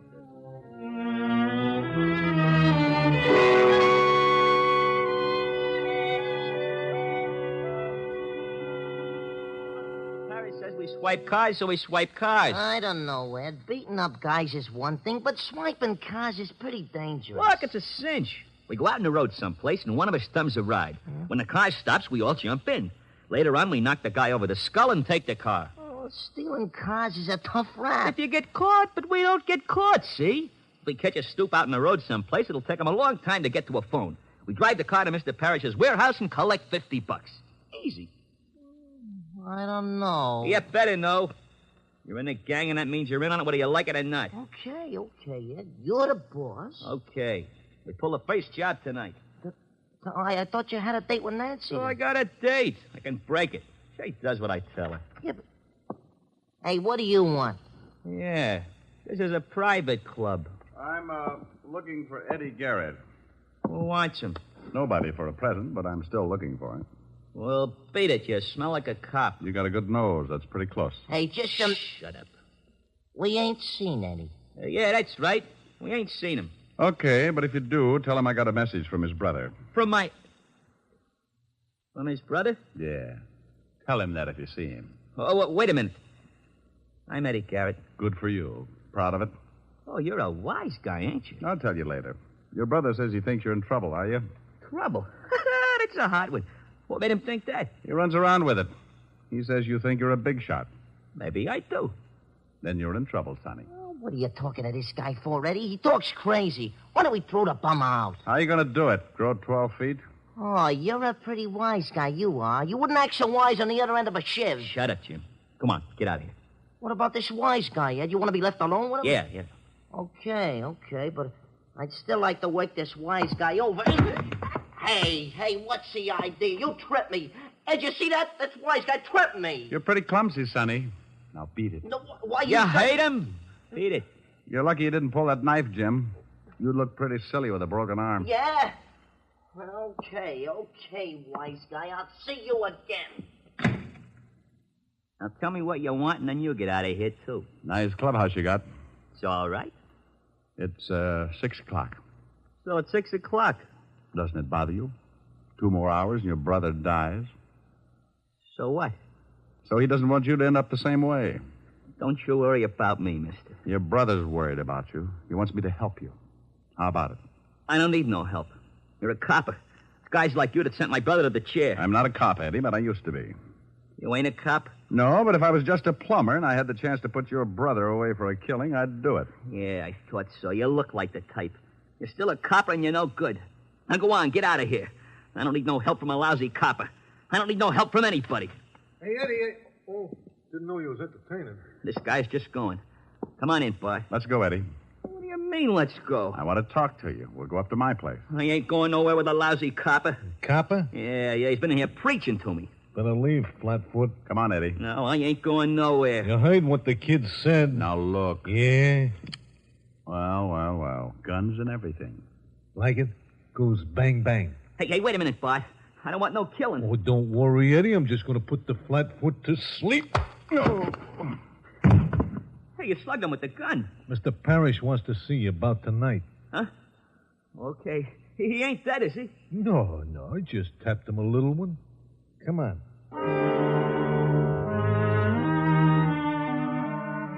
Tap me a little one. That was the biggest understatement of the year. He tapped me so little my head felt like it was in sections. I lay there for a while trying to find the piece that did my thinking, and when I started coming out of it, it was like trying to open a beach umbrella in a 90-mile wind. I didn't know how long I'd been lying there, but when I finally opened my eyes, I saw something that made the beating a welcome relief. Hey, look, Lieutenant. He's with us again. Oh, no. Shut up, Otis. Rick, how do you feel? I wish I was dead. Oh, now it can't be that bad. No? Well, you lie down here and look up at Otis. Makes you want to slash your wrist. Hey, he's riding me again. You're all right. Here, try to sit up. Without my head? Oh. Now, who beans you? A guy named Bart Lippett. He didn't know me, but I recognized him. Small-time muscle man, works for Sam Parrish. A lovely group. Say, how the devil did you find me? Well, we certainly weren't looking for you. We came down to pick up Bill Garrett's kid brother. Pick him up? What for? Your job's homicide. Yeah, he and another kid beat up an old storekeeper last night. The guy's in pretty serious condition. Oh, no. How serious, Walt? Well, the doctors say critical, but he does stand a chance. Hey, now, wait a minute. Where are you going? What time is it? 7 o'clock. Why? I got an hour to keep a promise. I hope that storekeeper doesn't die. If he does, Sing Sing will be building their electric chairs in tandem.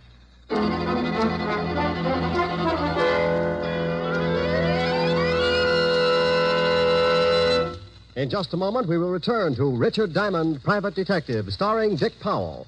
But first, traffic accidents claim a victim on the average of more than one a minute, all day, every day in the year. The difficulty is that people continue to think of the horror of accidents as always happening to someone else. It never occurs to us that we may be killed dashing out to lunch tomorrow. The National Safety Council reports that in almost every motor vehicle accident, there is one or more violations of the law. Speed, drink, and carelessness being the worst offenders. Every motorist and pedestrian is urged to support actively the safety movement in his own community. Be careful. The life you save may be your own. And now back to Dick Powell as Richard Diamond, Private Detective.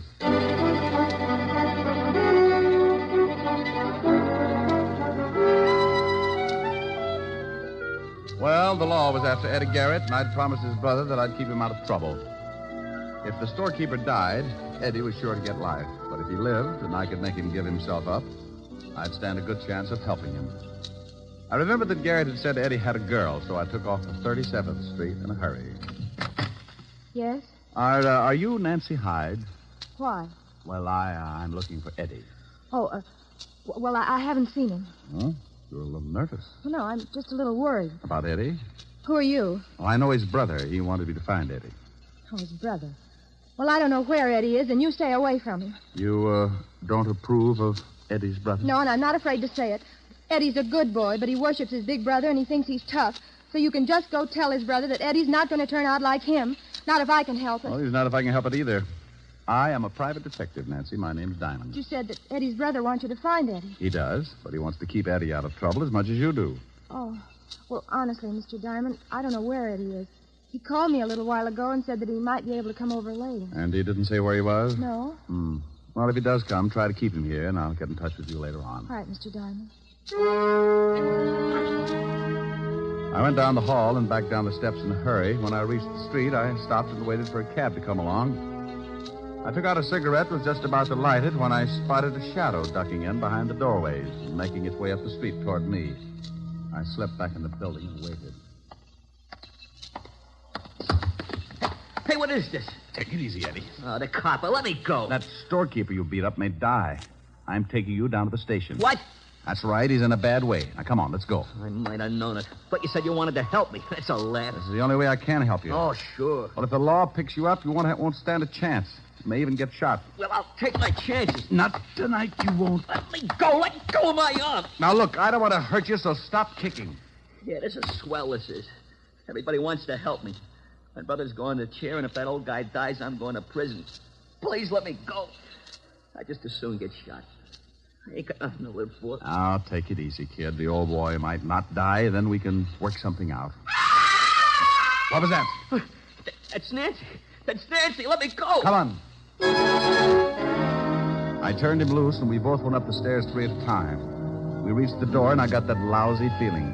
The screams had stopped, and from the way she was yelling, it would take a lot to shut her up. Like dying. It's locked. Nancy.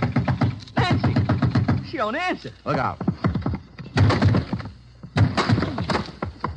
She ain't here. Look in the other room. Nancy. Nan, honey. She ain't in here either. Hey, what's the gun for? Get out of the window, quick. What's the matter? That car driving off down there. You know it? Oh, why? Because I saw your girl being pushed in it. I couldn't take a shot because it might have hit her. They took her down the fire escape. Yeah. Eddie. Eddie, who would want to kidnap Nancy? I don't know. You're working for Sam Parrish, aren't you? How did you know that? I recognized his muscle man just before he put me to sleep. I ain't saying nothing. Now, look, you stupid little idiot. Aren't you worried about your girl? Yeah, sure I'm worried about her. What's that got to do with Mr. Parrish? Nothing, maybe. But if he heard that the law was looking for you, he might be afraid you'd talk. What were you and your gang doing for Parrish? I can't tell you. Okay, then you're on your own. If the girl gets killed, they'll let you cry about it for the rest of your life and sing. I'm through trying to help you, Eddie. You're too far gone. You're no good. Wait a minute, Mr. Diamond, please. I'll tell you, I don't want Nancy hurt. Please, I don't know what to do. Well, first, try to take it easy, and then tell me what you were doing for Sam Parrish. Well, we used to beat up guys that wouldn't sell enough numbers. Mr. Parrish controls a lot of the numbers racket. We were supposed to start swiping cars. He was going to pay us $50 a car. Oh, call him. Call him? Yeah. Here's the phone. But for Pete's sake, don't let on that you know anything's up. Okay. I want you to tell him that you've decided to give yourself up. Okay. If he's got Nancy, I'll kill him. You just be sure and tell him that you're going to give yourself up. He'll tip you whether he's got Nancy or not. Yeah. Mr. Parrish? Eddie, is that you? Yeah. Oh, good. Me and Bart have been looking all over town for you. The cops are after you. I know. I'm going to give myself up. You what? Yeah, it's better this way. They might go easier on me if I do. Look, kid, you got to stop talking like that. You're going to be a big shot. You can't go turning yourself into the law. No, I'm going to do it. You come down here and talk to me first. Where are you? It's no good, Mr. Parrish. I'm leaving for the station right now. Eddie? Yeah? You ain't going nowhere unless you want to see your girlfriend scooped out of the East River. You have got her. Sure, I got her. So you get on down here. I Just left her and she don't look so happy. She's with Bart, and you know Bart. Why, you dirty, no good Look. greaseball. You get out of my office in 20 minutes or I'll call Bart and the little girl dies. Now get down here. Hello. Hello. He's got her, Mr. Diamond. I gotta get down there or he'll kill her. Where's his office? He don't have Nancy there. He told me she was with Bart. I gotta go. You do, and he'll kill you. Then he'll do the same with the girl. You can't take the chance. What are we gonna do? I only got 20 minutes. Does Parrish have another office or a hideout? No. Wait a minute. Yes, he does. Sure, the warehouse. He told me about it this afternoon. We were supposed to take our stolen cars there. Okay. I'll call Lieutenant Levinson and tell him to meet us there. You think that's where they got Nancy? I hope so. 20 minutes isn't much time. I put in a call to Walt and briefed him in a hurry. Then Eddie and I took off for the warehouse. It was at the foot of 14th Street, and by the time we got there, we had only 10 minutes left. The building was as dark as a foggy grave and locked tight. We found a window in the basement and finally jimmied our way in. You all right, Eddie? Yeah, but I can't see nothing. Come on. That looks like some stairs. Maybe we guessed wrong. Hey, what was that? I don't know, but there was a jockey on it. Come on.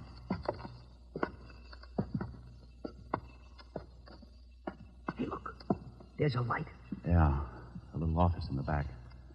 Now, you stay here. There might be some shooting. If Bart's in there with Nancy, I want in on it. This is no time to argue. Now, back over against the wall. Gosh, I bumped into some boxes or something. Oh, shut up. Look. It's Bart. Hold still. Who's that? What are we going to do? He's got a gun. Answer him. Answer him? Yeah, quick. Come on. Who's out there? It's me, Bart, Eddie. Huh? What are you doing here? We've been looking all over for you. I'm on the lam. The cops are after me, so I remembered this place. Well, ain't that nice? The boss been worrying about you. Come on back, Eddie. Got a friend of yours here. Go on. I'm going to circle him. Sure, Bart. I'm coming. Come on over here where I can see you. Yeah. That's it. Okay, kid. Now hold it right there. Hey, what's the idea? Well, the boss is afraid you'll do some talking if the cops pick you up, so I got orders to knock you off. Sorry, kid. You know how it is. Drop it, Bart. Hey, he wait. said drop it! Oh, you lousy... Duck, Eddie! You got him. Yeah, thanks for the assist. Let's see if the girl's in the office. Yeah, they got a gag in her mouth. Nancy. Oh, she's okay. There. Oh, Nancy, honey. Oh. Here, I'll get those ropes off you. Man, I'm in some pretty bad trouble, but I swear if I get out of it, I'll go Oh, straight. you'll be all right, Eddie. I know you will. Oh, ain't that cozy? Look out, Eddie. Hold it right where you are. Well, things are really getting crowded. That's Parrish, Mr. Diamond. I guessed. You shoot pretty good, Diamond. I saw you get Bart. I guess I'm going to have to pay you back for that. The law's on its way. So they find a morgue. Eddie. Don't shoot Nancy, please. Shoot me, but don't shoot Nancy. Here they come, Parrish. You seem pretty anxious, mister, so I'll let you have it first. No, you can't. Look out, Eddie. Oh, Eddie. You slob, Parrish. Oh, Eddie. Eddie, he's hurt, Mr. Diamond. So's Parrish, but his is permanent. Eddie, where you hit? I think in the stomach. We'll get you to a hospital quick. You saved my scalp when you jumped in front of me. Thanks. How about Parrish? I paid him in full. What time is it? 8:35, Eddie. Oh. Funny, I don't feel so bad about my brother now that it's over. He'd probably be sore about me helping a cop. But, you know, I don't mind. Especially when it's a nice guy like you.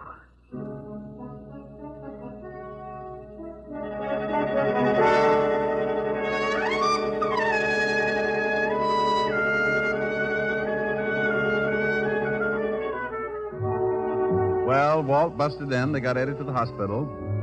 Otis tripped over a pipe and broke his big toe, so they had to throw him in the wagon along with Eddie and his girl. Eddie recovered all right, and so did the storekeeper. He helped beat up. The kids all got 2 years, sentence suspended, because my lovely redhead, Helen Asher, convinced the judge that the boys would become much better citizens if they worked out their 2 years on her farm upstate, milking the cows. Before Eddie left for the farm, Helen had him over to the house, and he brought his girlfriend. Well, we gotta be going, Mr. Diamond. I gotta catch a train. Thanks for the swell dinner, Miss Asher. It was my pleasure, Eddie. It was wonderful.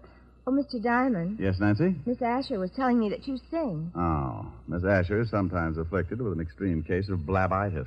Rick. Hey, I'd like to hear you sing something before I take off. Would you, Mr. Diamond? Certainly he would. Do you want it after I tear out your pretty tongue with the lungs or before, you dear, sweet little girl? Now, you mustn't talk that way in front of guests, Rick. They'll think we're married. Oh, he's not as tough as he sounds. Now, come on, Mr. Diamond, give. Yeah, I'll give you a hit in the head. Hold on. After Eddie hears me, he may realize that crime does pay.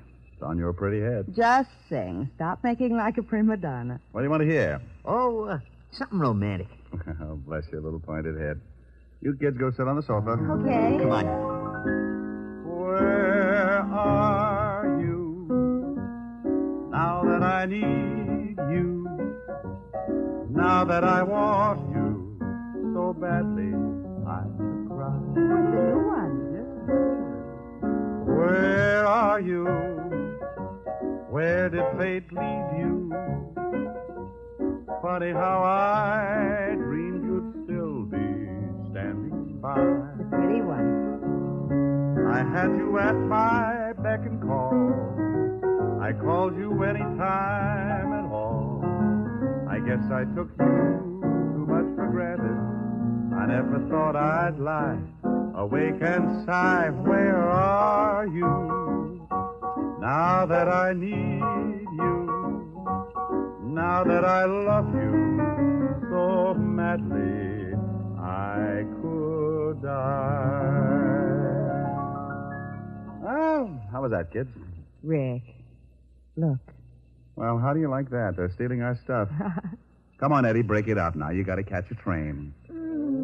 Eddie. Nancy.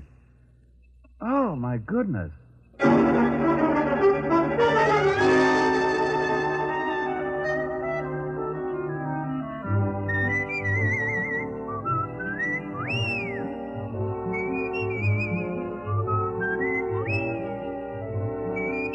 You have just heard Richard Diamond, Private Detective, starring Dick Powell. Helen was played by Virginia Gregg, Lieutenant Levinson by Ed Begley. Also in our cast were Wilms Herbert, Sheldon Leonard, William Tracy, Mary Shipp, Sidney Miller, and Bill Conrad. Music was under the direction of Frank Worth. Richard Diamond is written by Blake Edwards and directed by Richard Sandville. And now, Dick Powell. Friends, I want to remind you of the wonderful group of programs NBC has on tap for tomorrow afternoon and evening. Shows like Hollywood Calling, Guy Lombardo, Four-Star Playhouse, The Ethel Merman Show, and the NBC Symphony. For the best in radio listening tomorrow and always, keep your dial turned to your favorite NBC station. Dick Powell soon will be seen in the screen version of the best-selling novel, Mrs. Mike. Now, this is Eddie King inviting you to be with us again at the same time next week when we will again bring you Dick Powell as Richard Diamond, Private Detective.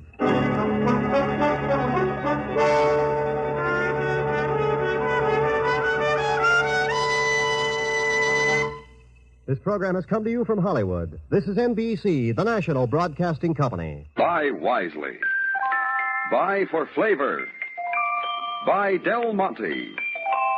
Del Monte, the brand you trust for flavor in so many good foods. Hojo Radio, we're your old-time radio headquarters. Stay tuned. Here, transcribed, is another in NBC's great parade of new shows.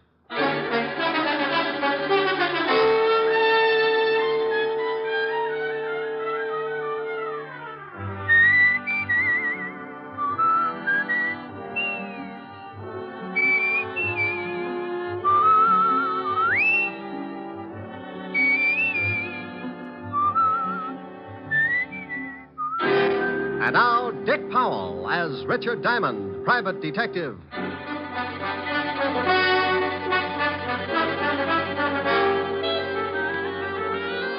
Hello there, this is Diamond. If you happen to wake up some morning and spot something walking in front of your house and it looks like Santa Claus with jaundice, don't turn the hose on him. He's not on fire. He's just wearing the newest thing in men's fashions. They call it the bold look. And it's supposed to be the masculine answer to Dior's new look for women. It's an answer, all right. Like walking up to your best girlfriend and slicing her down the middle with a broadsword. Now, if you haven't seen it yet, just close your eyes and try and picture yourself in the bold look. Imagine walking down Fifth Avenue, very casual, decked out in a new, bright purple, non-shrinking suit, pastel shirt, yellow maybe, hand-painted tie, and argyle socks. Got it? What do you think? Pretty bad. About the only thing I can think of that's more gruesome is that little murder I got mixed up in last week. It started in a house out on Long Island. A guy named Harry Baker was getting involved with his private secretary. Here are the papers you wanted, Mr. Baker. Oh, thank you, Connie. What time is Mrs. Baker going shopping? She didn't say. This afternoon sometime. Where is she now? In her room. Come here, Connie. Harry, no. Supposing she comes down. I didn't see you last night. I missed you. I got hold of the man you wanted. His name's Nat Fox. He wants $500 for the job. Oh? Well, what's the matter? That's what you wanted, wasn't it? Connie, I had a lot of time to think last night. And? Well, I'm not sure. I don't know if this is the thing to do. You don't know? Oh, Harry, we've gone through this a dozen times, and I won't go through it again. If you haven't got the backbone... Oh, my dear, you know it's not that. No, I do not. I'm sick and tired of living this way. Not being able to be seen with you, watching you being pushed around by that old shrew. Oh, I'm not going through the whole thing again. Please, Connie, can't we wait for a while? My wife's well past 60. Sooner or And later... in the meantime, you live off the skimpy little allowance she doles out to you. No, Harry, no. I want us to live like two normal people. And if you're going to start changing your mind just when it looks like we can have all these things, I'm through. Now, Connie, wait a minute. No. If you want me, then you've got to go through with it. Well? You know I want you. I love you more than anything in the whole world. Get that old biddy out of the way, or I promise you you'll never see me again. All right. Oh, don't look so worried, darling. Nothing's going to go wrong. I already fixed it with this Nat Fox. He'll be in the department store the same time as your wife. Oh, Harry, think of the wonderful life we can have. All that money's going to be ours. We can go to Europe and live the way we should. Yes, I don't know. I'm a little worried about this Nat Fox. Oh. I'll give him the $500, but if he finds out what happened, he'll be in a good position to blackmail us. Don't you worry about Mr. Fox. He's my affair. You just leave everything to me.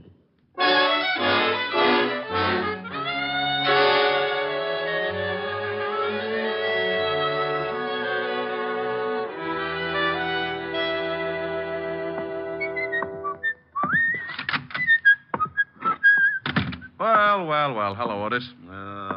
What do you want, Diamond? I thought I'd drop in and see the lieutenant. Aren't you glad? You want me to make you feel good, or do you want the horrible truth? The truth, Otis. I'll steel myself. You turn my stomach. I couldn't without a bulldozer. Very funny. When are you going to go on a diet, Sergeant? Eh? You're beginning to look like Dumbo with a goiter. Hello, Walt. Oh, no. Who's dead this time? No, don't be silly. I just came down to talk to see how you were. I don't believe it. Say something without corpse in it. Your smile is like the first dawn of an Indian summer. You said Indian. So what? If you said it, he's dead. All right. If that's the way you feel about it, goodbye and good luck. Oh, now, wait a minute. Stop being an idiot. That's all right, Walt. I understand. Now, come back here. You know very well I'm glad to see you. And you think just because I come down to see you, I've gotten mixed up in some kind of a murder. Oh, a fine friend. Now, you stop acting like that. You're a worse ham than Otis. That did it. I'll never send you a good dead body again. Is that a promise? Is what a promise? That you'll never send me a good dead body again. Oh, want me to break the law, huh? Hold out police evidence. Of course not. You know I was only kidding. Just like the police force, making fun of a corpse. I have never made fun of a corpse. So that's what's the matter. What? Too serious. That's what's ruining your stomach. Oh, now stop that. You know what's wrong with my stomach. I've been working too hard, that's all. So the next time I find a corpse, you'll want to take a vacation. This precinct is more corrupt than I thought. What do you mean, corrupt? Just what I said. I find you a corpse and you won't even look at it. You want to go on a vacation. I don't want to go on a vacation. I'll look at the corpse. What corpse? The one you wanted me to look at. There you go, acting like I've gotten mixed up in another killing. Trying to make it look like the corpse is mine. What? Well, it's not my corpse. It isn't? No. Well, whose is it? Well, you know. You tried to frame me with it. I did not. Don't you try to shove that body off on me. Yeah, what is it? Oh, hello, Helen. It's for you, Rick. Thanks. Hi, baby. Hold it a minute. Walt, you better do something about that body. Oh, yeah. Otis, Put in the general alarm. Diamond's found another killing. Oh, wait a minute. No, Walt, it's your killing, remember? Oh, yeah. Forget about the general alarm, Otis. I've got... Oh, Diamond. Sure, Helen. I'll meet you at the store. Oh. Sure. I love you. Bye. Oh. Walt, what a funny look. You're all red. Walt, you're turning blue. Well, I got to go shopping with Helen. I hope you find the body. Bye. Lieutenant, I'm still waiting. Sergeant. Yeah, Lieutenant? Shut up.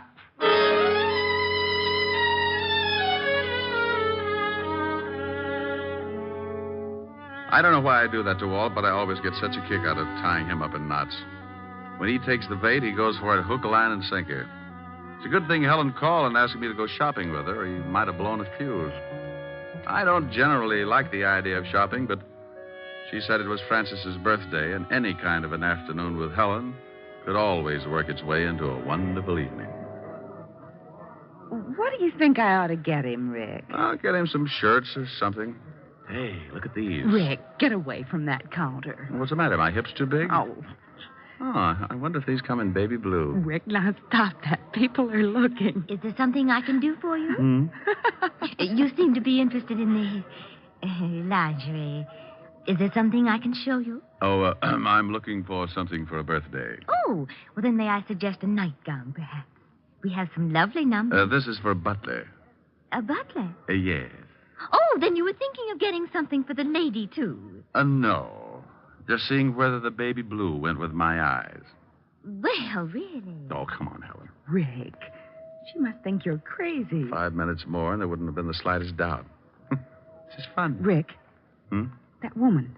What woman? The elderly one over there with the mink stove. Oh, yeah. I just saw her put a box of stockings in her purse without anyone seeing her. You saw it? Yes, but the clerk didn't.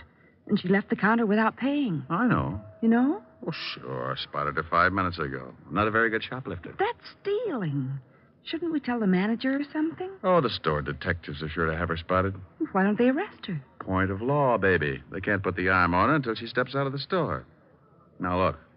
She's going out the front door. Just watch. She's out. She's just standing there on the sidewalk. Oh, that's funny. They must have spotted her. She was too careless. Look, that big car is pulling up and she's getting in. They're driving off. Well, maybe the store dicks were looking out the window. Well, I'm going to tell that clerk. I remember her description. Oh, now, Clerk! Yes? Oh, did your husband decide that they did go with his baby blue eyes? He's not my husband, and that's not why I called you. She thinks yellow goes with my complexion better. Oh, yes. Now, stop it, Rick. That woman who was just at your counter. Which one? We've only had about 600 this morning. Now, don't be flip with me. The elderly woman who was just here looking at the stockings. The one with the beautiful mink stove. It was beautiful, wasn't it? Then you noticed her. Of course. That was Mrs. Baker, one of our best customers. Well, Mrs. Baker is a shoplifter. Oh, you must be mistaken. I tell you, I saw her steal some stockings. I tell you, you are mistaken. Oh, now, look. I was going to stay out of this, but what Miss Asher says is true. I saw her, too. Miss Asher? Yes.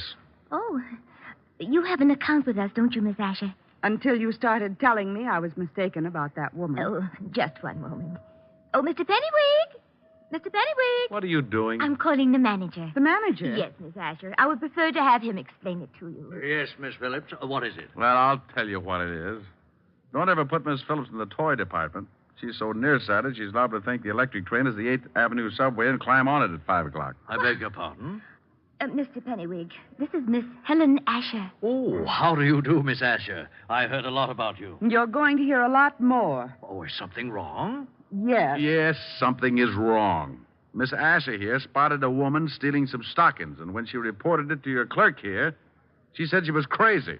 I saw it, too. Is this true, Miss Phillips? Yes, sir. It was Mrs. Lillian Baker. Oh. I was just trying to do the store a favor, but since you don't seem to think that the customer means anything around here, I'll see that my account is closed out. Oh, now, just one moment, Miss Asher. May I talk with you in private? I don't see why. Come on, baby. I know a joint on Broadway where we can get things without the lip that goes with it. Come on. Oh, please, Miss Asher. It's about the shoplifter, Mrs. Lillian Baker. You can tell me right here. I must rely on your integrity to keep this a secret. You see, we know that Mrs. Baker stole those stockings. She steals something nearly every day. What? She's very wealthy, very eccentric, and very much a kleptomaniac. Oh. Her husband handles all her affairs, and he's instructed us to watch her and send him the bills for the goods she steals. Oh. Well, can't you break her of the habit? Her husband must lock his pants in the family vault every night. She's under a doctor's care, and he advises letting her continue, but without her knowing that anyone else has found out her secret. She's quite old, you see, and her husband assures us that discovery might be very disastrous. Oh, I see. Well, I'm very sorry. I didn't know. Well, I'm not. This pixie behind all the unmentionables can get a person steamed up enough to cause a minor explosion. I was just doing my duty, sir. Mr. Pennywig. Mr. Pennywig. Now what? Yes, what is it? Oh, Mr. Pennywig, we've had a jewel robbery. What? Yes, sir. 3 of our most priceless gems are missing. Oh, dear. Mrs. Baker? I don't know, sir. We watch her very closely when she's looking at jewelry. But 5 minutes after she'd gone, we discovered the loss. Was it of any consequence? Was it? $300,000 worth. Oh. Hey, wait a minute. Who else was in the jewelry department? Oh, several people. I'm so upset. Take a look over there. Where? Over there. The man in the wide pinstripe near the linen counter. Excuse me, I've got to go call Mr. Baker. Now, wait a minute. Yeah? Maybe Mrs. Baker didn't lift those rocks. That man over there, was he in the jewelry department? Why, come to think of it, yes. Oh. Now, wait here. Rick! Hello, Nat. Hey, what are you doing? Now, take it easy. I just want to see what you got in your pockets. Well, Richard Diamond.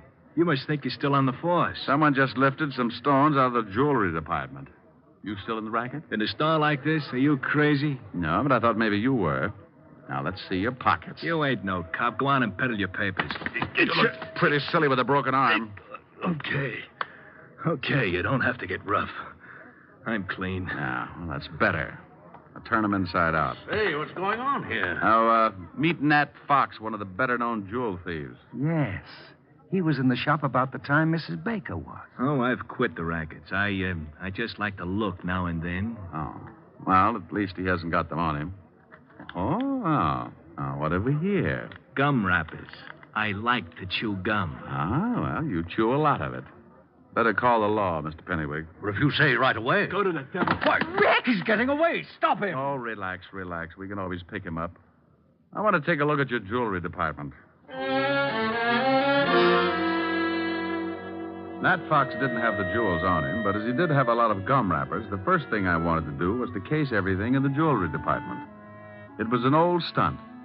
The thief chews a lot of gum, palms some jewels, and sticks them in the gum. Then he sticks the gum under something, and a Confederate comes along later and scoops it up. If the thief gets spotted at the scene, he's clean, just like Fox was when I searched him. Well, I looked under everything, on everything, in everything. There was a lot of gum, all right, but no jewels in any of it. Rick, couldn't someone have picked it up already? Well, that's the only thing I can come up with, unless this Mrs. Baker really did steal them. Well, the police will be here in a few minutes. No, clerk. Yes, sir? Can you remember who was in the jewelry department when you discovered the jewels were missing? Well, this Mr. Fox and Mrs. Baker had already left. But I believe there were several women. Yes, there weren't any men, just several women. Uh-huh. Well, thank you. Come on, Helen. The robbery detail can take it from here. Well, thank you very much for your help, Mr. Diamond. Oh, where can the police get in touch with you if they want to ask any questions? They know me.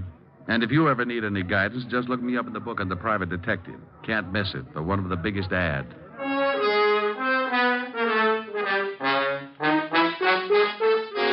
Helen and I got out of there just as the prowl cars were pulling up at the curb. I stuck my tongue out at a few old friends and climbed into her king-size convertible. We took a couple of turns around Central Park, and she dropped me off at the 5th Precinct in my dear old buddy, Lieutenant Levinson. Don't you dear old buddy me. You get out of here. Temper. I will not be subjected to any more of your fiendish humor. I won't go through another one of these routines of yours for promotion. I promise I'll be good. Oh, no, you don't. That's the most dangerous thing you could say. Yeah, what is it? Suicide, Lieutenant. See, look what happens. It already has happened, Lieutenant. She did it 20 minutes ago. I wasn't talking to you, Melonhead. Now give me the dope. You got him. You shut up. Yeah, Lieutenant. Oh, not you, Bird Brain. Let's have the report. Oh, Mrs. Lillian Baker jumped 3 floors from a balcony. Husband Harry Baker made the report. Port Washington, Long Island. Thank you, Sergeant. What, did he say Mrs. Lillian Baker? Yes, he said Mrs. Lillian Baker. Now, if you'll excuse me, I've got to get out to Long Island. Well, let's go. Grab my coat. Now, wait a minute. What makes you think you're coming along? And why in blazes are you interested in Mrs. Lillian Baker? If you know something, by heaven, I'll... Walt, you're turning blue again. Come on, I'll tell you on the way.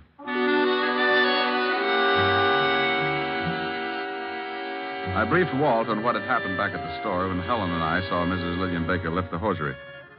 We reached the Baker estate about 3 o'clock in the afternoon and drove up a long circular driveway to the big house. The husband, Mr. Harry Baker, met us at the door. Oh, please come in, gentlemen. Thanks. You'll have to forgive me, gentlemen, but I'm still a little upset. My wife was a sick woman, but I never expected her to do anything like this. Where's the body? Out in the garden. Right this way. Have you any idea why your wife committed suicide, Mr. Baker? Oh, yes.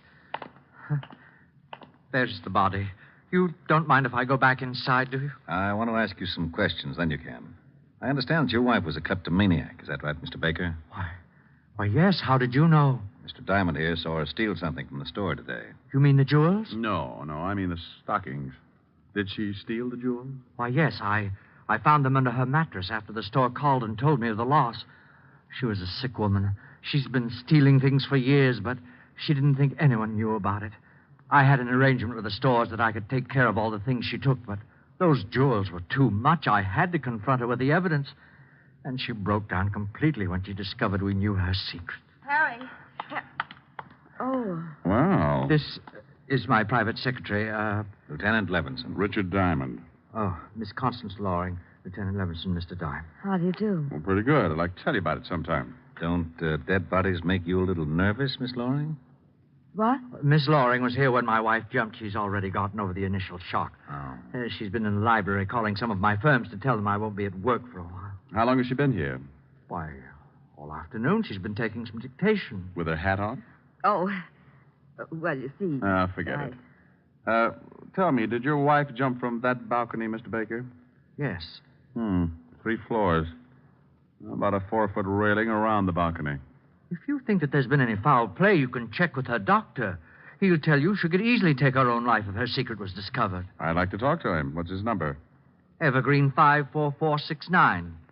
Dr. Leonard Bischoff. Thanks. While you're calling him, Rick, I'd like to see those stolen jewels, Mr. Baker. Certainly. Right this way. Phone's right over there on the stand, Mr. Diamond.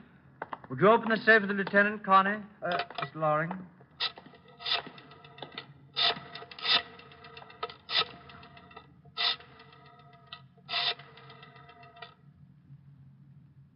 Dr. Bischoff, please. Richard Diamond. Yes. Hello. Dr. Bischoff, this is Richard Diamond. Here they are, Lieutenant. Now, you can easily see why I wouldn't, or should I say, couldn't pay for them. Is the store coming over to pick them up? No, I told them I would bring them down. What's this all over them? Well, I don't They're know. all sticky. Got something all over them. That's probably gum, Walt. Gum? Yeah, the kind you chew. Oh, by the way, Baker, you were right. Dr. Bischoff says your wife was a sick woman, but he didn't think she'd carry it to such extremes. Well, we never know what we will do under such stress. No, I guess we never do. Walt, can I use the car for about an hour? It'll take it that long to clean up things around here. Well, you got something? Yeah. Mr. Diamond, if you think... I don't think, Mr. Baker. I find out. Oh, Walt. Yeah? Bye. I went out fast and climbed in the prowl car. I grabbed the two-way radio and put in a call to Sergeant Otis. He gave me the address I wanted, and 10 minutes later, I was rolling up in front of an old brownstone where Nat Fox, the not-so-ex-jewel thief, was now living. I went up and knocked on his door. Well, there was nothing like finding out. Well, what do you know?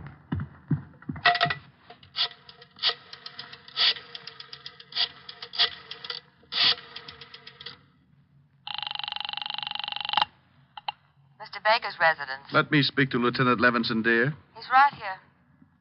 Hello? Walt, I'm over at Nat Fox's place. Now, don't say anything. Right. You remember I told you I spotted him right after the theft and shook him down? Yeah? Well, he's through giving the police department headaches. What do you mean? He can't explain the 2 bullet holes in his head. I called the station and had them send over the wagon, then I took off for the department store. I was sure that Mrs. Baker hadn't jumped, and I was pretty certain that whoever had knocked off Nat Fox was in on the Baker killing. Oh, hello again, Mr. Diamond. Have you heard we found out who stole those jewels? Nat Fox? Why, no, it was Mrs. Baker after all. Mr. Baker called us back and said that he'd found the stones. Oh, well, that's dandy. Well, I'm going to take your clerk who was in the shop at the time of the robbery. Take him? Yes, I want him to identify someone. I'll have him back in about an hour. Oh, well, I suppose it'll be all right. George? Yes, sir? I want you to go along with Mr. Diamond here. He wants you to identify someone. It's official, I guess. It's official, all right.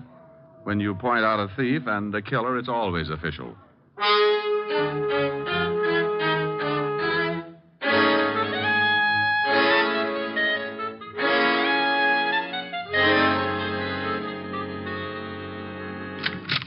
Rick, what took you so long? Walt, this is the clerk from the department store where the jewels were stolen. How are you? What's he here for? I want him to see if he can identify someone. Where are Baker and his lovely secretary? In the library. Come on. Now, look, George, I Yes, want sir? you to stand outside this door until I call you. Then I want you to come in and see if you've ever seen anyone in the room besides myself and the lieutenant. I'll do my best, Mr. Diamond. That's all I want. Come on, Walt. What are you up to? Surprise.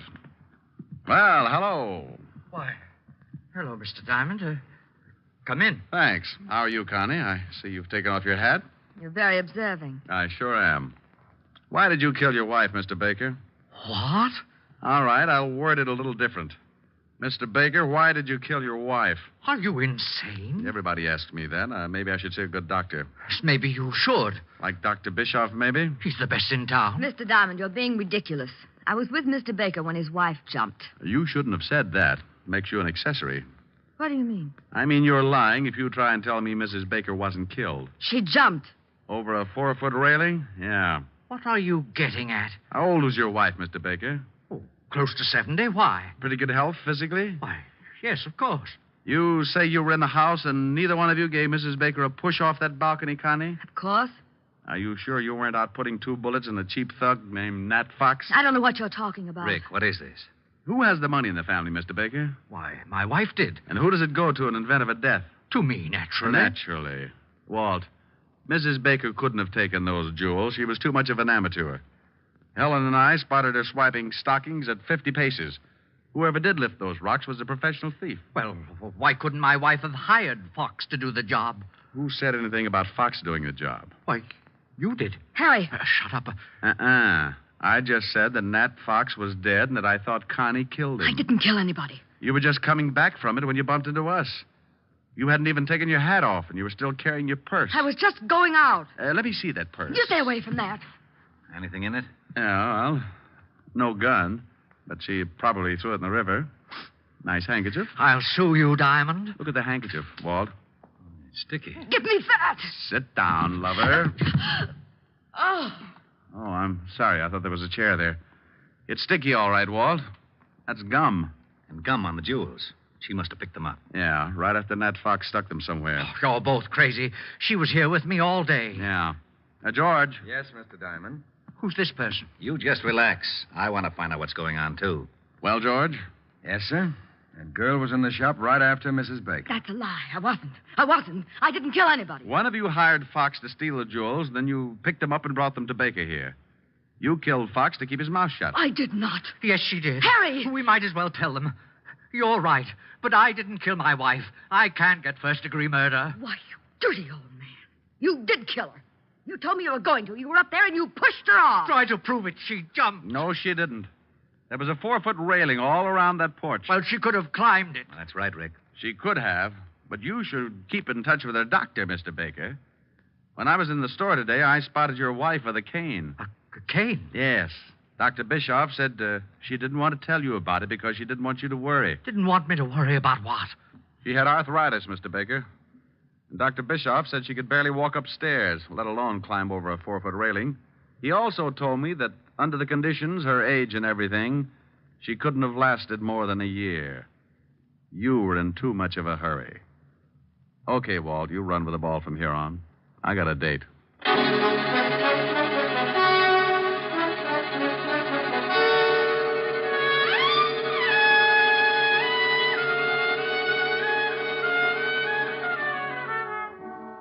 Rick, Hmm? you didn't tell me what you did after you left me this afternoon. Oh, I just fooled around with Walt for a while to kill the time.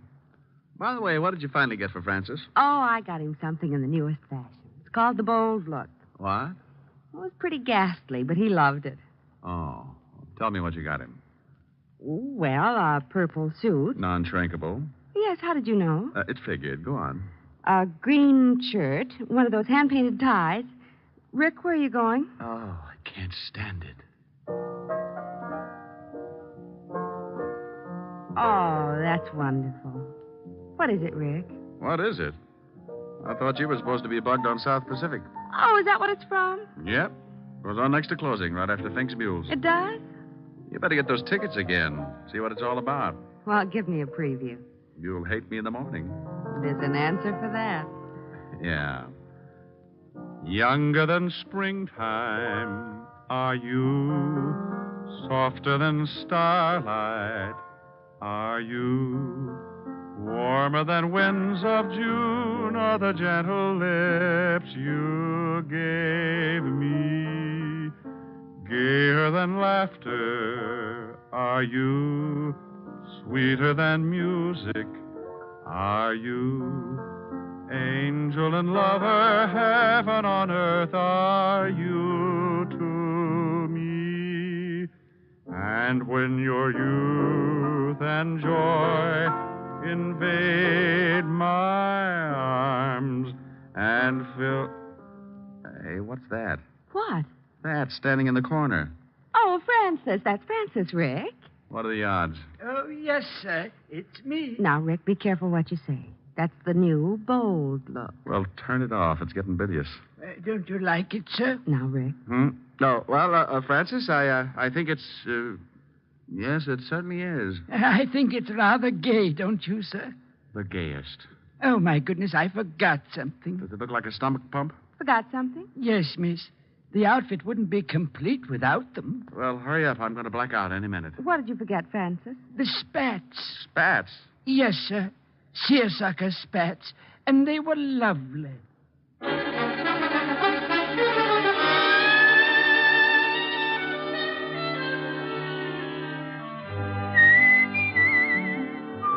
You have just heard transcribed Richard Diamond, Private Detective, starring Dick Powell. Helen was played by Virginia Gregg, Lieutenant Levinson by Ed Begley. Also in our cast were Wilms Herbert, Lorene Tuttle, Joseph Kearns, Peter Leeds, and Joe Forte. Music was under the direction of Frank Worth. Richard Diamond is written by Blake Edwards. Dick Powell soon will be seen in the screen version of the best-selling novel, Mrs. Mike. Now, this is Eddie King inviting you to be with us again at the same time next week when we will again bring you Dick Powell as Richard Diamond, Private Detective.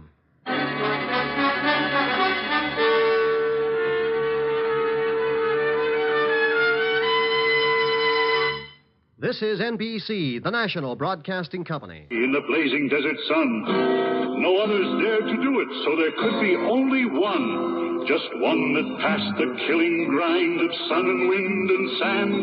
The test that proved this new car wax the finest in the land. Turtle wax, turtle wax, turtle wax. Reader's Digest ad tells the story of the amazing Turtle Wax protective power that kept cars' colors shining bright even in fiery Death Valley sun. Just one waxing of Turtle Wax with new Sun Stop gives your car a beautiful hard shell finish guaranteed to last up to 1 full year. It's quick and easy to Turtle Wax your car yourself. Remember, just one waxing of Turtle Wax with Sun Stop lasts up to 1 full year. Turtle Wax gives a hard shell finish. Turtle Wax gives a hard shell finish. Turtle Wax. Stay tuned to Hojo Radio. The Adventures of Sam Spade, Detective.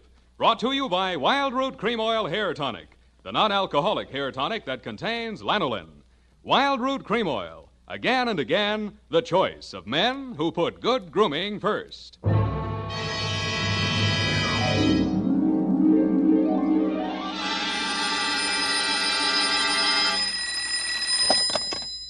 Office of Samuel Spade, Private Investigations. Good morning. Evening. Effie? Miss Perrina's on a vacation. Perhaps I may be of assistance, no doubt. I don't know. To whom am I speaking to? I am sorry. I cannot divulge that information to an entire stranger. May I take a message? Look, Miss Whoever you are, I don't want to discommode you, but I am sorry, but I will have to ask you in no certain terms to resist from this line you are handing me. I am not the type secretary. Forget it. I'll just call Miss Perrine long distance and dictate my report over the phone. Oh, my stars and garter, how utterly gouch of me, Mr. Spade.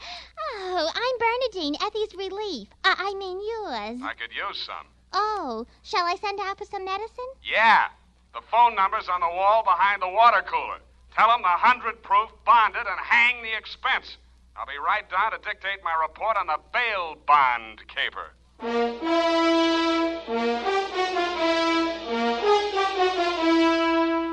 Dashiell Hammett, America's leading detective fiction writer and creator of Sam Spade, the hard-boiled private eye, and William Spear, radio's outstanding producer-director of mystery and crime drama, join their talents to make your hair stand on end with the adventures of Sam Spade.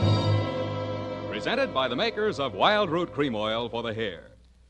Only 3 days left, gals, and June, the month of weddings, will be over. But don't worry, there are still 187 days left in leap year. Still time to snag the man of your dreams. You know, the one who uses Wild Root Cream Oil on his hair.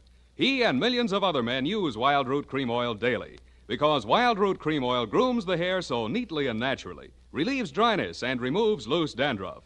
Any smart man who wants to look smart always insists on Wild Root Cream Oil Hair Tonic. Again and again, the choice of men who put good grooming first. And now, with Howard Duff starring as Spade, Wild Root brings to the air the greatest private detective of them all in the adventures of Sam Spade.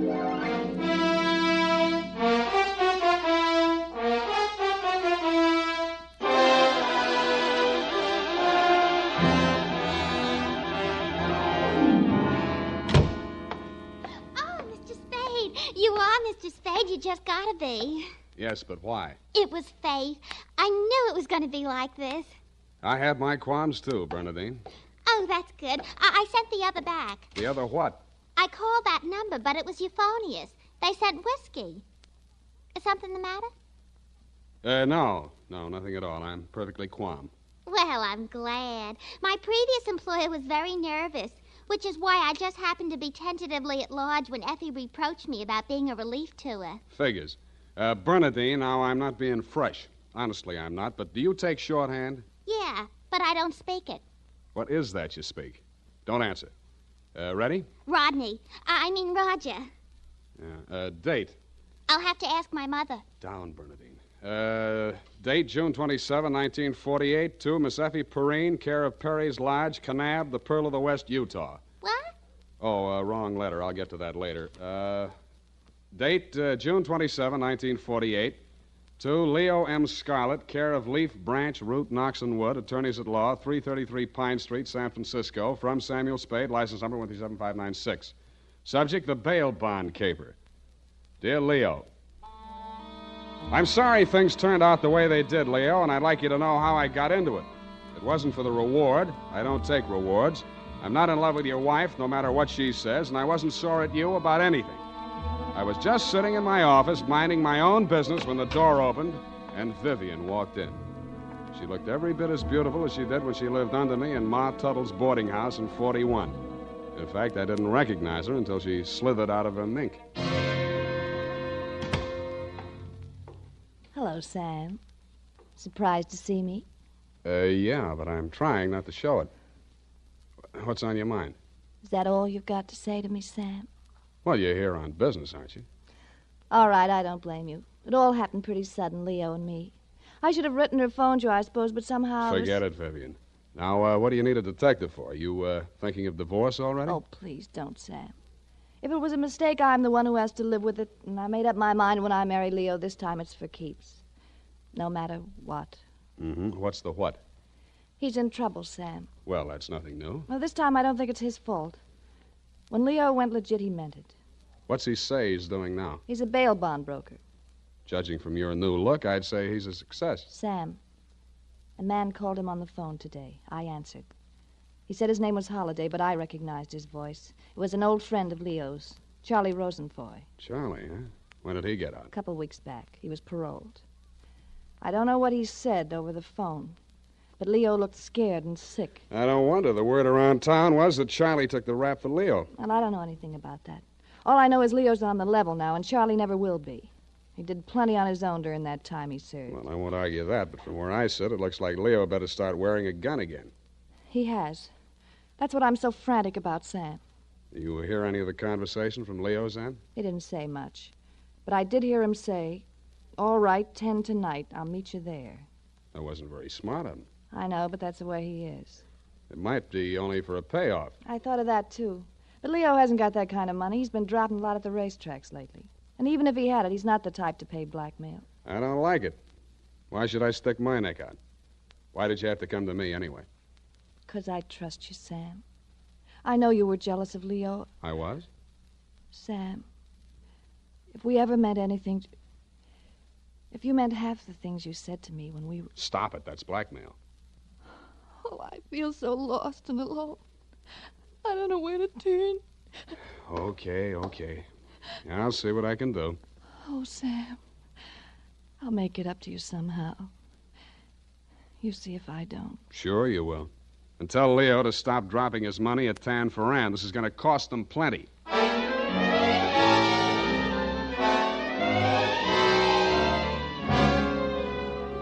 Vivian had said that your rendezvous with Charlie was scheduled for 10 in the p.m. and that you were too upset to go to work that day, so you'd be at home, 1246 Dunbar.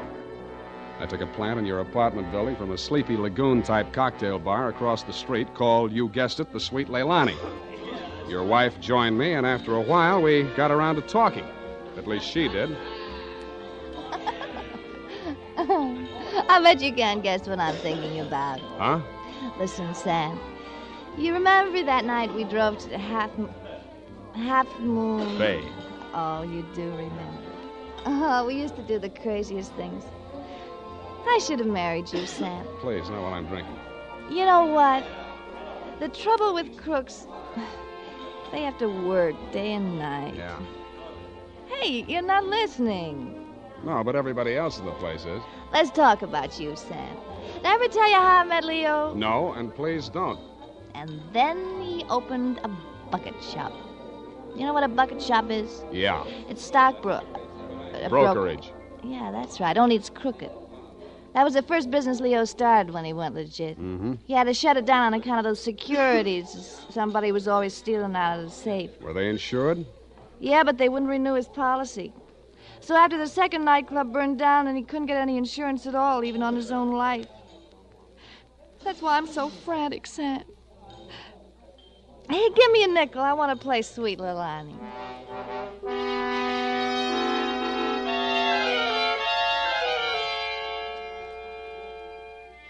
$50 and 2 hours later, Sweet Leilani broke under the strain, so we had Princess Papuli till even that gave out, and we were starting on the Hawaiian war chant when she disappeared through a door marked Wahines, Hawaiian for powder room, and never came back.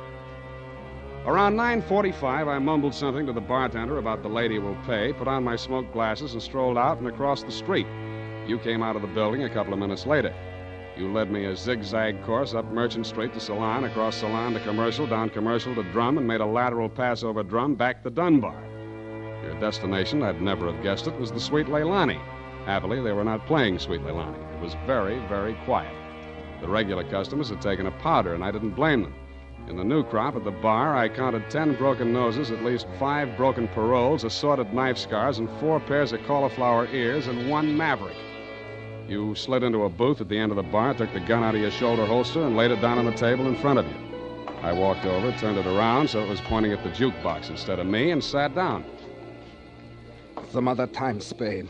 Some other time I drink with you. I'm waiting for a friend. Why the gun? You selling it to him? Maybe I give it to him. Go on, you drink at the bar. It's kind of crowded. Looks like Charlie Rosenfoy's old mob. Who are they gunning for? You or Charlie? Why don't you ask them? What are you drinking, Leo? I was with that bottle all day. Got a bad taste. Do me a favor, Spade. There's a bar 2 doors down the street. Go drink there. There's my friend coming in the door. Any friend of yours is a friend of mine, Leo. Look, Spade. Hello, Leo. What's the matter? You bring a bodyguard to meet your old friend Charlie? This shamus threw his weight in here. I didn't ask him. I don't need him. Huh.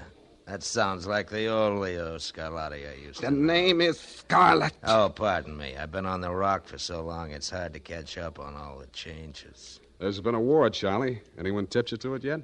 You got a smart bodyguard, Leo. Let's talk. Let's go somewhere else and talk. I like it here. Okay, we start.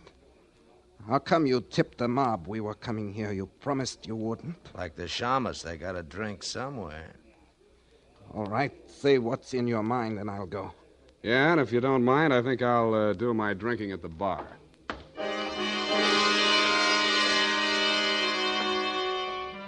Both of your guns were on the table. It didn't look as though you were going to use them on one another, and I figured that neither of you was going to do much talking in front of me anyway, so I strolled back to the end of the bar to look at the television. The 10 o'clock news roundup was on, and the ticker tape that was moving across the screen said ... in Atlantic City today, period. I ordered a highball, and then the ticker tape started again. This time it said San Francisco, $1 million bail bond robbery.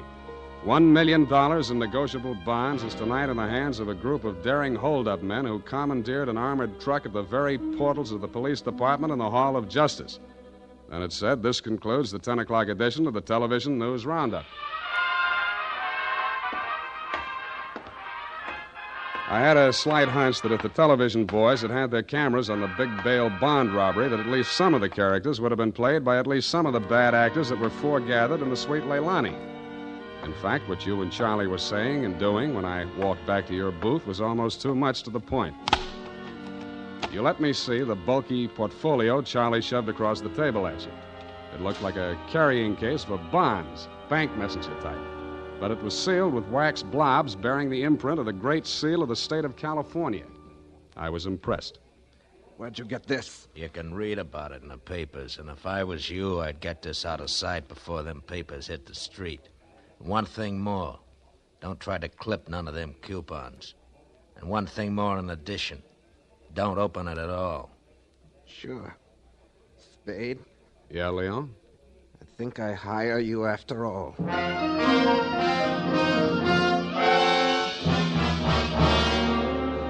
I took the job, and you handed me the portfolio. Outside, we flagged the taxi, and you gave the driver an address on Portsmouth Square.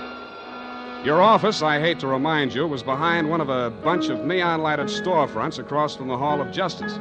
The sign on the door said, press the button and let freedom ring any hour, day or night. The only bell in sight was a stop-press-type burglar alarm. You unlocked the door and we went in. You paused in front of a big green safe with a combination lock and started twirling the knob. The tumblers clicked into place. I picked up an inkwell and waited for the safe to open. All right, Spade, give me it. I did, with both hands. With my left, I handed you the portfolio, and with my right, I pitched the inkwell at a well-wired slab of plate glass window. When the burglar alarm went into action, so did you. You dropped everything and were out of the door and out of sight before you could say, let freedom ring. While I was waiting for the cops to arrive, I helped myself to a $500 bearer bond I found lying loose in your safe. I had a feeling I might be needing some bail myself.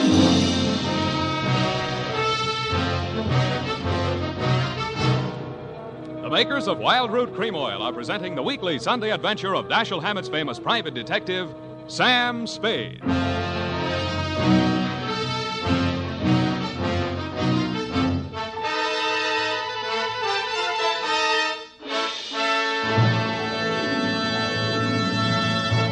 Now, here's important news on good grooming. If you want the well-groomed look that helps you get ahead, socially and on the job, listen.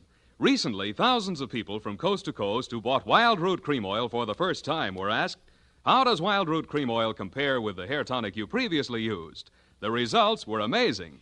Better than 4 out of 5 who replied said they preferred Wild Root Cream Oil. And no wonder. It gives you the advantages that men consider most important. Wild Root Cream Oil grooms your hair neatly and naturally, relieves annoying dryness, and removes loose dandruff. What's more, non-alcoholic Wild Root Cream Oil is the only leading hair tonic that contains soothing lanolin. That's like the oil of your skin. So ask for Wild Root Cream Oil Hair Tonic. Again and again, the choice of men who put good grooming first. By the way, smart girls use Wild Root Cream Oil, too, and mothers say it's grand for training children's hair.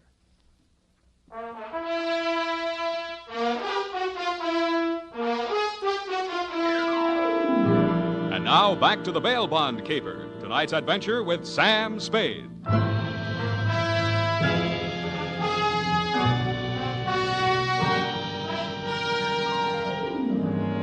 I had hoped, Leo, when I made my spectacular move in your bail bond office and set the bells to ringing, that I'd get the caper off my neck and onto the capable shoulders of the police, where it now belonged. Then I told myself I could go home and get some sleep. I had never been that fond of Vivian anyway.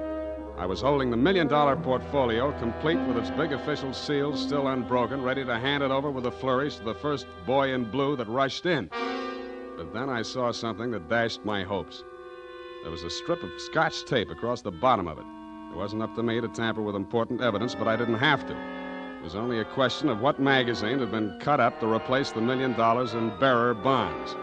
That question was answered at headquarters 20 minutes later. It turned out to be the last 52 issues of Radio Life, which even Captain Walsh of the robbery detail admitted was no help.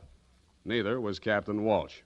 Now, Spade, in your statement here, you state, sweet Leilani, and that Rosenfoy did hand portfolio exhibit in question to Leo M. Scarlett, alias Scarlatti, at approximately 10:20 p.m. this day. That's it, Captain. Now,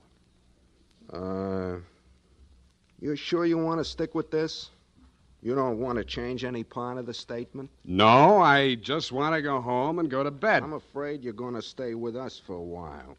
Who, me? Statement of Jordan Joyce, M.D., statements of Hilda Sackwriter, R.N., and Mildred DeVille, Biss, R.N., day and night nurses, respectfully. Who's sick? Rosenfoy. He's been quarantined in his home in Daly City since his release from Alcatraz 4 days ago. Chicken pox. Sorry, Sam, I'll have to book you. You sure you don't want to add anything to that statement? Only this. Kelsey Walsh, if you continue to do such brilliant police work, you will be waving a stop sign at a school crossing in time for the fall semester. You are a hangnail on the finger of justice.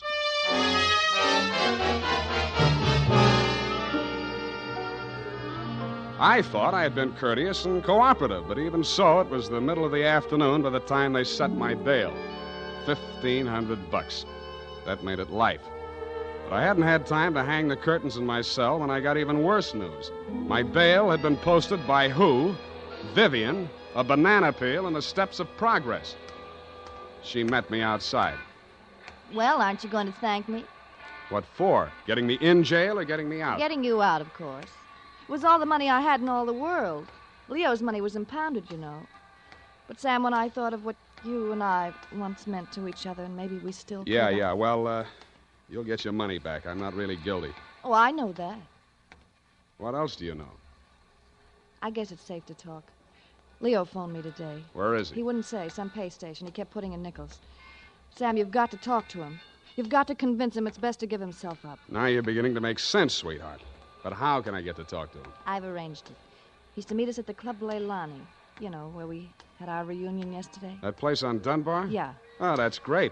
A crowded saloon less than a block from the police department. Besides, the place has lousy memories for me. By the way, did you ever get out of the ladies' room? If you don't mind, I'd rather talk about something else. Okay, let's talk about how do we bring this big secret meeting off in a crowded cafe. Is Leo coming in a false beard? You really think I'm stupid, don't you? I didn't say so. Well, it so happens that the place is closed on Tuesday. See that sign in the window? Closed Tuesday? Mm-hmm. Now, how do we break in? I was counting on you. You're a detective. Can't you use a glass key or something? Did you say that bail bond you bought for me was all the money you had in the world? That's the truth. Then get ready to forfeit it. It's a risk I've got to take. You've got to take. Sam, please, if we ever meant anything Yeah, to... I know. Half Moon Bay. But sometimes I wish we hadn't been childhood sweethearts. Wait here. I'll case the alley.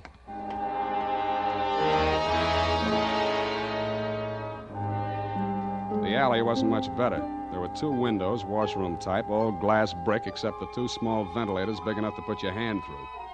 The only hope was the kitchen skylight. I didn't have any trouble getting up to it, but once I was there, things didn't look so good. The view from the roof was a garage door with 2 green lights flanking it. Then it struck me where I was and why I was there. The Club Leilani backed directly on the Hall of Justice where the big bail bond robbery had taken place at 5 p.m. the night before. Without further ado, I put my foot through a pane of the skylight, reached in, unlatched it, and dropped.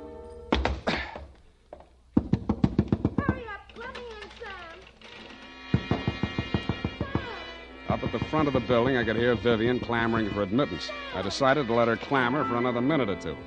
It isn't a thing I often do, but I walked resolutely into the ladies' powder room. It was very well equipped. It had furniture, a telephone, and more clues than I needed. The magazines were there, the razor blades were there, the Scotch tape was there. There was even a scraping of red sealing wax on the steel frame of the window slot. But best of all was what I found in the paper towel dispenser. I lifted it out and moved it next door to the men's washroom. Then I let her in. What kept you so long? You'll spoil everything. I was afraid you'd... Here comes your husband. Come on, let me in. What happened, Leo? You're early. Any objections? I just got itchy, that's all. How are you, baby? Don't, Leo. I'm so nervous. Strained. What are we going to do, baby? What's Spade going to do for us? Tell him, Sam. I'll leave you two alone to talk it out. I'll freshen up a little. Haven't had my face on all day. Poor kid.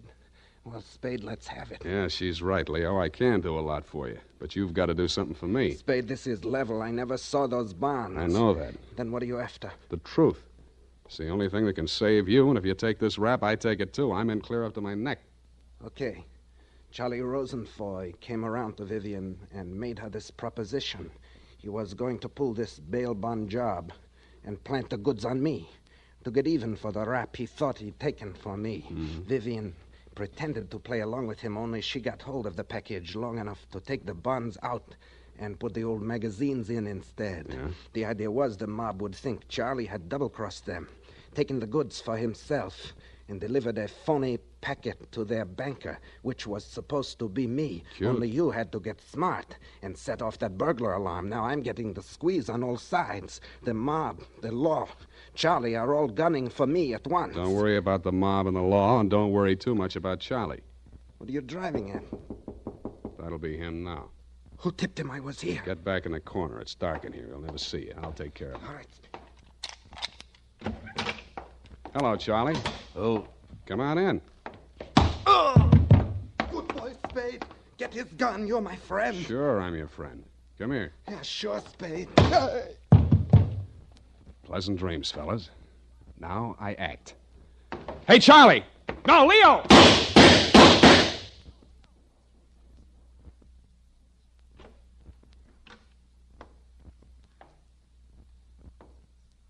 Vivian?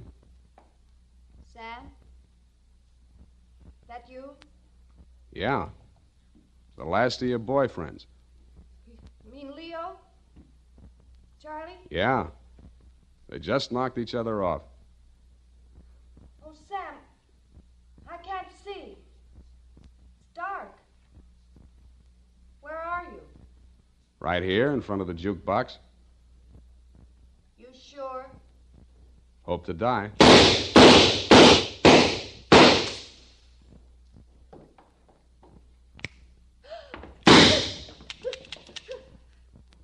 Drop it, Vivian.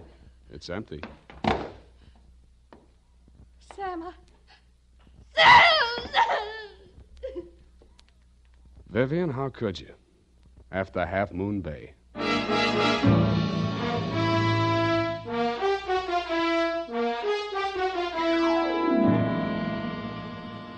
I'm sorry I had to knock you boys out, Leo, but better lumps than bullet holes, eh?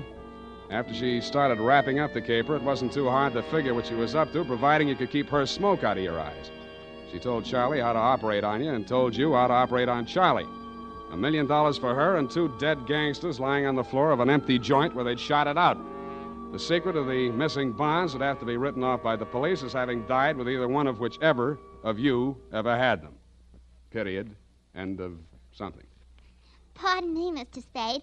I know you're tired, and if you chew brush, please feel free to elude the whole matter, but... Yes, okay, let's do that. Thank you. Effie said that you were always glad to qualify any little points that she didn't understand. She said that, did she? Yeah, but she also said that quite accidentally that you sometimes leave things out that should be left in. Bernadine, times are very bad. They're cutting salaries everywhere.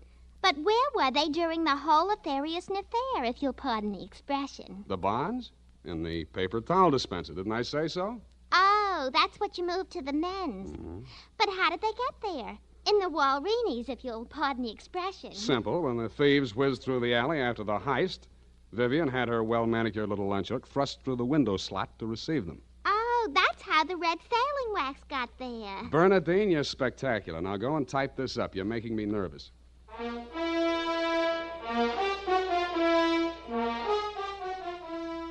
You know what they say about people who like mysteries? Once a mystery fan, always a mystery fan. And that goes for hair tonics, too. Once a Wild Root Cream Oil fan, always a Wild Root Cream Oil fan. Just try it and you'll see what I mean. Wild Root Cream Oil grooms the hair neatly and naturally, relieves annoying dryness, and removes loose, ugly dandruff. So tonight, or first thing tomorrow, step up to your drug or toilet goods counter and ask for Wild Root Cream Oil.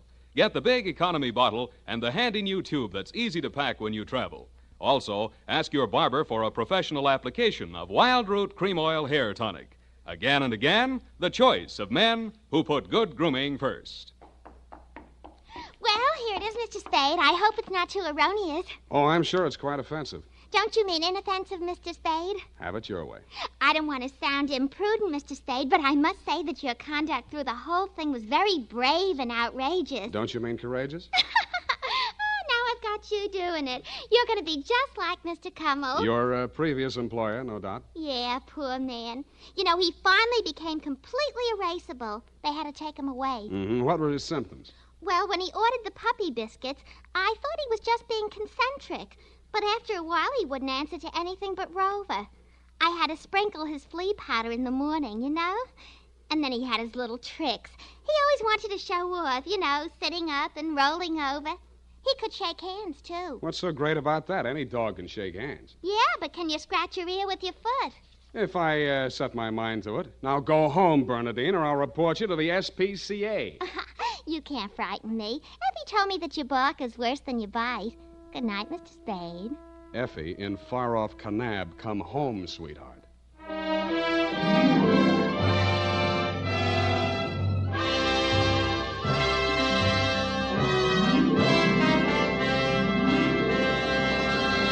The Adventures of Sam Spade, Dashiell Hammett's famous private detective, are produced and directed by William Spear. Sam Spade is played by Howard Duff. The Adventures of Sam Spade are written for radio by Bob Tallman and Gil Dowd, with musical direction by Lud Gluskin. Gil Dowd directed tonight's broadcast in William Spear's absence. Join us again next Sunday for another adventure with Sam Spade, brought to you by Wild Root Cream Oil. Again and again, the choice of men who put good grooming first. This is Dick Joy reminding you to get Wild Root Cream Oil, Charlie. It keeps your hair in trim. You see, it's non-alcoholic, Charlie. It's made with soothing lanolin. You better get Wild Root Cream Oil, Charlie. Start using it today. You'll find that you will have a tough time, Charlie, keeping all the gals away. Hiya, Baldy. Get Wild Root right away. This is CBS, the Columbia Broadcasting System.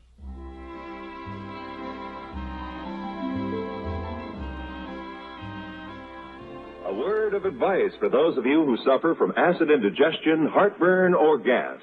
Do you know about the little white tablet in the little green pocket roll? Just waiting for the moment when you need 'em to bring your acid indigestion under control. Chums are the little white tablets in the little green pocket roll. Chums for the tummy, T-U-M-S. Bring relief quicker than you'd ever guess. Best for any kind of acid distress. Keep 'em handy in the pocket roll. Keep your tummy under Tums control. The modern Tums formula has never been surpassed for effectiveness. Always carry Tums, 10 cents. 3-roll pack a quarter. Or get the new 6-roll Tums pack with free metal carrier, only 49 cents. Keep it tuned right here to Hojo Radio for more classic old-time radio. The Adventures of Sam Spade, Detective. Brought to you by Wild Root Cream Oil Hair Tonic, the non-alcoholic hair tonic that contains lanolin. Wild Root Cream Oil. Again and again, the choice of men who put good grooming first.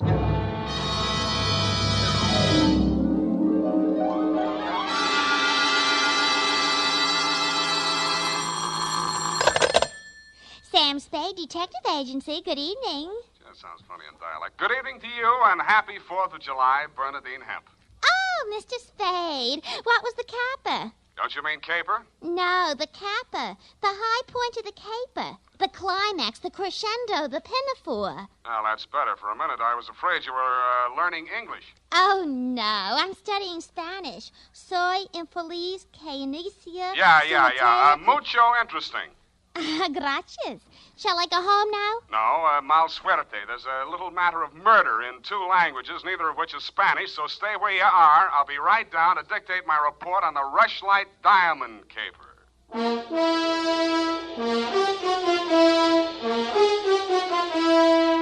Dashiell Hammett, America's leading detective fiction writer and creator of Sam Spade, the hard-boiled private eye, and William Spear, radio's outstanding producer-director of mystery and crime drama, join their talents to make your hair stand on end with the adventures of Sam Spade. Presented by the makers of Wild Root Cream Oil for the hair. Listen, men, to this holiday tip on good grooming. To help spark up your whole appearance, first be sure that your hair is well groomed. Be sure it's groomed with popular Wild Root Cream Oil Hair Tonic. Wild Root Cream Oil grooms your hair neatly and naturally, the way you like it, the way she likes it.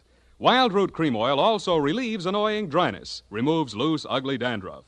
So look your best all the time by sprucing up right with Wild Root Cream Oil Hair Tonic. Again and again, the choice of men who put good grooming first.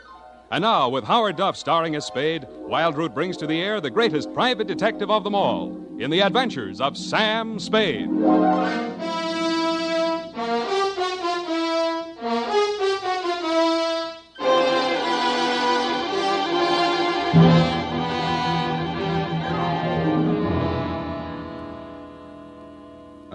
Date, July 4, 1948, to Mrs. May Rushlight, 21A, Granite Court. From Samuel Spade, license number 137596. Subject, the Rushlight Diamond. Dear Mrs. Rushlight, it was the kind of nice, relaxing assignment that comes my way just often enough to remind me that gumshoeing can be respectable. There was an air of quiet elegance about 21A, Granite Court, and about the butler who answered the door. He took in my rented gray topper and doeskin gloves, nodded approvingly at my wing collar, watered silk ascot, pearl gray waistcoat, morning coat, pinstripe trousers, and my spats with the mother of pearl buttons, and asked me if I were a florist. I set him to rights, and he led me up a flight of stairs to the early A.M. annex of your morning room. Mr. Samuel Spade. You're just on time, Mr. Spade. Mrs. Rushlight will be pleased. I'm Nancy Ward, Mrs. Rushlight's social secretary, and if you don't think that's tough to say, try it. Mrs. Rushlight's socials? What's tough about that? You'll do. Definitely you'll do. Shall we dance? I will dance at her wedding. But don't get me wrong, I'm not secretly in love with Ralph Rushlight, and the bride is lovely. Just hate to see all that money going down the drain. Is there anything else you think I should know? You know what your job is. You're supposed to guard the wedding presents. That's simple because it's nothing but a lot of cheap silver. And stay away from the champagne. It's non-vintage. The food will be foul. The guests are the most dismal aggregation ever assembled. Sounds like a lovely party. I arranged the whole thing. I told you she's a lovely bride. What'd she ever do to you? I'd rather not say. I don't want to sound bitter. This way, Mr. Spade. The old hat. Mrs. Rushlight will see you now. Thank you, Florence Nightingale. Nancy? Oh. This is it, darling. Mr. Spade. Come over here, young man, so I can get a better look at you. How's this? It's good. Turn around. Yes, you'll do. That'll be all, Nancy. Couldn't I be finishing up these place cards while you talk? Take them with you. Do them outside. Very well. Nosy girl. But nice. Nice nose. Oh, you too, eh? Well, I agree. That's why I'm marrying off my nephew to that wretched girl, Lotte Van Eyck. Have you ever seen Bugs Bunny, Mr. Spade? You don't mean the... They protrude. The ears? No, the teeth. As my late husband used to say of her mother, she could eat a tomato through a tennis racket. There's only one thing that'll prevent this wedding from being an utter disaster. She doesn't understand much English. What's the matter with your nephew? A great deal, but it doesn't show. Suffice it to say, he has criminal tendencies and the mentality of a snail. Mrs. Rushlight, I don't like to seem forward, but why are you telling me all this? Oh, you're supposed to mingle with the guests. You'll need some conversation. Now, as to your assignment. The bride, being what she is, the wedding presents are hardly worth guarding except for one. Ironically enough, it's from me. What is it, a machine gun? Oh, that's good. Oh, excuse me, I must write that down. And then tear it up immediately. Oh, dear. No, Mr. Spade. But it's bad luck, the Rushlight diamond. You've heard of it? Something about it in the American Weekly a while back, wasn't there? Yes. It's not as large as the Hope diamond, but there's not a flaw in it. My late husband, Roy Rushlight, bought it for his first wife. She sank with the SS General Slocum in Hellgate, the East River, 1904, over 1,000 lives lost. Luckily, she was wearing a paste copy at the time. I was only a young girl when I married Mr. Rushlight, and fool that I was, I signed anything his lawyers asked me to sign. After his death, I discovered that the diamond was to be mine only until the marriage of my husband's male heir, at which time it must go to his bride. Well, that's too bad. You say, though, that the Rushlight diamond is bad luck. Oh, there's that, of course. I wonder if it's too much to hope. Well, I must go and help dress the bride. Go along downstairs, Miss Spade. Take this jewel case with you. Put it on the table with the other presents, and guard it well. So I took the old velvet-covered case you held out to me and checked the contents. It was an old-fashioned lavalier with a clear stone pendant only slightly smaller than an 8-ball. Didn't look like a diamond, but smooth-cut diamonds hardly ever do. It didn't look like bad luck either, but a mirror broke in the hall as I passed it, then I fell all the way down the stairs, and as I entered the ballroom, I knocked over a punch bowl. Nothing really terrible happened until just before dark when the guests began to arrive. In theory, a detective guarding wedding presents is supposed to make himself indistinguishable from the other guests. In practice, it never works out that way. He has to spend most of his time within sight of the booty, so he is very easily spotted. I don't believe it. He's too good looking. Oh, but he must be. He's not anybody we know. Well, ask him. It's leap year. Oh, here comes Colonel Bixby. He'll know. Wow. Beauty gathered round the booty, eh? And much more beauty than booty, though. Say, when are they going to hang the diamond on that drip? No, there's no way to talk about the blushing bride. Is that it in the crummy old case there? That case is heirloom, young lady. The stone that reposes in it is worth a king's ransom. Now take your grubby hands elsewhere. Be off with you. Go on. Well, just because he's going to give the bride away, he thinks he can order everyone around. Mr. Spade, allow me to congratulate you, sir. These affairs, one all too often sees the detective on guard duty at the punch bowl. I was forewarned. Oh, yes, very bad champagne. Flat. I'll be glad when these ill-starred nuptials are consummated. And by the way, Bixby's my name, Colonel Lysander Bixby. Colonel? It is my melancholy and thankless duty to give the bride away to the hapless groom, Ralph Rushlight. However, it's much better to give than to receive. You tell that to May Rushlight, eh? You're quite a trinket. Mustn't touch. Grubby hands, remember? Oh, sense of humor as well as sense of duty, eh? Candidly, if I knew a place to fence it, I'd be the... Colonel Bixby. Oh, Miss Ward. How lovely you look. Poor Ralph.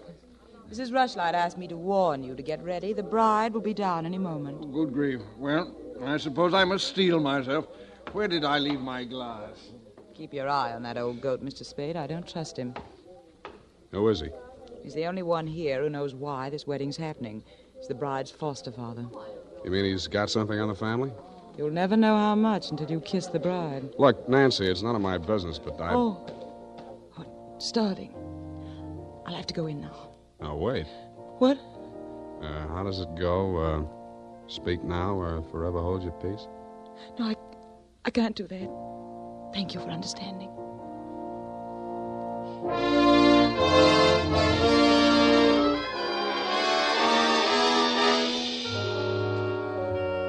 I didn't witness the ceremony, but judging from the mood of those who had, it was just as well I didn't.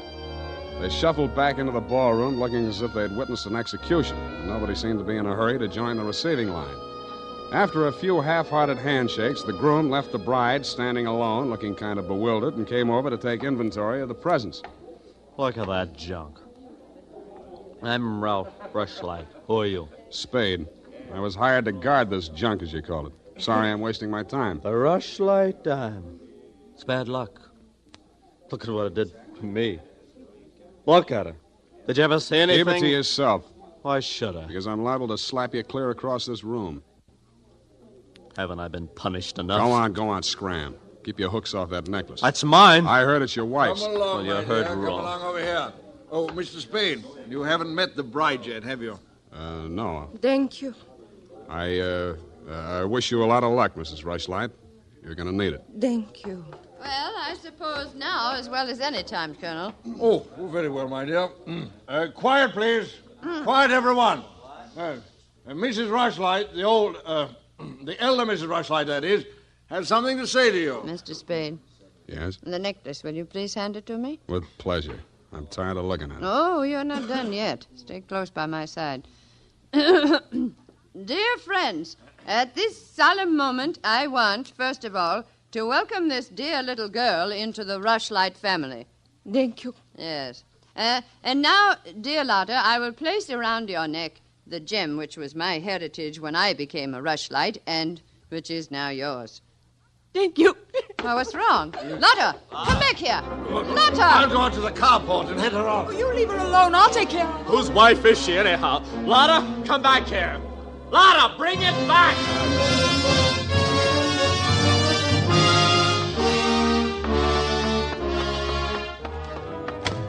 I was almost ashamed to join in the chase, but I had to because I'd been hired to guard the Rushlight diamond, and for my money, the best way to do that was to help her get away. Somebody got to her before I did. A strip of wedding gown satin marked the spot. The body lay crumpled under a hedge, but it wasn't the bride's body. It was the groom. He'd been stabbed to death with a pair of garden shears, which made sense. But what didn't make sense was that the necklace she'd been wearing was still clutched in his hand.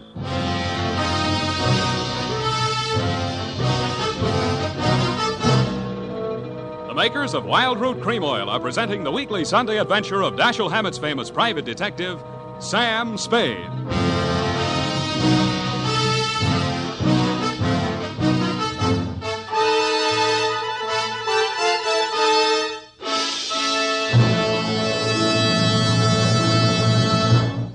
If you want the well-groomed look that helps you get ahead, socially and on the job, listen.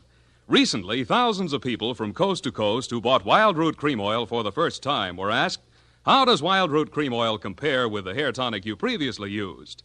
Better than 4 out of 5 who replied said they preferred Wild Root Cream Oil. And no wonder. Wild Root Cream Oil grooms the hair neatly and naturally, relieves annoying dryness, and removes loose dandruff. What's more, non-alcoholic Wild Root Cream Oil is the only leading hair tonic that contains soothing lanolin. So ask for Wild Root Cream Oil Hair Tonic. Again and again, the choice of men who put good grooming first.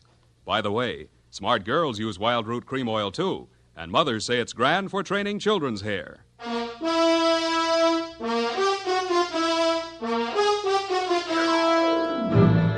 And now back to the Rushlight Diamond Caper. Tonight's adventure with Sam Spade.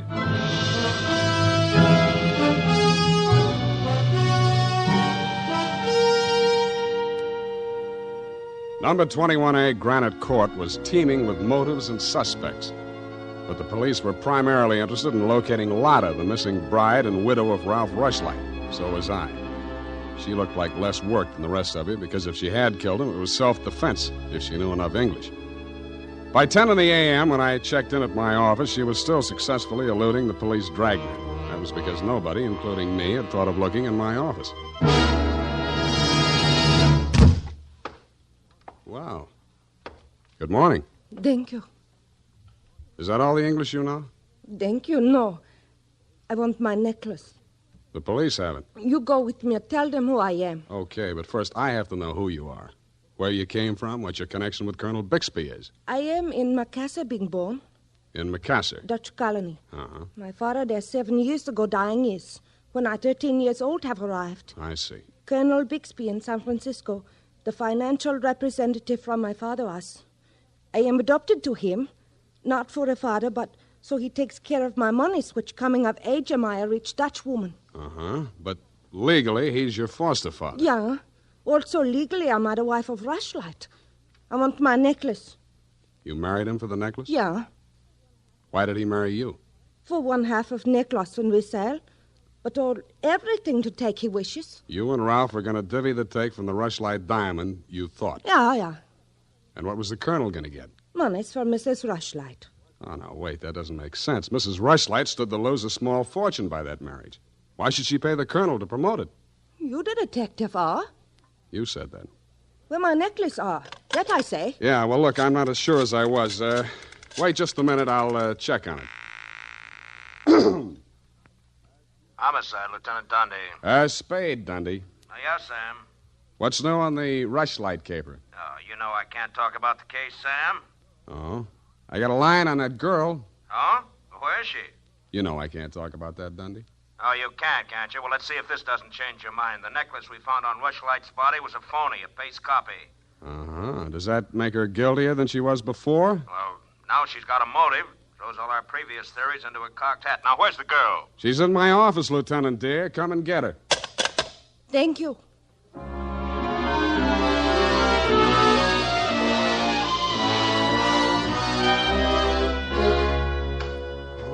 Oh, cowhand.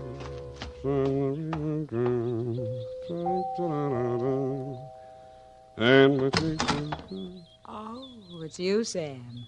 Back again? Yeah, do you mind? Well, that depends on who you came to see. You, sweetheart. Oh. But first, I'd like to talk to Mrs. Rushlight. Well, she can't see anyone. She's in a state of nervous collapse over Ralph's death. Oh, that's too bad. You seem to be holding up pretty well. Well, I'm relieved. He's better off dead than married to that. Yeah. Rushlight Diamond's still unlucky, you know. What do you mean by that? I was just trying it on for size. Uh-huh. How does it fit? Yeah, but you and Mrs. Rushlight are about the same size. Her nerves getting any better? You're the doctor. If you want to see her, go ahead. She's up there. Thank you.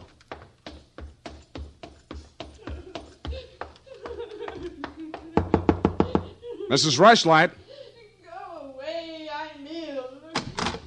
I'm sorry to break in on you like this, but I haven't got much time. How dare you? Nancy! Where's that girl? Mr. Spade, please leave me alone with my grief. Funny thing, yesterday Nancy was carrying a torch for Ralph, and you were holding the torch to him.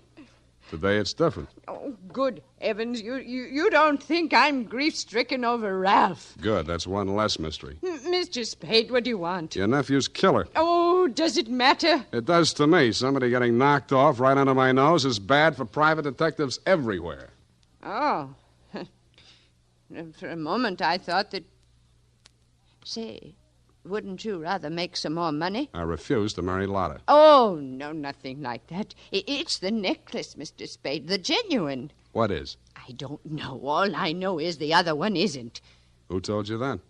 Well, the police know. It's in the papers, isn't it? Not yet. Well, how else would I learn? The murderer's the only one who could have told you, unless you're the murderer. I see. Very well, Mr. Spade. I'll tell you what I know. I'm not as wealthy as you might think. In fact, I have for 4 years lived from pillar to post, from hand to mouth, ragtag and bobtail, struggling to make ends meet. Yeah, what you mean is you're eking out a meager existence, keeping your head above water, one jump ahead of the sheriff, stalked by the grim specter of poverty. Is that right? Oh, how well you put it. In fact, Mr. Spade, I'm something of a crook. I've borrowed large sums of money from Colonel Bixby, putting up as collateral something that was not mine to forfeit. Don't tell me. Let me guess. It was the Rushlight diamond? Well, you seem to know everything. All but one thing. Why did you think you could palm off a paste copy on an operator like Bixby? He sent you here. I won't tell you another single thing. Well, then I'll tell you a few things. The only way the Rushlight diamond could be transferred legally into the hands of Colonel Bixby was by tricking Ralph into marriage with Lotta, since Ralph's wife automatically became the legal owner. With Ralph dead, Bixby would be in line to inherit the diamond from her. Inherit? California state law. Foster parent may inherit from a foster child in absence of any direct heir. Well, why, then he planned. He'd kill her, too. Mr. Spade, we must stop him. She's safe for the time being. I had her thrown into the pokey. They can hold her 48 hours for questioning, but they can hold you longer. They can even hold you as an accessory before the fact. Why, I didn't know he was going to kill anyone. Lotta was just going to hand over $1 million diamond to Bixby out of the kindness of her heart? Oh, no. Lotta wanted to become an American citizen. Marriage is the quickest way. For her, Ralph was the only way. Okay, I'll buy that. Now, tell me honestly, Mrs. Rushlight, what happened to the genuine stone? I honestly didn't know. I wasn't sure. But now there can be only one answer. Nancy with the laughing face?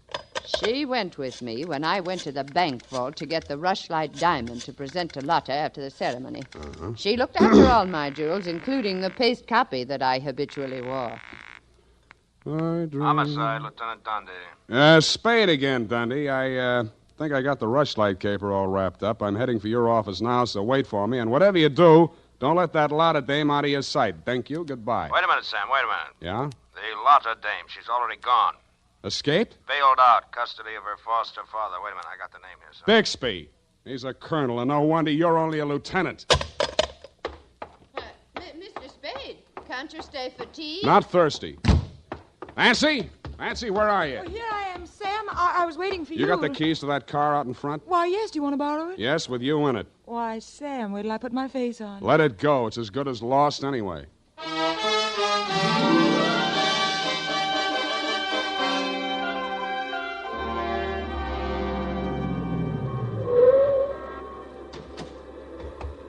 Come on. What is this place?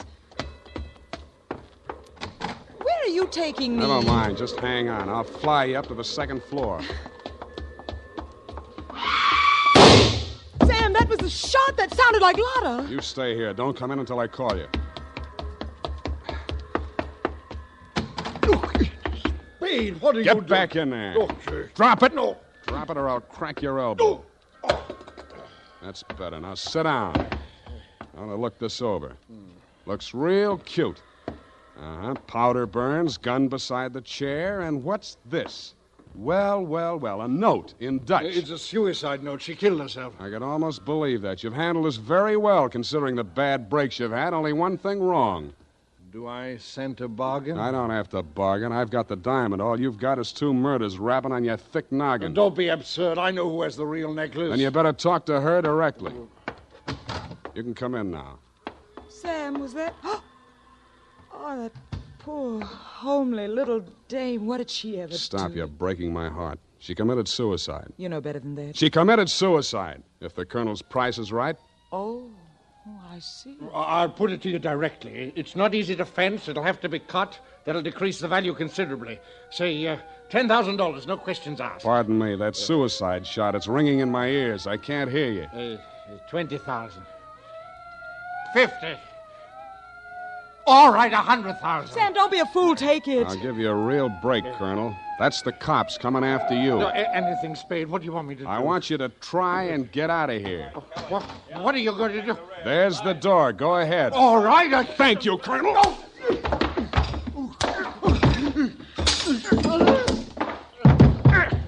right, men, remember, he's desperate. Bixby, we're giving you a chance. Come down or we're coming up after you. Come on, get up, Colonel. Here he comes. Kevin, it may be a trick. Watch it, Dundee. Here he comes.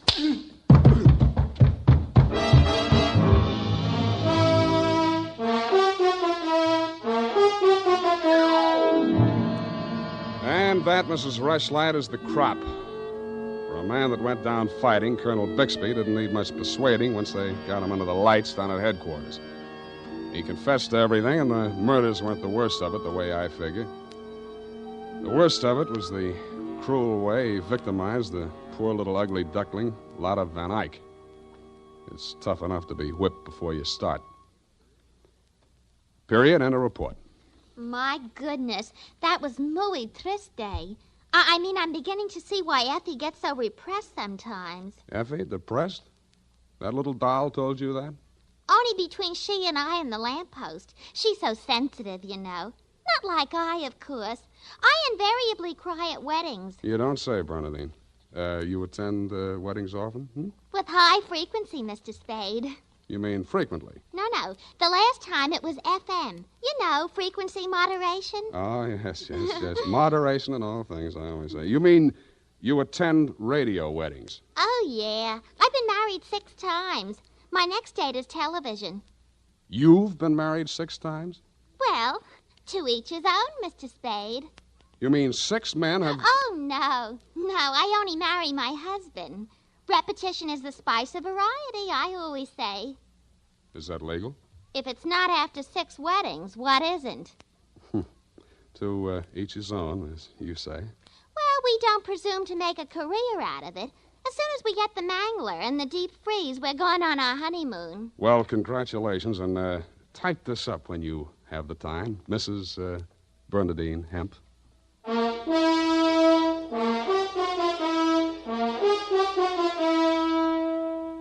Every day, more and more men are turning to Wild Root Cream Oil for truly handsome hair. And that's not surprising, for what other leading hair tonic gives you these big advantages?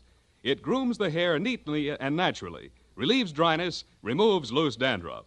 What's more, Wild Root Cream Oil is non-alcoholic and contains soothing lanolin. No wonder Wild Root Cream Oil is the favorite with so many millions of smart, particular men. Get Wild Root Cream Oil. Again and again, the choice of men who put good grooming first.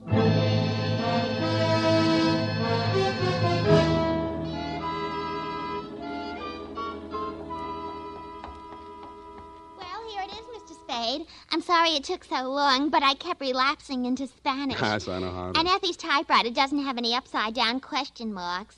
Upside down. Take a memo. Call typewriter man. I already have. Oh, I almost forgot. You received a telegrammic commutation. A telegrammic what? A wire. Oh, a wire. Well, open it and read it. In English, por favor. It says, Dear Sam. Figures. In the haste of my departure, I neglected to warn you about Well, when I do that one another favor, she'll have silver threads. Who? That ball of fire whom I'm taking the place of in order to be double-crossed of by. Effie? Is she still in far-off Kanab? And good rubbish, if you'll pardon the expression. Now, Bernadine, let me see that. I neglected to warn you about Bernadine. I'm sending details, airmail special, but in the meantime, whatever you do, don't go to any radio broadcasts with her, and if she comes to work in a wedding gown, take the day off. Love, Effie. And I had 2 tickets for honeymoon payoff, and now she went and spoiled everything. Ah, now there, Bernadine, you just have to marry your husband again, that's all. I wouldn't have had the time anyway. I know. It's just the principle. Good night, Mr. Spade. Good night. Buenas noches. Hasta la vista. Effie, why did you ever leave me?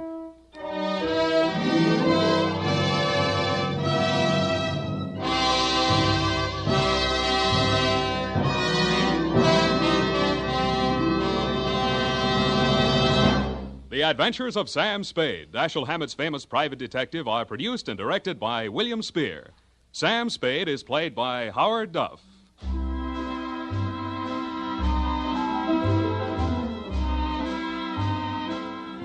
The Adventures of Sam Spade are written for radio by Bob Tallman and Gil Dowd, with musical direction by Lud Gluskin. Gil Dowd directed tonight's broadcast in William Spear's absence.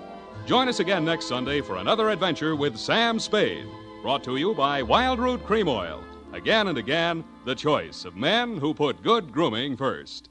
This is Dick Joy reminding you to get Wild Root Cream Oil, Charlie. It keeps your hair in trim. You see, it's non-alcoholic, Charlie. It's made with soothing lanolin. You better get Wild Root Cream Oil, Charlie. Start using it today. You'll find that you will have a tough time, Charlie, keeping all the gals away. Hiya, Baldy. Get Wild Root right away.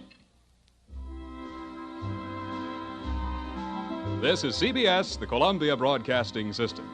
This just in. Are you looking for some classic gaming? What about new and old Nintendo products? Do you need to find some tutorials on how to make all that stuff work? Well, look no further than Rocket Blast Gaming for some of the best classic and new gaming around. Rocket Blast is an expert at all things Nintendo, and he has all the tutorials to prove it. So check him out right here on YouTube at Rocket Blast Gaming. That's ROCKET BLAST Gaming.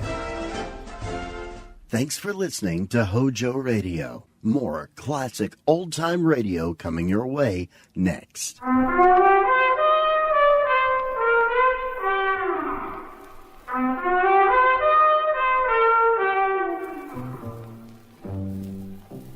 Being a private investigator means two things.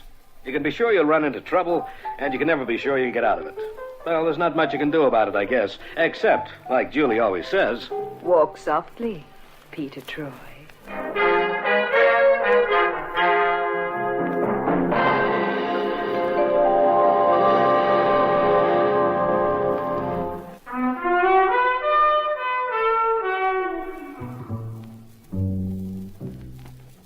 Well, friends, you will have noticed that the cases I recount to you from time to time all seem to have one thing in common. Somewhere along the line, there always seems to be a cute little doll involved in the setup. Well, maybe I'm a sucker for a pretty ankle and a sigh for help. And talking of ankles brings me to the case in point. This one's filed under the heading, Too Many Maids Are Mopping. Why? Because there were 18 pairs of the cutest ankles you ever did see involved. Scene, the backstage dressing room of the chorus line of the show, Gals Galore. Time, 11:15 p.m. The curtains just come down, and the Gals Galore come streaming into the place.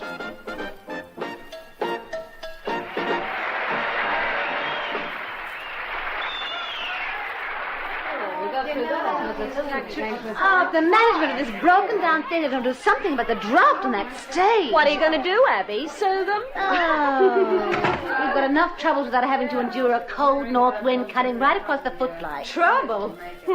This whole show's jinxed, if you ask me. You can say that again. Leone, lend me some of your cleansing cream, honey. Oh, you use mine every night. When you buy some of your own, I'm going to declare a public holiday. So I said to him, I'm used to being driven home in a big car, I am. Righto, he says, I'll take you home in a big car, the biggest I can find. Ha! You know what that turned out to be? A London bus. Talk about cheap. Damn it, I've got another tear in these tights. I suppose wardrobe will dock more money out of my pay packet. Joan, can I lend you a trowel to put that cleansing cream on with?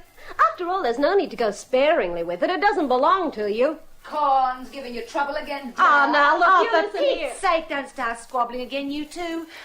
Sorry, I'm a bit on edge, I suppose. Oh, that's all right, love. We're all on edge. Little wonder. After everything that's happened. If you ask me, it's more than just coincidence. Yeah, that's what I think too. There's something darn fishy going on around here. One misfortune after another. A dozen accidents in less than 10 days. Yeah. Accidents.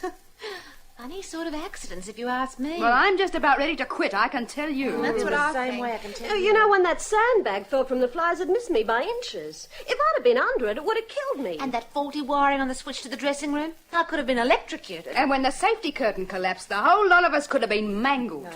And the floor giving way. And that great hunk of scenery falling? Yeah, there's something fishy going on. There can't all be accidents. Oh, definitely. Yeah, I think there's Hold something on a fishy second. going on. What's the matter? I can smell something. That horrible perfume Joan uses. No, seriously. It smells like gas. Gas? It seems to be coming from on top of that electric light bulb. Oh, yeah. Hey, look, there's a cloud of stuff drifting down. Oh, God. Oh, let's get out of here. Oh, come on. Come on, Abby. Open up the door before we all suffocate with that stuff. I can't. It's locked. Someone's locked us in.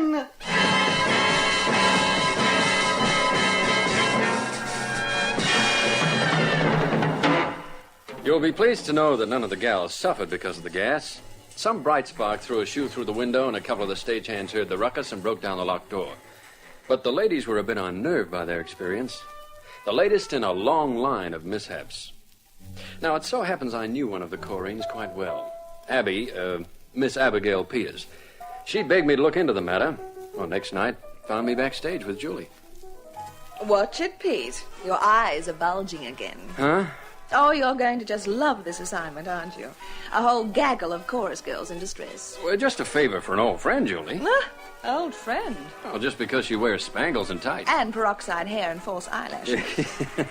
What are you chortling about? I was just trying to imagine you in spangles and tights, Julie. I beg your pardon. Oh, don't get peeved. It was a nice picture. Peter Troy. Oh, Pete, darling. Hi, Abby. That's Miss Peters. So I guess. Oh, you came down to help us, so I love you madly, and you're my favorite man. Oh, careful with him, Miss Peters. He creases easily. This is my secretary, Abby. Her name's Julie, and she insisted on coming down. She's interested in the theater, you know. Hoofer? A what? Are you a hoofer? I doubt it. A hoofer. A Corrine. A dancer, you know? No, Abby. Julie's not a hoofer, though, mind you. Mr. Troy. Come on, Abby. Let's go somewhere quiet where we can discuss this business of yours. Sure. Come on into the dressing room. Well, It's all right. It's empty. Oh. Girls are all on stage for the harem number. I'm not in it. Huh? Here we are. Be it ever so humble. This where it happened? That's right. Stuff seemed to drift down from just above that light globe over there. And the door was locked. Tight. I can tell you there was almost a panic in here. Then Leone threw a shoe through that window up there, and the general turmoil brought a couple of the stagehands round. And they broke down the door. That's right. Mm. But Pete, this isn't the only thing that's been happening to us. Collapsing scenery, faulty electrical equipment, falling sandbag weights, I know. To mention but a few. Girls are scared out of their wits. They're just about ready to walk out. And I think... Abby, your cue's coming up. Oh, thanks, Joan. Who's he? He's nice. I have to go on stage now, but a specialty spot. I'll be back later. That's Peter Troy.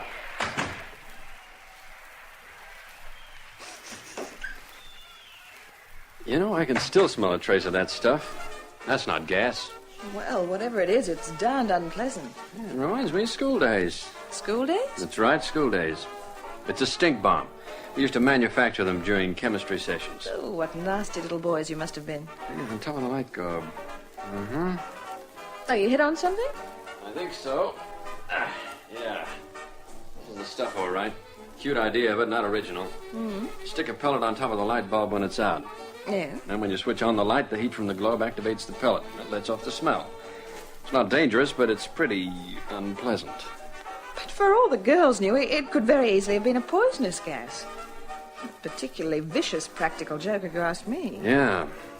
Or was it a practical joke? To me, all this seems like a deliberate plan to intimidate the girls. But why?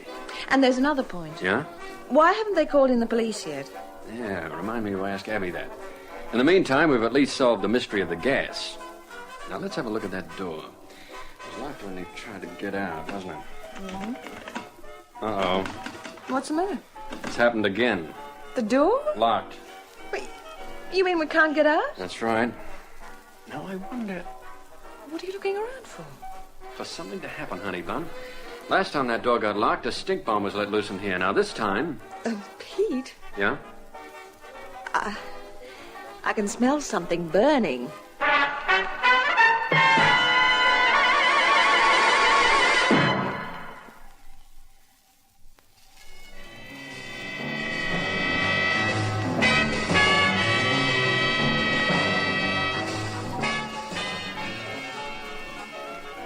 Pete, something is burning.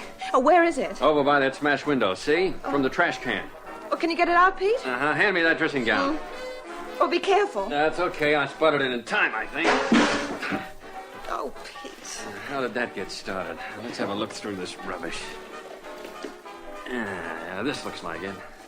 Oh, what is it? The simplest little timing mechanism for an incendiary ever invented. A pack of matches. You light one and jam it under the cover. When the match burns down, it ignites the rest of them in the pack.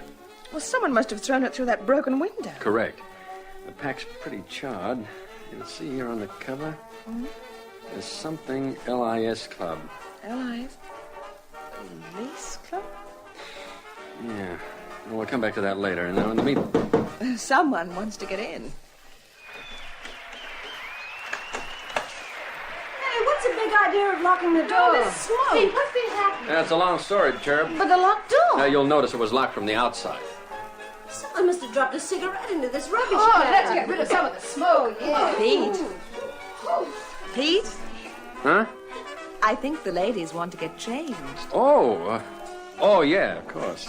You may buy me a drink at the nearest bar. Sure. Bye, Abby. See you later. Come back after the show. Sure, and I'll... Pete, that drink, please.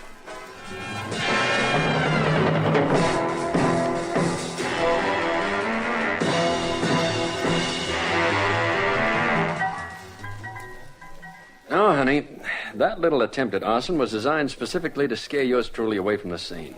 And? By someone who knew Abby'd sent for me. Someone who knew I was having a look around that dressing room at that specific time. Well, Pete, it could be anyone. The doorkeeper of the theater, the manager, the stage director.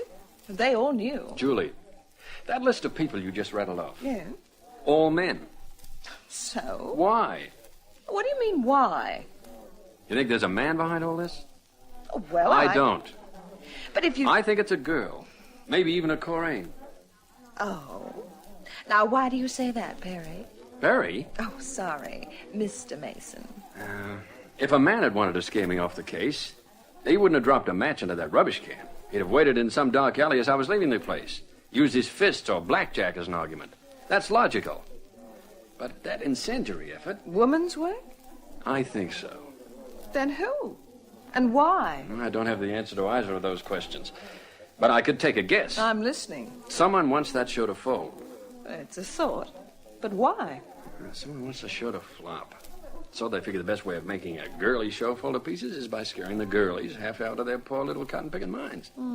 That's a good theory, Pete. The best one I can offer right now. Anyway, it gives us a starting point. It does? Sure. We look for a girl who has some reason for wanting that particular review closed down.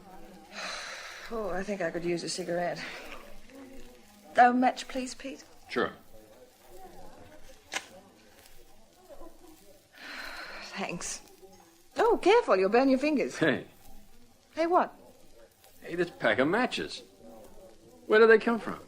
On the table. Compliments of the house. Why? Well, look at them. The Fleur-de-Lis Club. Well, that's the name of this place. The Fleur-de-Lis Club. Get it? LIS. LIS Club. Those matches that were dropped into the rubbish can, they came from this place.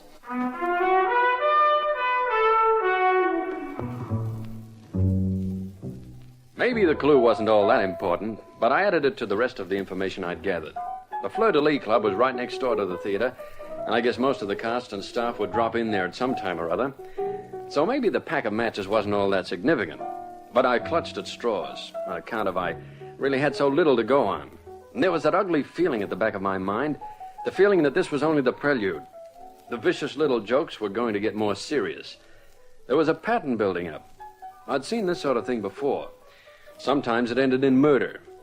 So what with this and that, I figured it was about time my old buddy Inspector Caswell of Scotland Yard was brought into the act. Troy, this is a job for the local divisional police, not for Scotland Yard.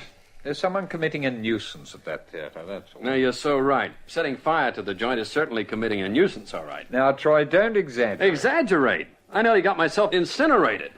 Now, let's not fool around, Inspector. That whole theater could have gone up in smoke, and me with it. No such luck. You're not going to take any action, then? Look, you reported to the local divisional station. And nuts. Now, look, Troy, I'm a very busy man. Doing what?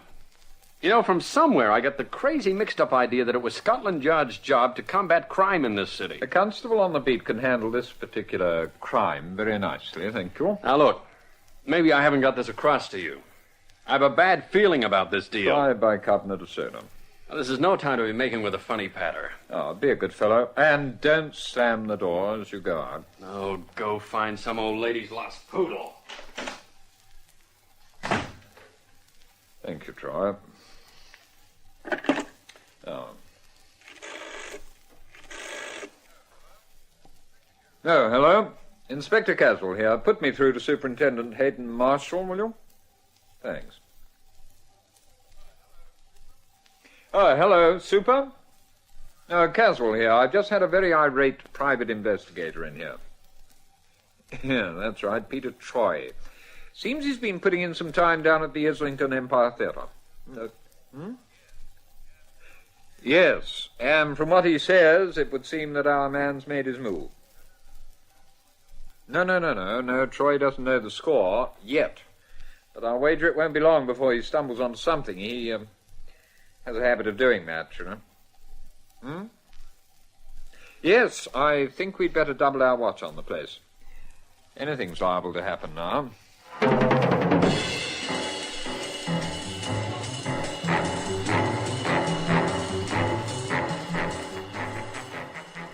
Okay, Abby.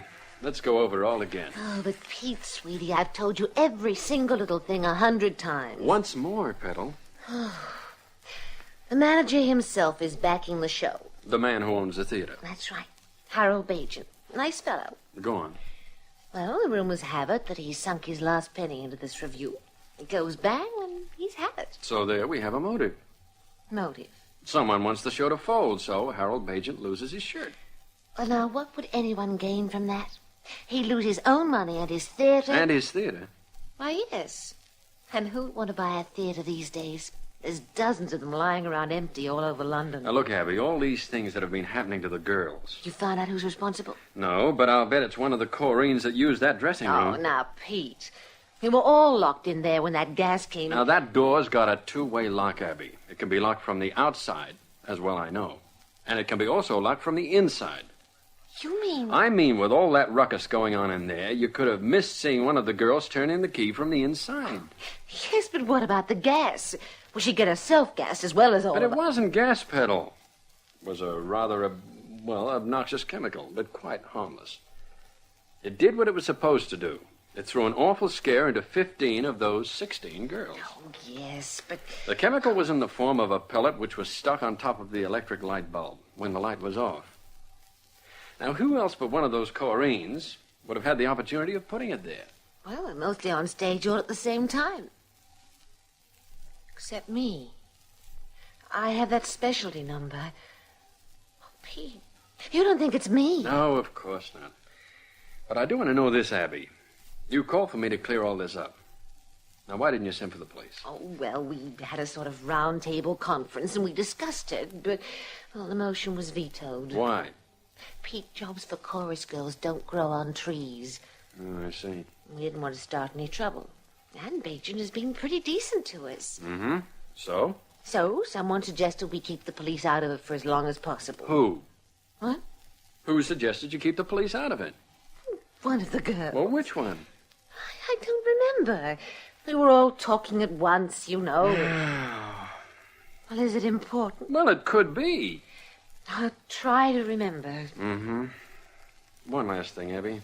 Yes? The Fleur-de-Lis Club. Now, what do you know about it? Oh, well, we all go there. It's nice and handy. Who owns it? Matt Castellas. What? Well, of course, everyone knows he's been in trouble with the police. He only came out of jail a couple of months ago. Well, he's caused no trouble, and well, he's been good to us. Any of the girls really friendly with him? Pete, I don't honestly know. Oh, okay, sugar. We'll leave it at that. I'd better be making a move anyway. Sure you wouldn't like a drink, Pete? You don't have to rush away, do you? Oh, don't tempt me, Abby. I'm notoriously weak-willed.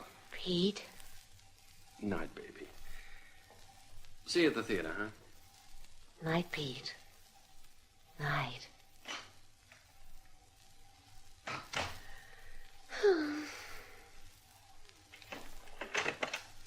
Okay, he's gone now.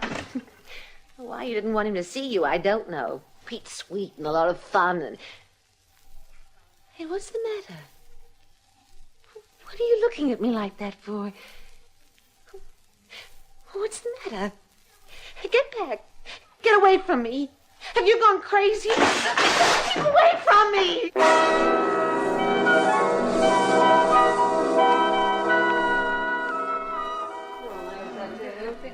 Hey, has anyone seen Abby?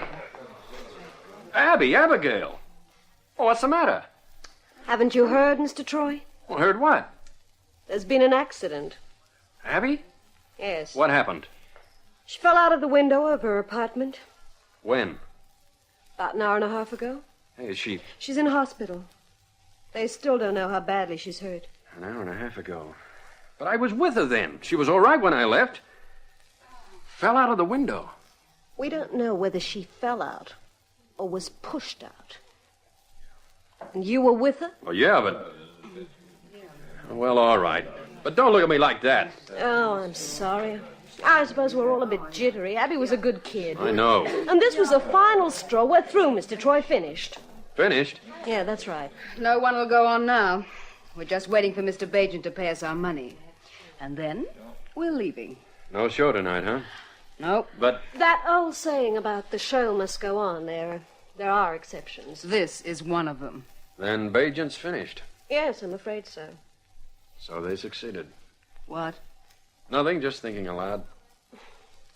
Well, they're closing up the theater now. Well, let's go. Aren't you coming, Mr. Troy?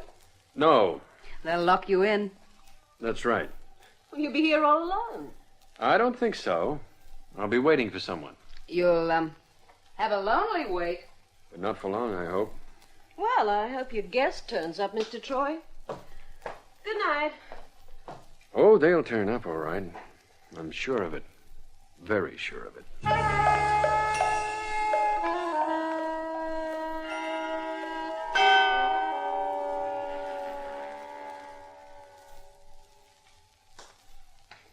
Mr. Troy. Mr. Troy. Are you there? Yeah, I'm here. Joan, isn't it? That's right. Forget something? Yes, my makeup kit. Uh-huh. Where are you? I can't see you. So dark in here. Isn't it, though? And, I'm a little scared, Mr. Troy. I'd, appreciate it if... Oh, I doubt it, Joan. What? I doubt if you're scared in the dark. What do you mean? You're a very self-reliant girl, Joan. Am I? So's that husband of yours. Husband? Matt Castellas. I think you must have made some mistake. No. You and Castellas were married 10 years ago in Paris. Indeed. Just before he pulled that gold bullion heist. I don't know what you're talking about. He held up and robbed an armored car not 2 blocks away from this theater. Mr. In fact, Troy. he was captured right here in this theater. Just about where you're standing now. But they didn't find the bullion. Didn't they? It was late at night. This theater was a movie house then. He and these boys broke in and hid the bullion someplace. His 2 sidekicks decided to shoot it out for the police. They didn't make it. All right, Mr. Troy. You got the story right in just about every detail. Well, that's gratifying. But it's not going to do you any good. I'm standing right beside the master switch. I pull it, and this theater is flooded with light. And in my hand, I'm carrying a gun. Don't do it, Joan. The next one won't miss. Drop the gun, Mrs. Costello. We have this place surrounded. Caswell? Yes, show's over, Troy. Curtain's coming down. Oh, now, wait a minute. All right, Mrs. Costello, let's not have any trouble. Sorry about this bit of deception, Troy, but it was rather necessary. You see, we've had Costello under observation ever since he came out of prison. We'd seen him meet Joan, so we investigated her background. Incidentally, Joan, where is the bullion? You're so clever, you find out. Oh, we've got a theory. You see, obviously they couldn't just walk into the theatre and get it out, so it must be almost inaccessible. That's why Costello wanted the theatre empty, so that he could get at it. So? So, they extended the back to make dressing rooms, and they concreted over an old storeroom. Probably under the concrete. How's that, Joan? I'd say you hit the jackpot, Inspector. I'll get you, Troy. If it hadn't been for you... Yeah, she doesn't look half so pretty when she's scowling, does she? You'd better walk mighty softly from now on, Peter Troy. And carry a big stick. Night, Joan.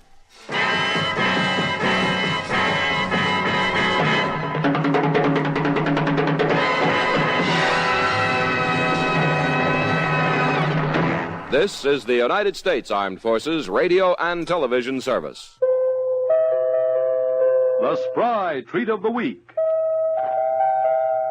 Spry croquettes, tempting golden brown croquettes so crisp and tender crusted they break at the touch of a fork. Delicious? For crispy, full-flavored fried foods, Get pure, bland, all-vegetable shortening at its creamy best.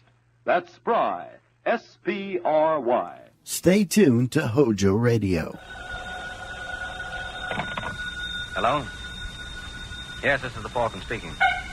Oh, Kathy. Well, thanks for calling, Angel. I can't make it tonight. Have to see a girl about a prize fighter. He was asked to throw a fight, and it looks like he has a choice of being knocked out or knocked off.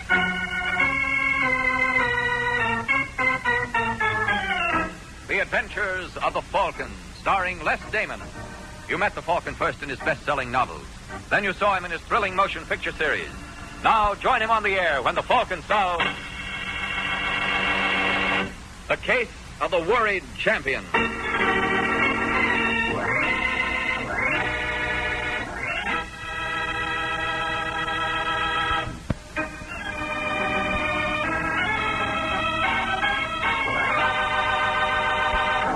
And now, The Case of the Worried Champion.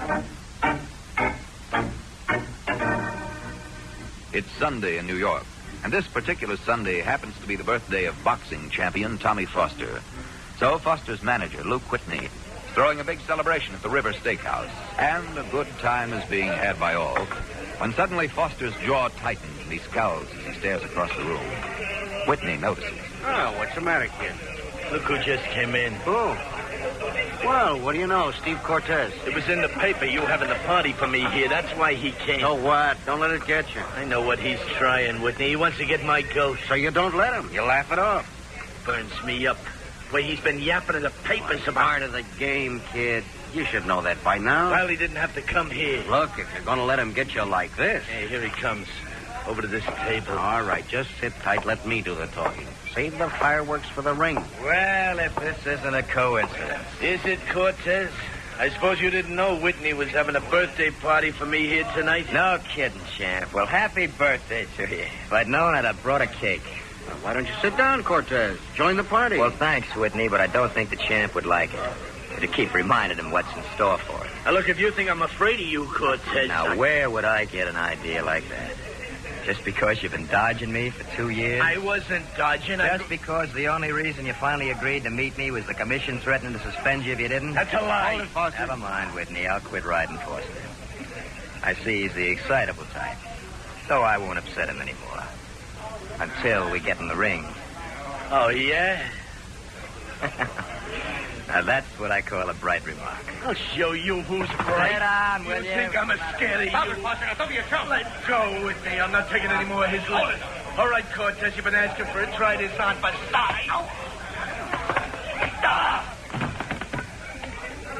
Well, Whitney, there's your champ. If him and me are going to meet in the ring, you better start picking up the pieces.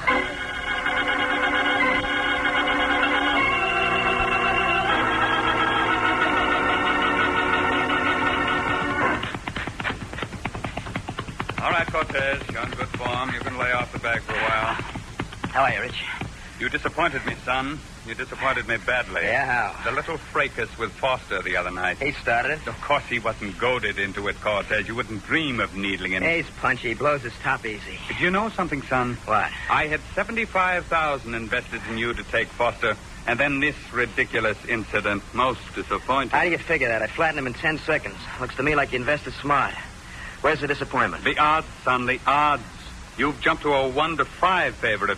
No percentage in backing you at that figure. He'll still win. I always insist on a better return for my money. I'm sorry, Rich, but Foster asked for it. I didn't come here to quibble about the details. Now, why did you come here? You see, Cortez, it's like this. Considering the shift in odds, I'm forced to back Foster now instead of you. You understand? All right, it's your dough if you want to throw it away. You don't understand. I have no intentions of throwing it away. So what do you want me to do? Have I asked you to do anything? I'm beginning to get the idea without you asking. Good. I counted on your good sense. Go chase yourself. I just wanted you to know I'm not the only one betting on Foster. And if you whip him, well, somebody will resent it. I thought I should tip you off, son. I always like to do the friendly thing. Well, thanks so much. Now get out of here. And not so fast. I might be asked your attitude in this matter. If I am, what answer do I give? Oh, you want an answer, huh, Rich? Yes. All right. Here it is in a nutshell.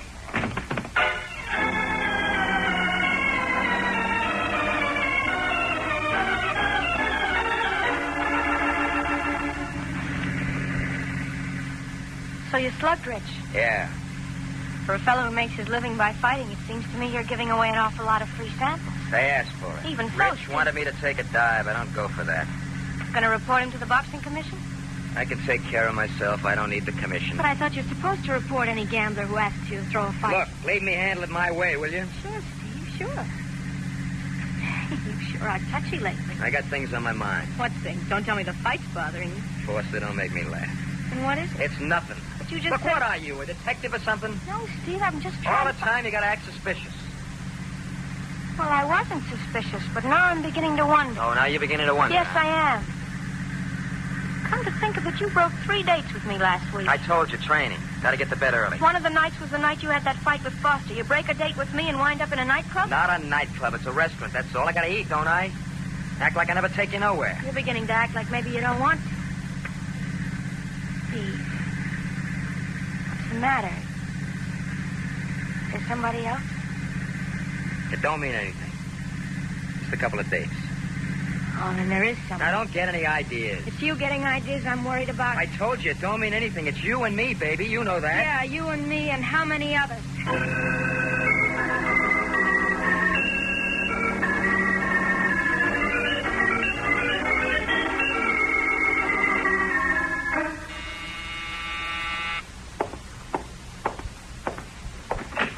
Yeah? Oh, Tommy Foster. Yeah. Well, come in, champ. Thanks. You're Mike Waring, ain't you?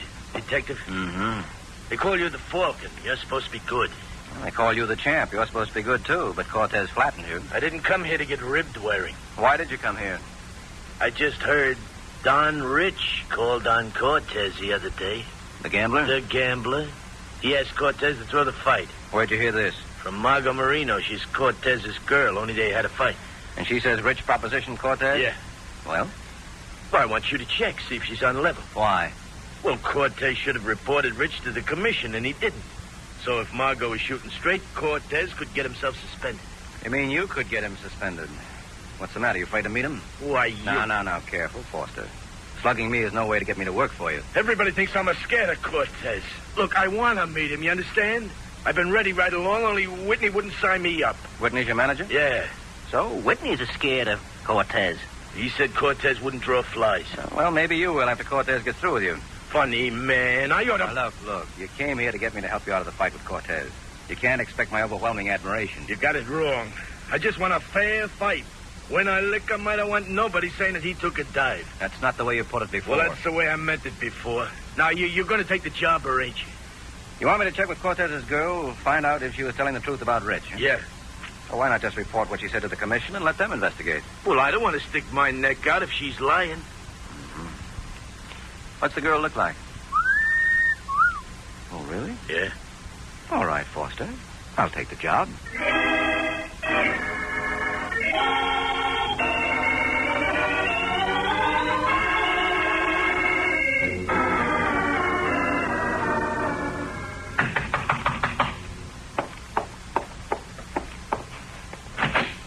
Yes?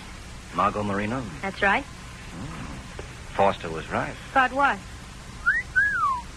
I don't get it. Angel, you've got it. Look, who are you? What's the Mike Waring, the name. Yes, Mr. Waring? Why not call me Mike, huh? I haven't made up my mind what I'm going to call you yet, but I'm getting ideas. Now, what do you want?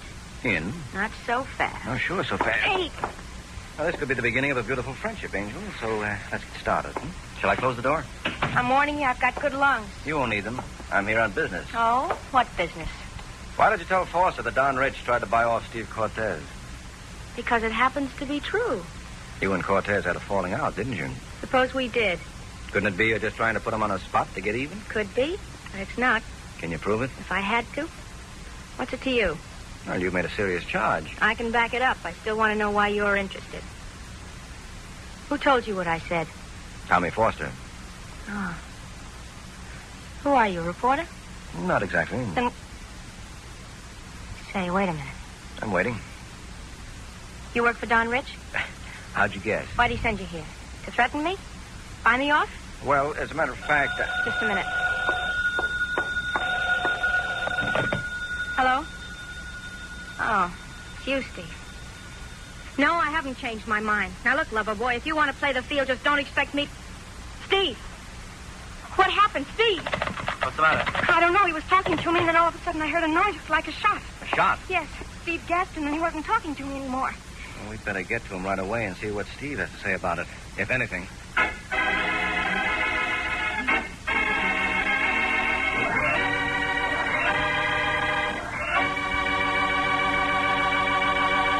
Home of the KNX Drama Hour.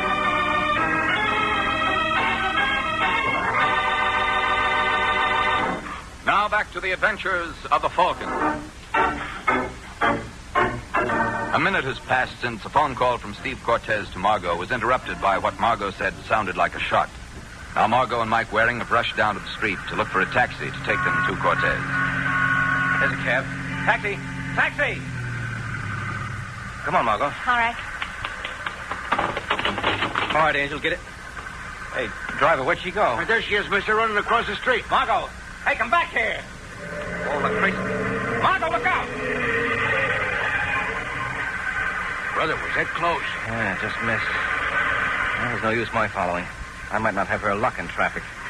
You must be some wolf to make her risk a neck like that. Well, you got it wrong, driver. And how come she scrams like that? I'm not sure, but I don't think what scares her is a fate worse than death. You don't?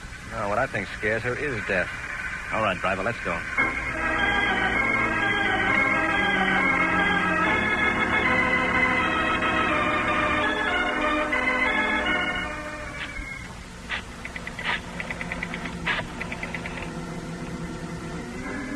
Hello, Sergeant Corbett. Mike Waring. I hate to disturb your canasta, old boy, but I found a stiff in room 308 at the Hotel Aldrich. Look into it, will you? Now that I've confirmed the murder, I can't hang around here. I have something more important on my mind. No, not blonde. Brunette. So long, Corbett.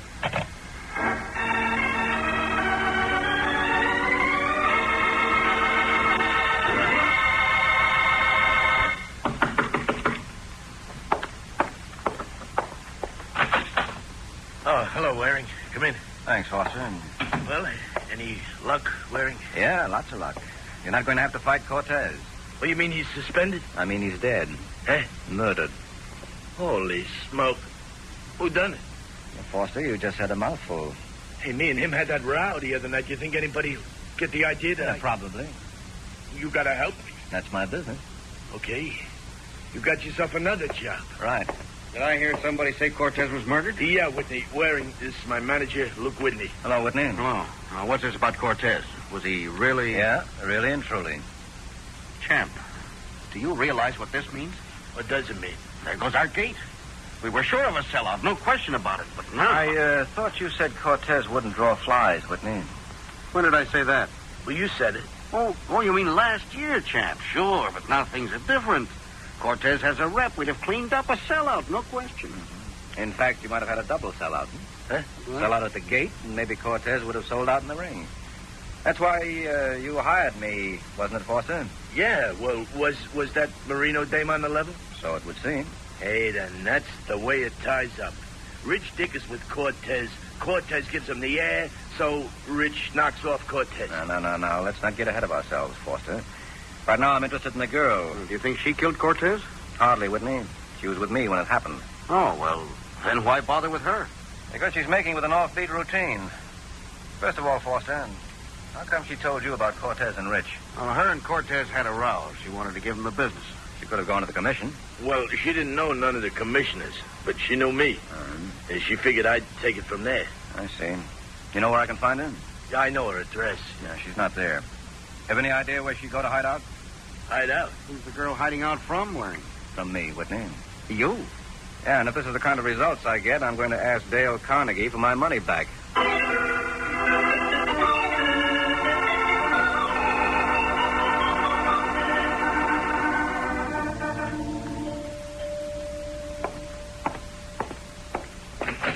How do you do, sir? Hello, I'm Mike Waring. I'm looking for Don Rich. Mike Waring, I've been half expecting you. Come in, sir, come in. Thank you. I take it you're Rich. That's right.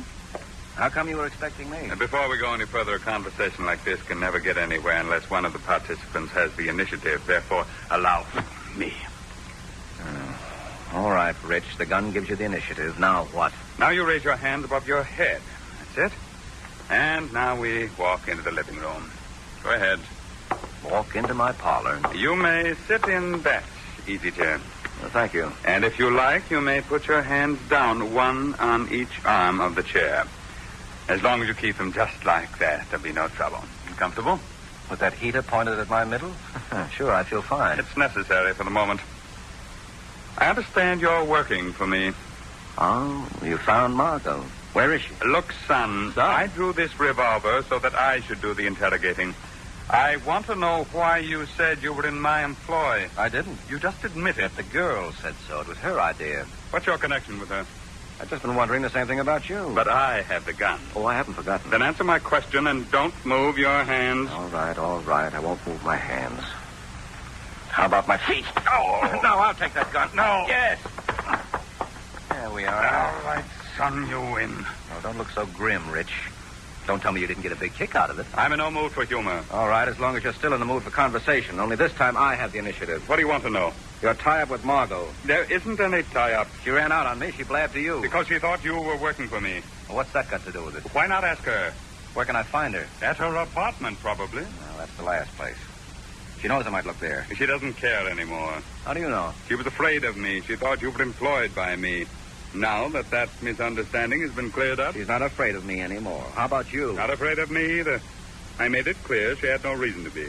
Well, why was she in the first place? Because of the way you acted. Oh, no. There was something else. I think not. I think so. Well, ask her. I intend to. So long, son.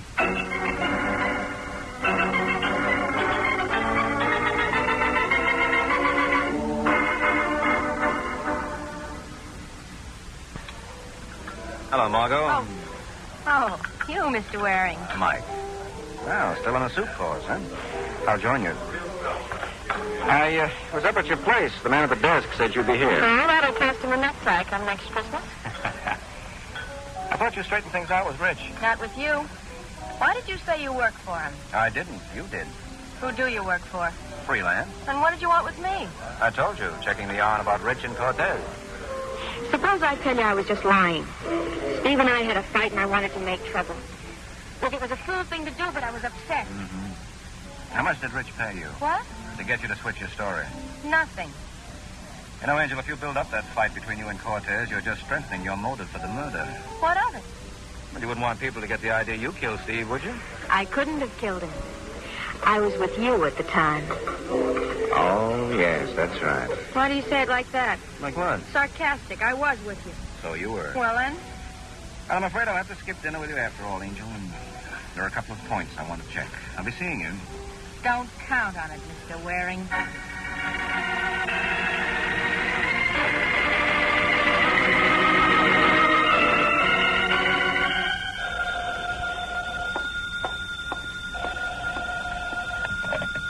Hello? Hello, Whitney. This is Mike Waring. Is Foster there? Just a minute. Champ, for you. Who is it? Mike Waring. Oh, yeah. Hello, Waring. Listen, Foster. I've just about got the case wrapped up. Yeah? You mean you know who killed Cortez? I think so. Well, that's great. Who is it? I'll have to iron out a couple of details first. Maybe you can help me. Can you come over to my place? Well, I got to see a guy at the Hotel Randolph in a little while. Couldn't you meet me there? We'll talk in the lobby, huh? Okay, Foster. 20 minutes? That's good for me. 20 minutes it is. So long, Waring.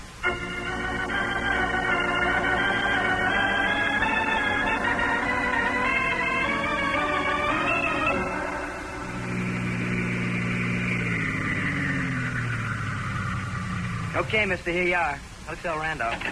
Right, driver. Thank you. Say, can you change... Oh, hey. Mister, you all right? Mister!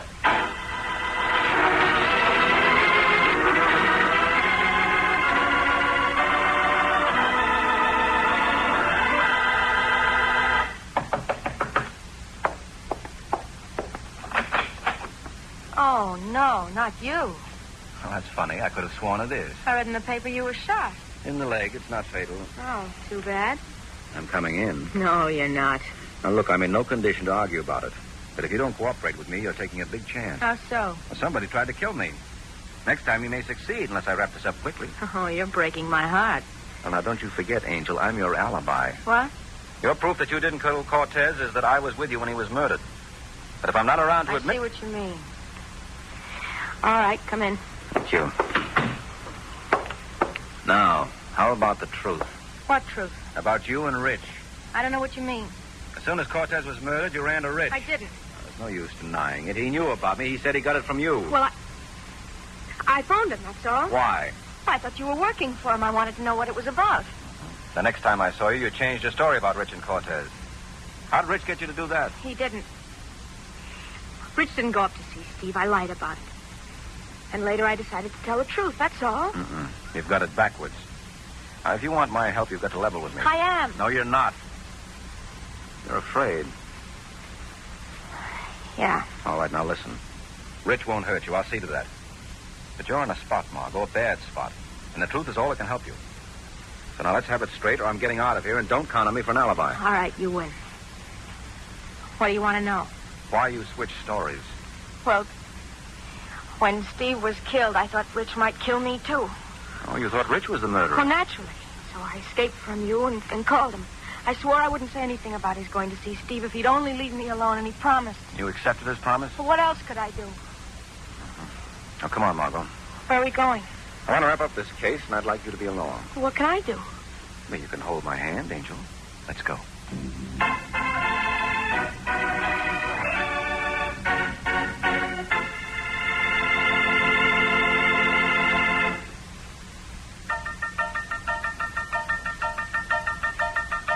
All you need to know, KNX 70 News Radio.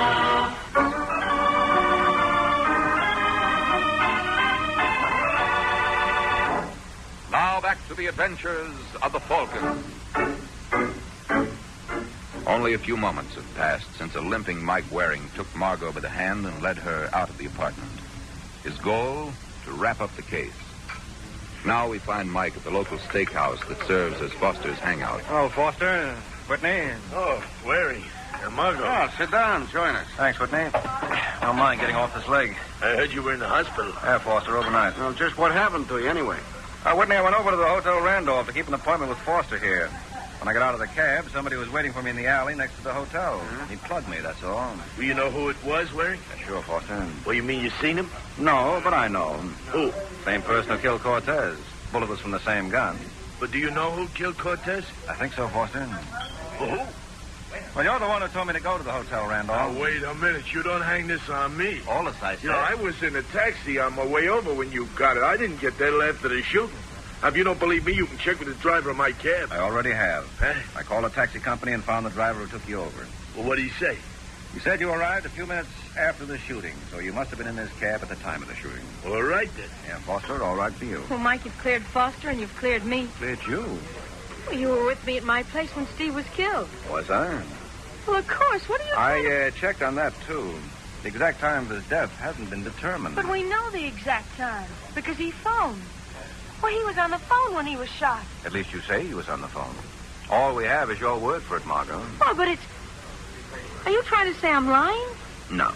Well, you can't think I killed Steve. Oh, yes, I could. I almost did. But now that I know Whitney is the murderer, that lets you out, Margot. I? Well, you don't mean that, Waring. Well, here comes Sergeant Corbett of the police. I asked him to meet me here. So, Whitney, you'll get a chance to see just exactly what I do mean. Hello, Corbett.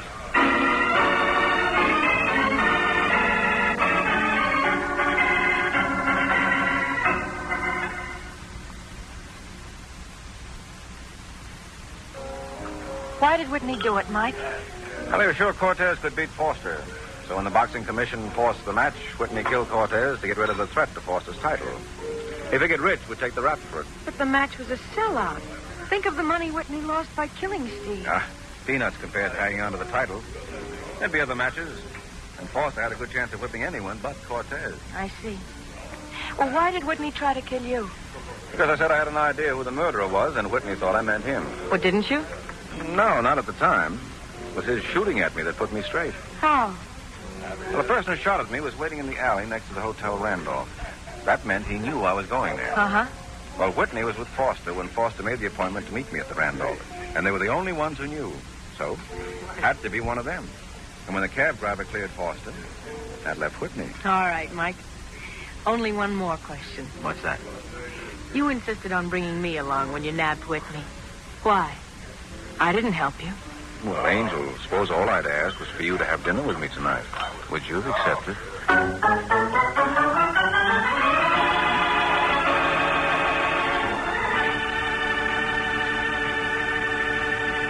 Ladies and gentlemen, where the community chest is at work, Red Feather Services, like youth programs and clinics, hospitals, and the USO, give direct help to 2 families out of 5 every year.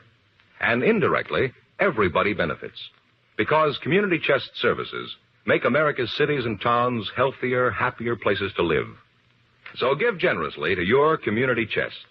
Pledge enough for all the community campaigns that are united under the Red Feather banner. Stay tuned to Hojo Radio. The Adventures of Frank Race, starring Tom Collins.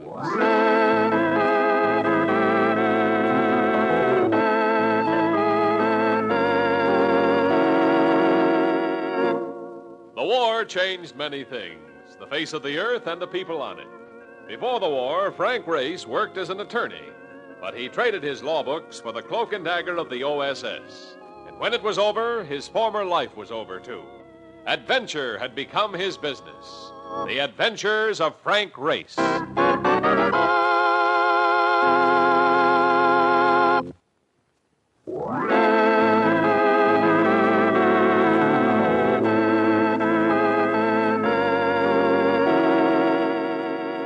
And now we join Frank Race for The Adventure of the Juvenile Passenger.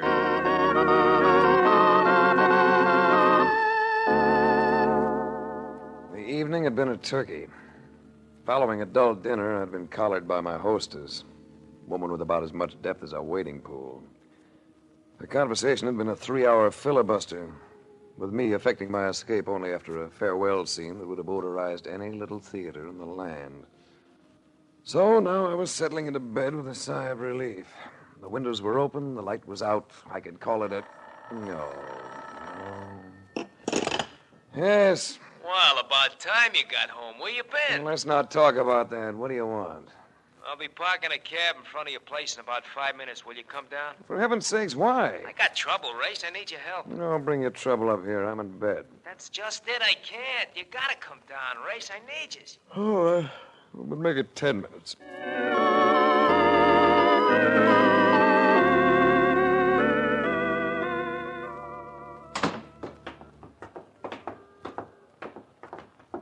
This had better be good. So take a gander back there. Oh, it's a girl. Yeah. And how old would you say she was? 14, possibly. All right. She's 14 and riding around in my cab at 1 o'clock in the morning. She ain't got the dough to pay her fare, and she says she'll kill herself if I don't keep driving her. That ain't a ladle of trouble I'll put in, which is... It'll do. What's your name, dear? I don't care to say. How long she been riding with you, Mark? Since 11 o'clock. How'd you happen to pick her up? I didn't. I step into a cafe for a few minutes to lap up a cup of coffee. When I come out, there she is, already in the cab. I tried to head for a precinct house once, but she put the nix on it. She knows New York as well as I do. Well, let's all go for a ride. Drive her out, Mark. I'll talk to her.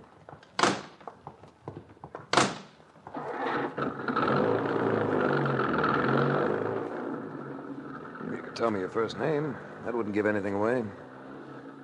It's Mary. Look, no use being mad at me. I'm a stranger. I'm not mad. Trouble at home? I don't live at home. Relatives? I stay at an orphanage. Nothing wrong with that. No, there's nothing wrong with it except... Well, how would you like it if someone were trying to send you to jail? Someone at the orphanage? Just the head of it, that's all. No one can send you to jail if you haven't done anything wrong. She claims I steal things. I don't, but... What's the use? You won't believe me either. I believe you. I'd like to help you. You can't do anything. Nobody can do anything. What are you supposed to have stolen? Some jewelry. You like jewelry? Sure I like it. All girls do.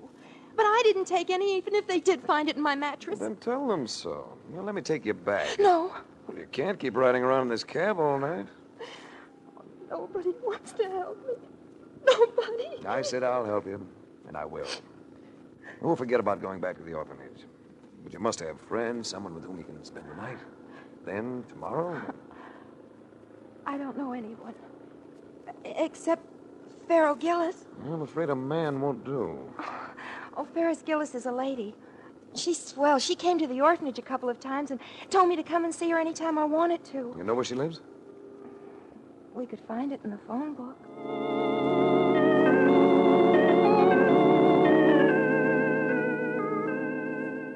We found it in the phone book. An apartment hotel in the 60s, a place called the Wellington Arms. With the lady we sought seemed to be out. But we didn't exactly draw a blank. While we were still pushing the buzzer to her apartment on the second floor, the elevator clicked to a stop and 3 men got out. We drew their instant attention. Looking for somebody? He could have been the kid who takes your tickets at the theater. Skin was clear. He hadn't been shaving very long. He wore a bow tie and a pork pie hat, but his voice matched his eyes.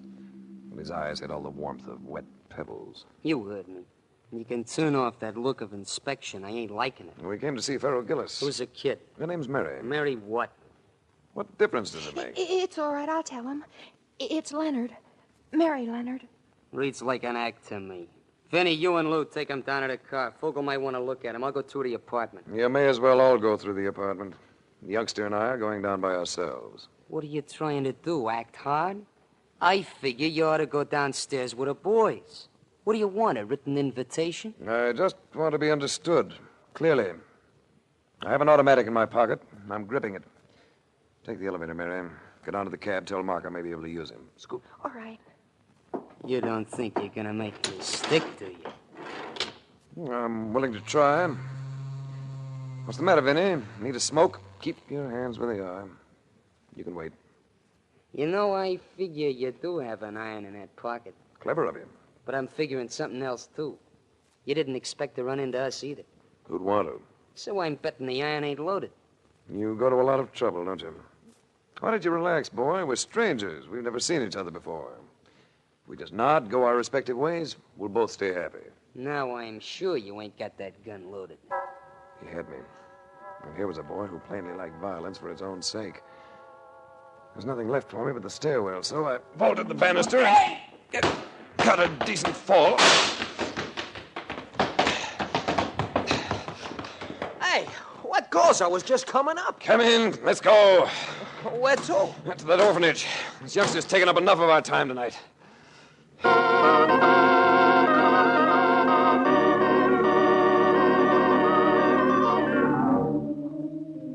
There were cars parked in front of the orphanage, and lights still on inside. In the office, a sort of conference seemed to have taken place. But we got an instantaneous reaction from a woman of about 50, a woman whose face suggested that she wanted no fun out of life and resented anyone else trying for it. Well, just where have you been, young lady? Who is this, Mary? Mrs. Barkley. She's head matron. Good evening, Mrs. Barkley. Well? My name's Race. I'm a private investigator. I'm acting on this young lady's behalf. Gosh. You are you? Well, I'll have you know... pardon me, Mrs. Barkley. Now, where did you find this girl, Mr. Reyes? I have a friend who drives a taxi. Mary was one of his fares tonight. And she seemed upset, and he found it a problem. So he called on me. I see. I don't believe we've met. Oh, I'm sorry. I'm Paul Westerhaven. This is Miss Doris Sanford. Possibly you know Winthrop Gravel. Everyone does. Paul Westerhaven plays polo the way Stan Musial plays baseball. Horses and money. Plenty of both. Doris Sanford I'd never seen before. A definite loss on my part. She was lovely even under the glare of a light that gave Mrs. Barkley's face the look of a boiled potato. If you were any kind of a sharpshooter, Winthrop Gravel was a name to flinch at. He scribed a hard-hitting newspaper column that went in for reform. You might be interested to know, Race, that we're here because of this girl's disappearance. She's utterly incorrigible. You've been able to do absolutely nothing with her. You ever try being kind? Well, it is somewhat of a problem, Reyes. This is the second time the girl has run off. We've been fortunate that no bad publicity has developed. Now, where does Pharaoh Gillis fit into the picture? Oh, that woman. Who is Pharaoh Gillis? Well, she's rather well known, Paul.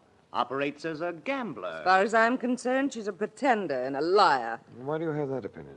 A month or so ago, Miss Gillis promised to donate the cost of a new building for the orphanage. She seemed quite enthusiastic at the time, but nothing came of it. Well, if you don't mind, I'm ready to say goodnight. I'll come and see you tomorrow, Mary. We'll talk this over. All right. And if I've seemed abrupt, Mrs. Barkley, I apologize. I don't imagine your job is a breeze by any means. Certainly isn't.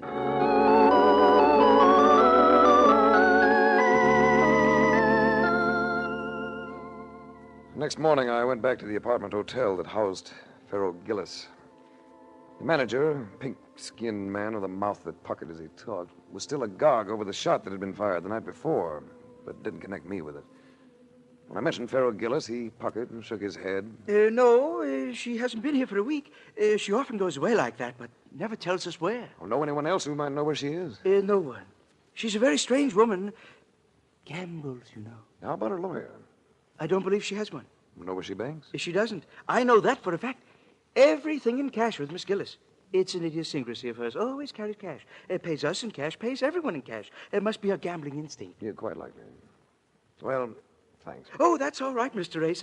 Didn't you say you were an investigator? Yes. Well, I'm always willing to help investigators. Always.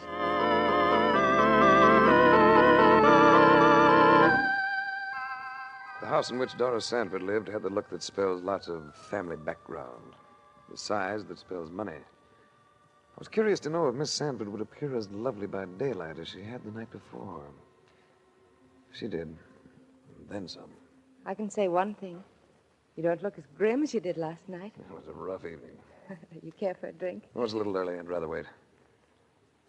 Well, you have a charming house. Makes a nice frame for you. You couldn't pay me a nicer compliment. Oh, yes, I could. It was just a warm-up shot. You know, you couldn't have looked grim last night. Speaking of the orphanage, I've just come from there. I had a talk with a kid. She isn't very happy. I know. We've got to do something for her. How about that Barkley lady? Oh, she's all right. She lost her sister last month, and they were very close. She's making a bit of an adjustment. She'll get over it. She seems to be adjusting at the expense of that kid. How does a woman like Pharaoh Gillis tie in with the orphanage? Well, it seems that she stayed there as a child. She comes in every once in a while for a visit. Now, this building she was going to have to write. How much was it going to cost? $50,000. Nice bundle of money. Yes, it is. But you can see Mrs. Barkley's side of it. She was pretty excited at the prospect. That drink you mentioned, couldn't we have it somewhere tonight? And dinner to go with it? It sounds as though it might be fun. But you have another engagement. I could break it. Couldn't I? I like the way you say that. Will you call for me? With my hair combed and my face ashine. All right, Ray. It's a date.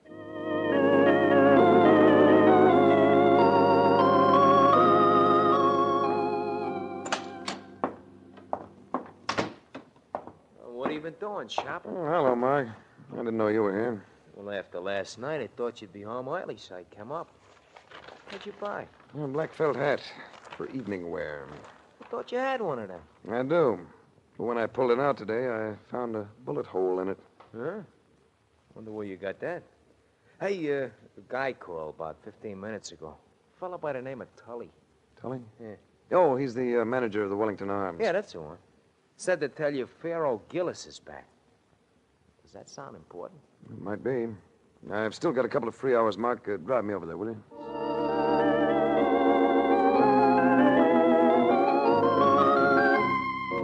I found the door to the apartment slightly ajar, so I knocked.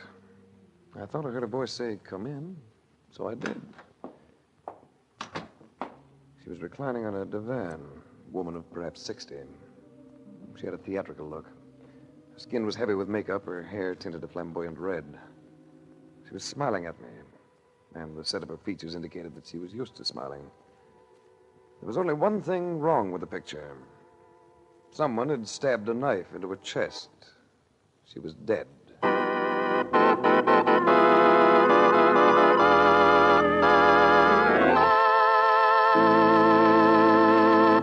We'll return to the adventures of Frank Race in just about 1 minute.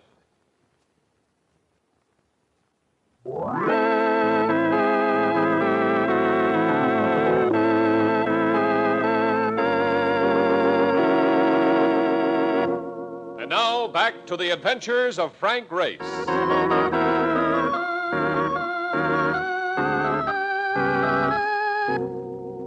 Finding someone murdered always presents one serious problem. Should you notify the police? And if you do, you're going to find yourself involved. If you don't, you may find yourself even more involved. But this time, I didn't have to carry out my decision. Just as I picked up the phone, a voice spoke to me in the same soft tones that had invited me into the room. I wouldn't do that if I were you. He'd stepped out from behind a bookcase partition. And dapper serves as a one-word description. He could have been something from a style page in Esquire. He even had the leer to go with it. With him was Slate, the lad who had caused me to vault into the stairwell. The hood called Vinny was also along. I'm Johnny Fogel. The lady is a friend of mine. If we're going to discuss the lady, we may as well get into the past tense, don't you think? Yeah, you see, Johnny, you're sugar cookie, like I told you. You ain't gonna get nowhere with him unless you raise a few lumps on him first. Were you a friend of the lady? Well, to my knowledge, this is the first time I've ever laid eyes on her. Maybe I should have said the lady was a partner of mine. I understand she was in an interesting business. The most interesting business there is. A few weeks ago, she made a killing, a real big killing. Yes? I gave her the tip that clicked for her, so I sort of figure that now she's gone, Lord rest her soul, I'm straight in line to be the heir to what she left behind. I suppose that's a logical pattern of reasoning for a person of your temperament. Talk so Johnny can get what you mean. Never mind, Slate. I get what he means, and I think he gets what I mean. Let's not waste each other's time, Fogel. Don't reach for that phone, pal. You ain't gonna call nobody. Frisk him, Slate. I wouldn't worry none, Johnny.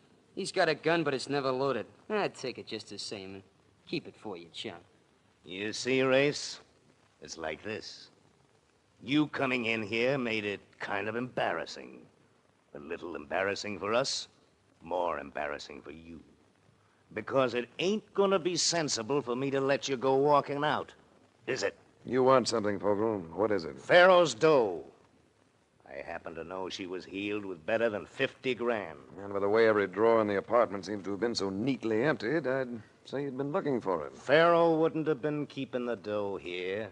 She wasn't that kind. I haven't the slightest idea what Pharaoh Gillis was like. You may as well know that I can't tell you a thing about her money.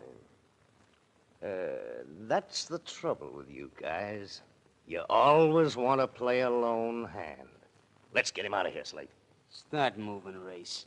And this time you ain't getting away with no phony moves. As Slate pushed me past the door, Fogel lingered for a last look at Pharaoh Gillis, which meant that Slate and I started downstairs by ourselves.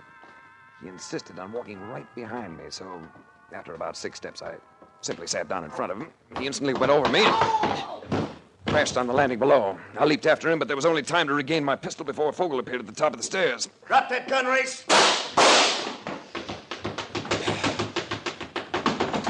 I went the rest of the way on the run, past a gaping manager in the foyer, up to a gaping Mark Donovan at curbside. Oh, not again. Every time you go in that place, you get chased out by bullets. Get me home in a hurry, Mark. I'm due to pick up a most attractive girl in less than 30 minutes.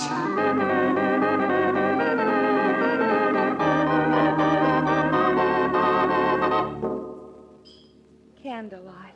Wine. I might have known you'd do it this way, Race. I couldn't think of you in any other surroundings. Not at this time, anyway. You're nice. You're beautiful. Tell me something. Ask it. Each time I've seen you, you've worn black. It's for my father. He died less than a year ago. I'm sorry. You don't have to be. You're observant. I like that. It's flattering. In fact, I seem to like everything about you, Race. What would you like to do after dinner? Go home. The butler will have the fire going. And I thought we could just talk.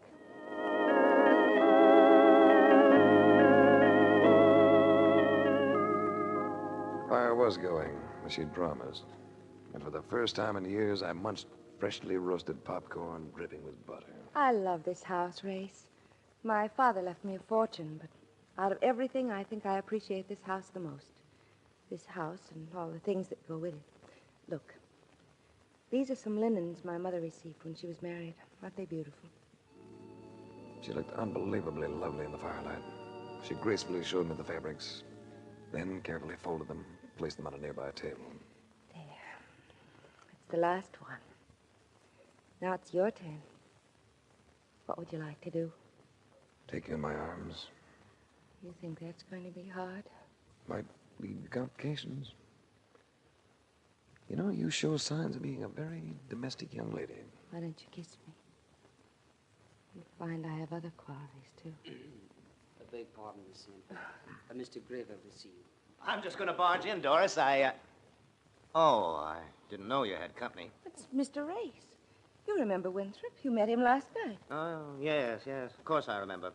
I came to see you about that youngster. She's been arrested, Doris. Arrested? Mary Leonard? Well, it seems that Mrs. Barkley made a report to the police about the missing jewelry. Oh, no. We'll have to run down and get the child out. Well, I'm afraid they don't grant bail on a murder charge. Murder? Murder? One of the items the police recovered from the girl was a diamond earring. The mate to it was found today in the apartment of Pharaoh Gillis, along with Miss Gillis's body. So it seems that the orphanage has been harboring a juvenile murderess.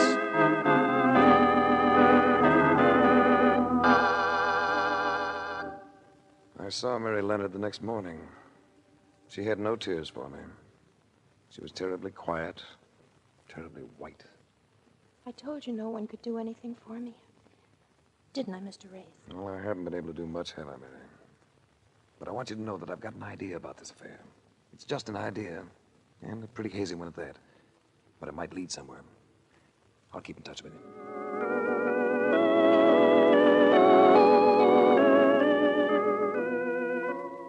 For the rest of the day, I had Mark out gathering information while I busied myself doing the same thing. We got together at 5 o'clock.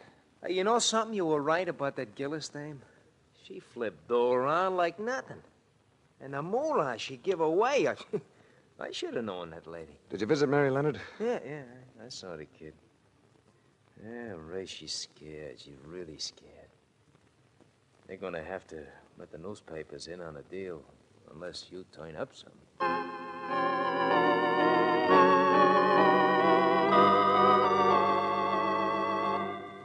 It was about an hour later that I got a call from Doris Sanford. Race, can you come to see me right away? It's important. Trouble? Well, in a way. Nothing to do with the orphanage. But it does concern us. Well, let me see. I'm expecting a report on something, but I know what I'll do. I'll call and tell them to get in touch with me at your place. I'll be right over.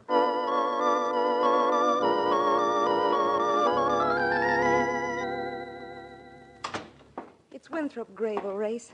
He thinks he's in love with me, and he's become insanely jealous of you. Can't help that, can we? After all, he's a big boy now. But he can hurt you with that column of his. There's a phone call for Mr. Race, Miss Sanford. I took it in the library. It was the report I'd been waiting for. When I got back to Doris, I found Winthrop Grayville with her. He greeted me with a frigid nod. His face was flushed, and his eyes had a too bright look. Was it the call you've been expecting, Race? Yes. It seems that Pharaoh Gillis not only made a promise to give $50,000 to the orphanage, but she actually delivered the money. What are you talking about? Pharaoh Gillis always did everything with cash, and that's the way it was handed over. $50,000 in United States currency. I guess it was too much for the party who accepted it, because nothing was ever said about it. And that's why Pharaoh Gillis was murdered. So where do we go from there? To the fact that Pharaoh Gillis wasn't murdered just to keep her silent. Drawers and cupboards had been emptied in the apartment. She'd evidently obtained a receipt for the money, which the killer wanted, and got, I believe. And I suppose you know all about the killer's identity, eh? I do know. Who did it, Race? You did, darling. Ah. I got my lead on that from the way you folded those linens last night. The way I folded the linens. So carefully, so meticulously. The same way everything was handled in Pharaoh Gillis's apartment. You were disturbed before you could put the things back, but you left everything so neatly piled. You're being ridiculous, Race. I just inherited a fortune from my father. I know. But this afternoon I learned that it wasn't a very liquid fortune. Not much money. So inheritance taxes were going to cripple you, make you sacrifice a big slice of your holdings. I think the courts will accept that as a pretty good motive. Oh, you're wrong, Race. No, I'm not. The item I particularly don't like is the way you set that little girl up for a patsy. Framing her with some frowsy jewelry. Planting the stuff so she'd not only be suspected of thievery, but of murder as well. Win, This man is trying to frame me. Yes, but he's not going to get away with it. Put that gun away, Grable. She's making a fool of you. No, you've been trying to make a fool of me. Making passes at her when you knew she was engaged to me. Well, it's the last pass you'll make at any woman. Why, you... Sorry, Grable. I can only allow you one miss. Oh! Race, Yes, dear. I've been thinking of taking a trip to Lake Louise. Why don't you come with me? After all, you can't prove I did anything. That receipt is no longer in existence, nor the duplicate. I know. But you wrote pretty heavily when you made it out. Heavily enough to mark up the blank underneath. That was what my report was about. The police lab was able to show it all up. The amount and your signature.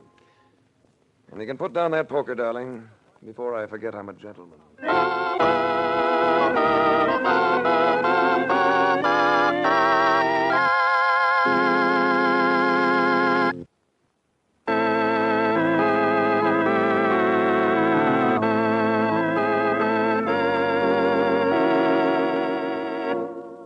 The Adventures of Frank Race, starring Tom Collins with Tony Barrett as Mark Donovan, comes to you from Hollywood. Others heard in tonight's cast were Virginia Gregg, Michael Ann Barrett, Jack Crucian, Jack Carrington, and Bert Holland. This series is written and directed by Joel Murcott and Buckley Angel. The music is composed and played by Ivan Ditmars. Be sure to be with us again this same time next week for another dramatic chapter in The Adventures of Frank Race. Art Gilmore speaking. This is a Bruce Ells production.